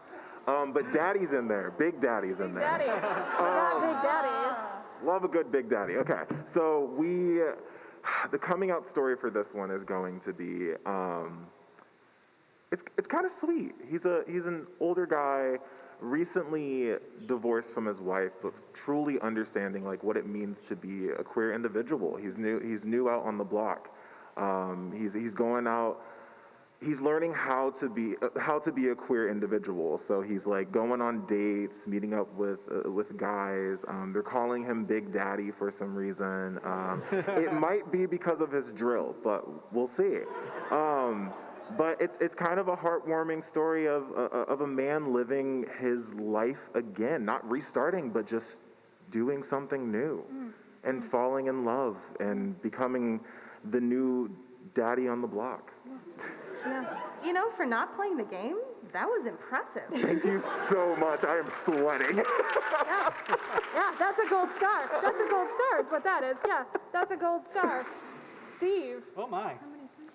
just tell us the coming out story. Of Super Smash Bros. Why didn't I get Oh my. There is my cup runneth over of queer assumed people. I think we're going to do the coming out story of, oh my, literally 100 characters. Pick your favorite. Or I'll pick Meta Knight for you. Who's Oh your main? God, no. I think I'll do the coming out story of Mr. Game & Watch. Crazy Hand. Which one? Crazy Hand. Oh, is that the big hand? Oh, yes, no, okay, I know what you're talking Everybody about. knows that there is the perfect older brother, Master Hand. Everybody loves Master Hand. Everyone wants to be Master Hand. Where's the love for Crazy Hand? Sometimes being a little off is beautiful. And sometimes the reason Crazy Hand couldn't quite relate to everybody else the way perfect Master Hand can relate to everybody is Crazy Hand didn't like the other hands that Master Hand liked. Maybe Crazy Hand fell in love with a lovely foot one day. But how could that love be accepted in the world? I mean, no one's getting hurt. They're both consenting adults. And Crazy Hand just had to act out and writhe around and smack you and shoot you with really, like, time bombs and lasers. It's very... The metaphor isn't perfect here, but Crazy Hands don't care. So the coming out story is Crazy Hands embracing his entropy. And Crazy Hand embracing his lover, this lovely lover of the foot. And Crazy Hands is the queer icon we need in Smash Bros. That's a full rainbow. That's a full rainbow. I'll give that a full rainbow. Wait, are we moving from symbols to numbers or numbers Yeah, to there's a symbols? Don't worry about it. Oh, okay. I got it all down. Yeah. It's good. All right, let's hear the coming out story, Sarah. I was built for this. Persona 5.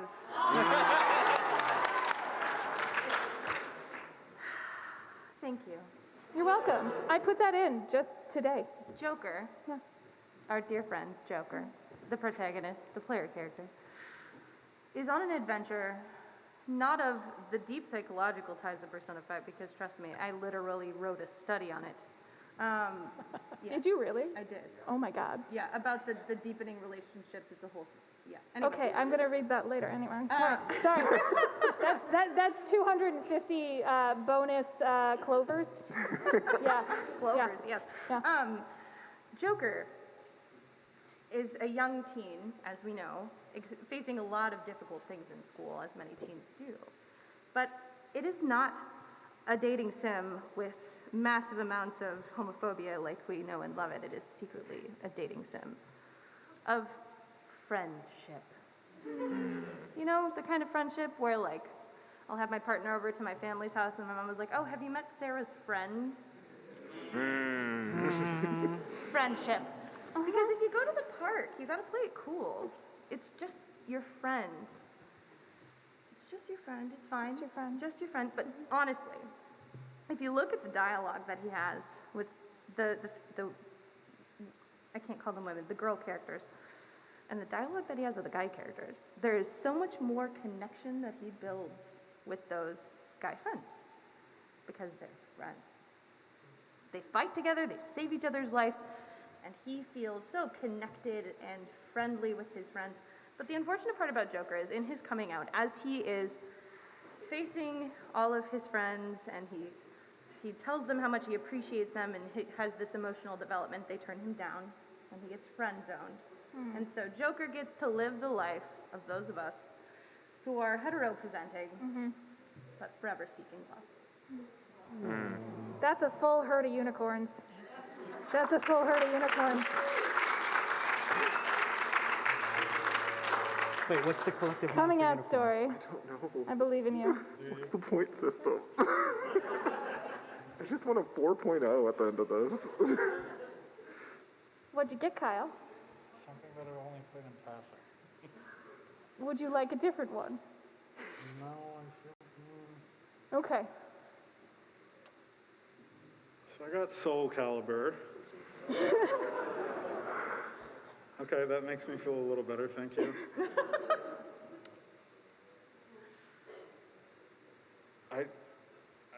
I think the caliber of this coming out story is a reckoning of the soul. Yeah. Lots of searching inward, lots of outward battles for people to understand your true self. That is all I've got. That's worth a bottle of glitter. That's worth a bottle of glitter. Let's hear it for Kyle. Let's hear it for Kyle. All right. Let's see here. Let's do describe the proposal. Describe the proposal. Let's start with Blizz. Did I make you go first last time? It's fine. It's fine. Okay. Wait, what's the It's the Stanley Parable. topic? Or what's Describe the proposal. A proposal. The Okay. proposal. Okay. I played this once. This is the Stanley Parable. Great game. Loved it. There's a lot of different options in this proposal. There's a lot of many doors. Marriage is a door, and there's many doors that you can go through. What is the correct door for your partner to, enjoy loving you for eternity, or a period of time? So this proposal, the Stanley Parable proposal, you treat it like the movie Saw, but a little bit better. Hold on. It's all cute at the end. You take your partner, you put them in a room full of many doors. Okay. You're looking at me like. No, I like this. It's good. You put your partner in a room with many doors. Some leading to things that could be bad. Some leading to marriage, and they have to decide which door it is. They don't get to know what's behind the door. No, that's love. Love is scary. Yeah. Yeah. That's an A+. That's an A+. Sarah. All right. Excuse my reach. Describe the proposal. What'd you get? Resident Evil. Yay!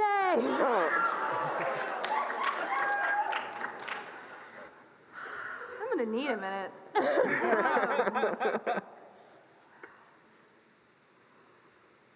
Which one's Resident Evil? I get Silent Hill and Resident Evil mixed up. I'm a bad video game executive. Thank you. Leon Kennedy is Resident Evil. That does no help for me. Oh, Lady D. I mean, that's fair. Yeah. That's fair. Do you want a different but one? I didn't play it, so I am gonna ask. You're gonna pass? Okay. I'm sorry. I know that's disappointing. I know.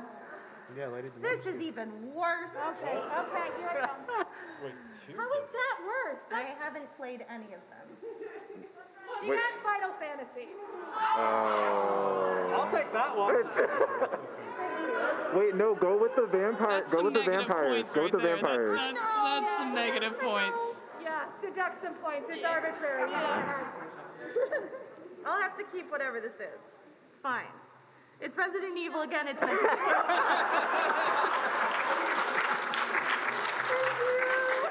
This doesn't help me either. Oh my god. I'll just go with World of Warcraft. I grew up playing single-player adventure games, y'all. Okay. Okay. All right.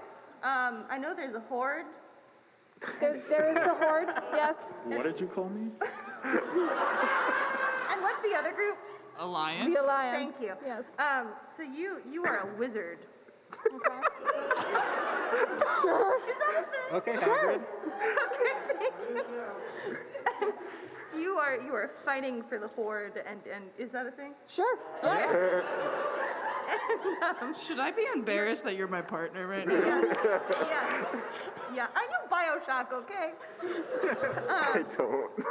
Okay, so you're fighting for the horde and you're doing the good work, but then you notice across the room this really handsome orc who's a part of the Alliance. Oh. That's not how that works, but okay. It's unrequited love. Okay. Okay. The orcs are part of the horde. It's okay. It's okay. He. Not in this world of Warcraft. Okay. It's not. Woo! This is about headcanon. You're right. Unusual Okay. Orc. Yep. This orc is very special. He's shiny for unexplained reasons. Okay. Probably also because he's part of the Alliance. Yeah. And so slowly but surely you fight each other, but you don't hit quite as hard, and you start budding and having this lovely relationship. And so eventually, in the middle of the war-torn regions, somewhere in the world of Warcraft. Yes. Yes. Where there's in the world of Warcraft. Lots of pine trees, because I'm from Minnesota, and that's very romantic. And the orc has cleared this field full of flowers and laid out a nice blanket for you to have a lovely little picnic. And nobody goes in the pine trees because nobody else but Minnesotans find it romantic. And he sits you down and explains to you how being a shiny orc has been so hard until you came into his life. Because there's no more orcs in the Alliance, it's just him. And so you make his life complete as a wizard from the Horde, because you both kind of break all of the expectations. And so he hands you a pomegranate, which is orc tradition. Okay. Yeah. And Yeah. helps you That makes engage. sense. You don't have a choice. You're just engaged. Oh. Oh. The end. Okay. Yeah. Yeah. Yeah. That is worth one picnic in the pine trees. Is what that is worth. All right, Kyle. I don't know if I can follow that. I think you can.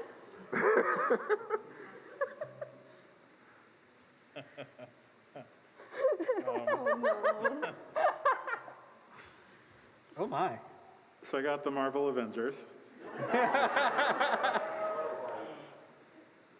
want to talk about the love story between two Avengers. I'm into it. Oh, Tara. The Winter Soldier and Captain America. Yes. Yes. Yes. That's a good one. Yeah. Can you give that like 200 bonus shields, please? Yes. Thank you. Thank you. It's a lengthy whirlwind romance. It starts out very innocently enough. It did. No, it does. I'm just confirming that that's Okay. true with canon. So, lots of boyish charm. There's giggling. The Winter Soldier disappears for a couple of seasons. Okay. Captain America is distraught. He's lost his love. Oh. Or has he? Oh. Under the guise of night, Sure. his long-lost love returns, but he knows not 'tis his love. I don't know why I'm Shakespearean all of a sudden. It's fine. I like it. Getting a lot of iambic There's pentameter lots up in of here. lots of clashing, lots of fists hitting pectorals. There is a torn mask. What? And it is like, and there's that moment of recognition. It's like, Steve, not that one. Steve, Bucky. So much goes spoken yet unspoken in that moment. That wintry moment, which is all of a sudden thawed with just a glance. There's a falcon observing and feeling sad because he thought he had a thing with the Winter Soldier. He doesn't. It's always been Steve and Bucky. It's always been Steve and Bucky. I think we all know that. Stucky. Captain America throws his vibranium shield at the wall with such force of his love for Bucky that the outer rings all fall away until there's just the inner ring that happens to be finger-sized. So, Winter Soldier finger-sized. And suddenly they are betrothed. Oh,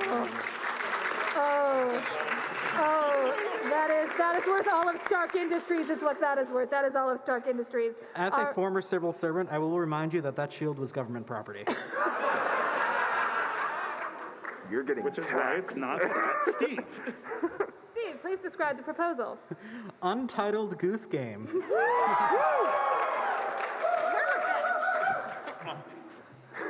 I'm going to do it from the perspective of the protagonist, the unhinged little goose there. So we all know there's that little farmer man carrying his boxes around with a little derby hat, older gentleman, and this is going to be a May-December romance. So actually, I don't know the lifespan of geese, so I'm just going to assume it is.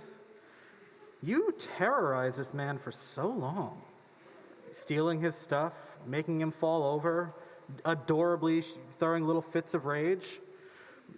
But it's kind of like schoolyard flirting. I mean, it's minor assault, and we're just going to have to go with that. But you guys get so used to your routine that it's just, you're each other's other half. He provides you with little knickknacks that you hide for some inexplicable reason, and you provide him with high blood pressure. And that's love, isn't it? And one day he's carrying a whole horde of who knows what. I don't even know where he gets all this stuff from. And you go up right behind him and you honk as loud as you can. And like clockwork, everything goes flying, but it's just a box full of petals from a rose. And the rose petals fall all over you, the little bewildered goose, in your neuroses. And you can't see through the petals that the little old man is on one knee with a piece of bread in one hand because you are goose. But in the other hand, a beautiful little diamond ring. And you are struck with love and just cannot wait to steal that thing. That's worth a gold bell. That's a gold bell. Yeah. All right, so let's do one more round. Let's see. Let's do... But it's rated G. Okay. But what? But it's rated G. The love story, but it's rated G. Oh. It's family friendly. It's a family friendly love story. Sarah. Sorry, I'll leave. Okay. I don't know what this is. Phoenix Wright Ace Attorney? Oh. Today we've learned that I played nothing and I'm a horrible person. Can I have something else?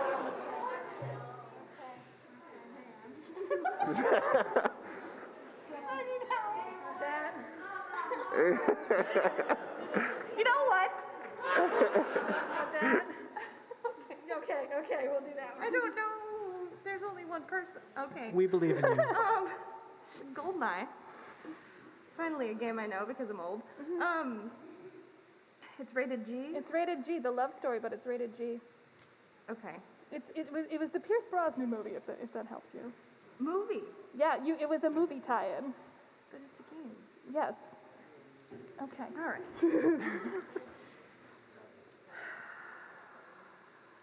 Why do you do this to me? What are you gonna do? Yeah, that's the first step. Okay.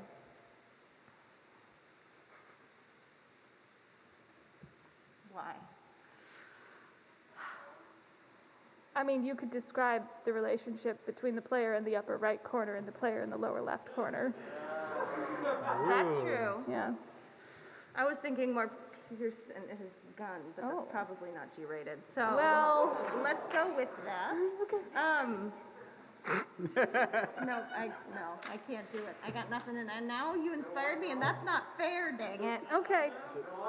It's not fair. It's not fair. The Nintendo 64 was a family friendly system. It was a.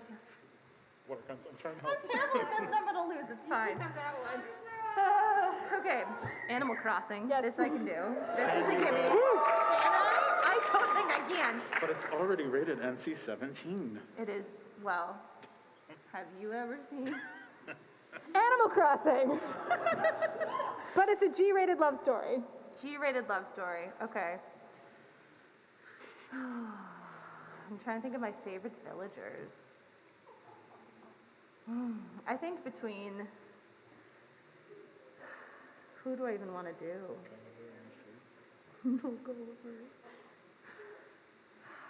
Running out of time here. I don't have names in my head, and they're all gone because I'm on a stage in front of a bunch Flick. of people. Tom Nook. That's who I was Tom thinking Nook. about, Isabel. I'm gonna say Isabel in the player character Okay. is the sweetest G-rated love story of all time. Because Isabel is always there to look out for you and always has great advice. And every morning she greets you, which is more than I can say that I do for my partner. And she always has her little drink, and she's sweet to you, and if you see her and you go talk to her, she wants to make sure you're doing okay, and she even plays mediator if you have any problems with other people.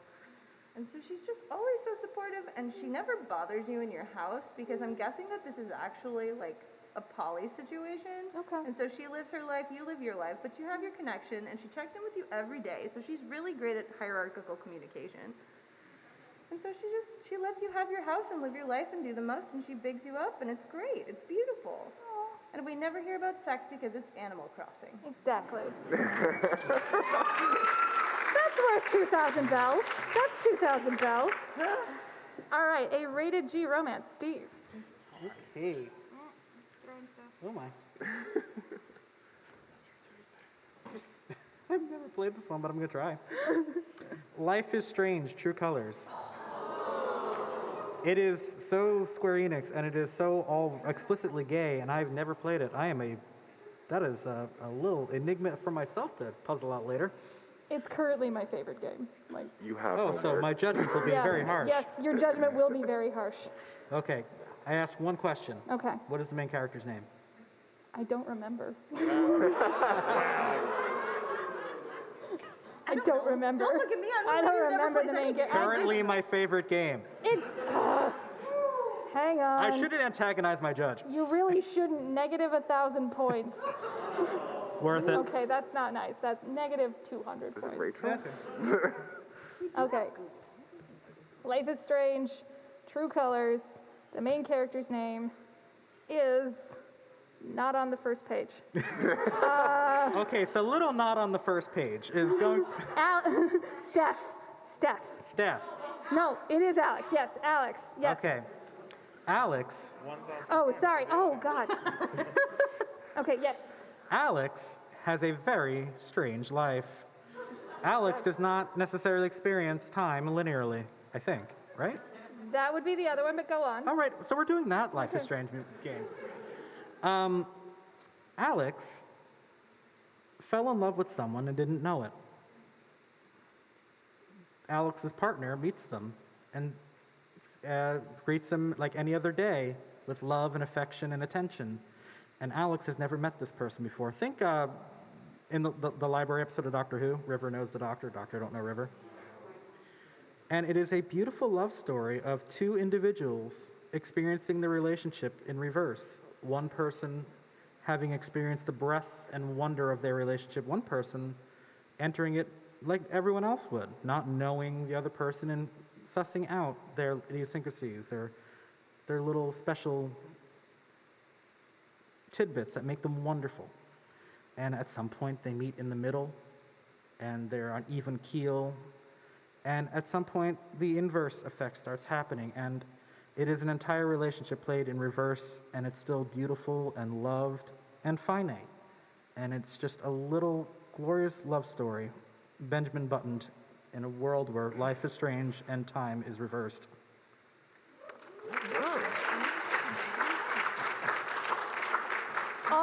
All of the points, you can have those back. And 10,000 points. 10,000 points. It's very good. Very good. Okay. Who hasn't gone? You haven't gone yet.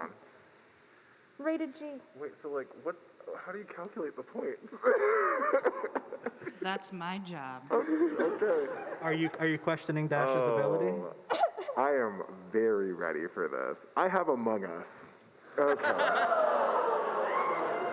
Love Among Us. This is a classic case of falling in love with your enemy. There's this alien that came on to the ship, infected a crewmate, and now that crewmate is trying to kill every other crewmate. But that crewmate, the alien crewmate, starts falling in love with the blue crewmate. He's supposed to kill him. He's his target, but he can't help but, look at the way that the shine in his visor just looks at 6 p.m. Eastern Time when the sun is shining at the spaceship. He can't help but notice the cute little queer pin and pronouns on the crewmate's spacesuit, which I honestly, now thinking about it, that might have a leak in the spacesuit. Yeah, you're gonna put a pin in the spacesuit. Okay. That's fine. It's fine. It's fine. So he starts falling in love. He starts killing all the other crewmates except him. He wants to run away with him at the end of the day.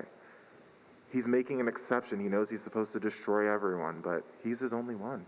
He's the one that he loves. Everything about him is perfect. And even the flaws like that, that's okay. It's perfect. It's love in space. Everything is a light year and beyond. We'll take that. And love is just, maybe love is just a spaceship going through space. Yeah, that's worth at least 100 orange drinks. Yeah. Okay, Kyle. Last one.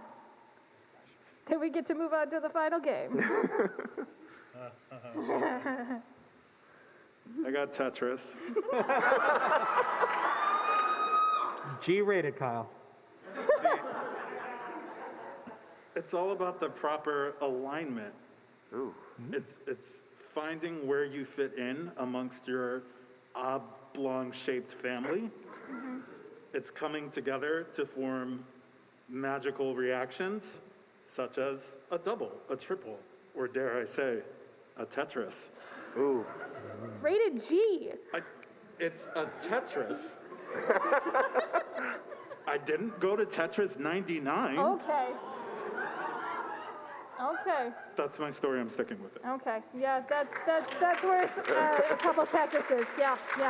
All right. So now we are going to move on to our final game, which involves audience participation. Woo! All right. I'm just going to point out Steve has not gone first in any of these rounds. Did I not make you go first? Oh, no, you didn't. Oh, no. I went first twice. Oops, I'm so sorry.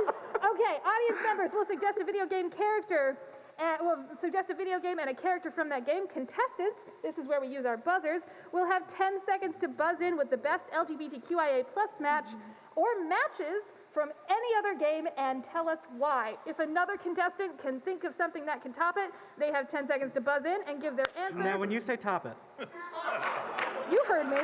Okay. Yeah, you heard me. And so on until every other contestant who wants to answer has answered. Points will be awarded arbitrarily to the best match. If you would like to participate and name game character, we have to do this in 5 minutes, so please line up at that mic right there. Oh, God. Let's go real quick. I'm probably only going to give you all 5 seconds, so be fast. Please. Samus, Super Metroid. Use your buzzers. Oh. Kirby, mouthful mode. Why? Mouthful mode. Okay. Kyle. Zero Suit Samus. It's a girlfriend twin situation. Ooh. Oh, no.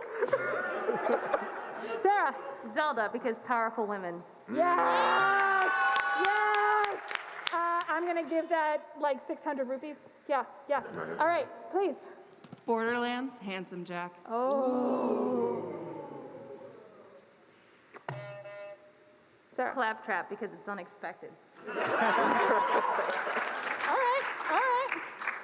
Anybody else? I'll go with, I'm gonna go with Lady D. I think Handsome Jack just needs someone who needs to dom him. Oh my. Yeah. Oh my. Okay, like that's worth at least 100 whips and chains. Yeah.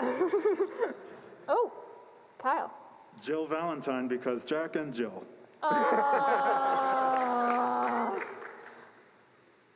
No. Please. Rouge the Bat from Sonic Adventure 2. Steve. I kind of want to see Rouge the Bat with Jessica Rabbit because they're the same character in different fonts, and that is.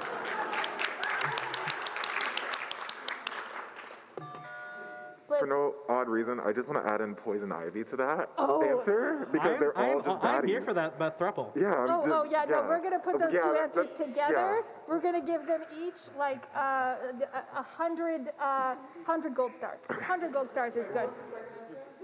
Poison ivy. Red from Pokemon. Oh. Steve. Blue from Pokemon. Yep, sounds right. They go on Hawaiian vacations together. They are an old gay couple. Sarah. Brock, because why wouldn't you? Oh. Right? 100 Pokeballs, 200 Pokeballs. Yeah. Aloy from Horizon Zero Dawn. I think she's like strong by herself, and it's okay. There. We stand an ace. Yeah. Does anyone want to buzz for that answer? No, you just want me to give it to you? Okay. It's fine. Bliss. I think she's good by herself. Thank you. Thank you. Yes. Let's get that 200 bottles of glitter. Yeah. Okay, Yep. Oh, I have Sarah. one more. Oh. Tiny Tina, because they're both independent people, but they can also appreciate games. Ooh. I don't know how to score that. I can't come up with a joke. It's very late. I've been working Sorry, all day. I apologize. It's okay. It still happened though. Like 200 points though. 200 points. That's good. I'll take it. Kirby from Super Smash Bros. Yes. Sarah. Technically everyone and everything because it's Kirby. Kirby is Polly. Yeah. Polly and Pan. Yeah. Let's. Ooh, Kyle. Cappy from Super Mario Odyssey. Oh. Yeah. They each bring out the chameleon in each other. Oh, okay. 100 bricks to Sarah, 100 gold bricks to Sarah, and a full glitter bodysuit to Kyle. Yeah. Zagreus from Hades. Ooh. Liz. Me?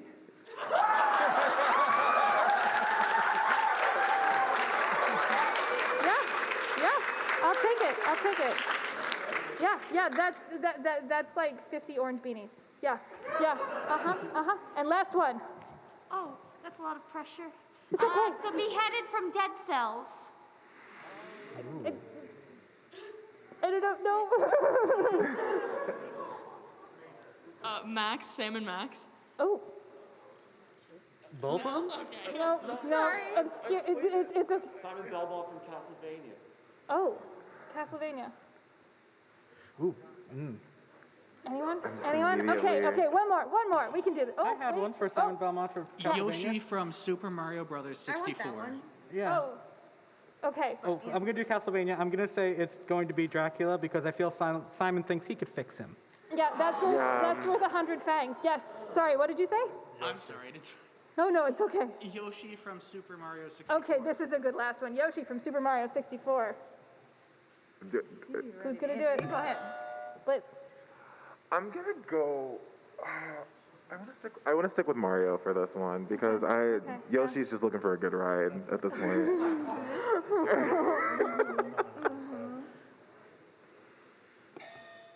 I'm going to go with Birdo because that tennis couple, they're not just tennis couples. And Birdetta, I think is the name, is the correct name, correct?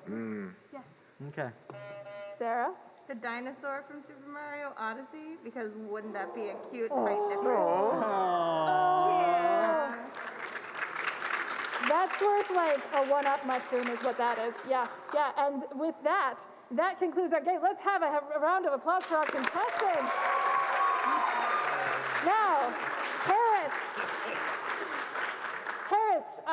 what's the score looking like? Well, it was very, very close. I mean, after counting all the rainbows and glitter, there's actually a three-way tie for second. Wow. That is unprecedented. Yes, Okay, it's still yeah, a three-way. yeah. Yes, okay. So we're gonna. Harris has our prizes, so Harris will award our second place winners. Ooh. So we got lovely. Yes, that is a rainbow narwhal. Yes. It's a little one. It's my favorite It's a color, little one. sparkly. So for one of the second places, Kyle. A round of applause for Kyle, everyone. Dethroned. Also,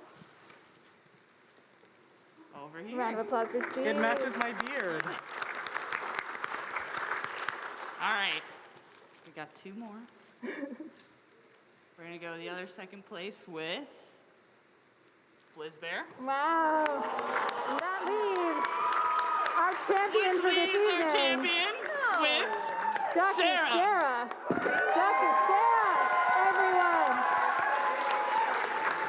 But wait, we're not done. There's more. There is more. So this is a queer panel. So I decided, that I'm gonna make this a little more queer. Should we do that? Yeah. All right, Sarah, I love you very, very much. And you are the best thing that's ever happened to me. And I was wondering, would you marry me?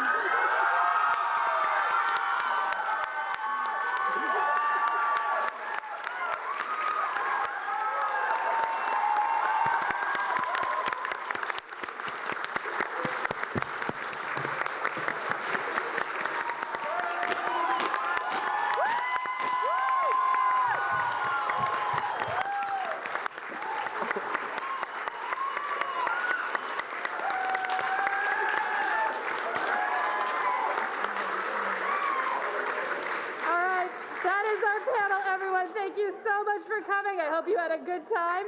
Congratulations, Sarah and Jay.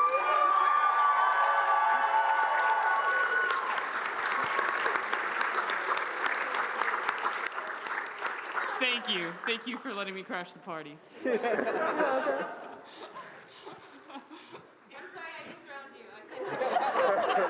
I think this is a valid dethroning. Oh,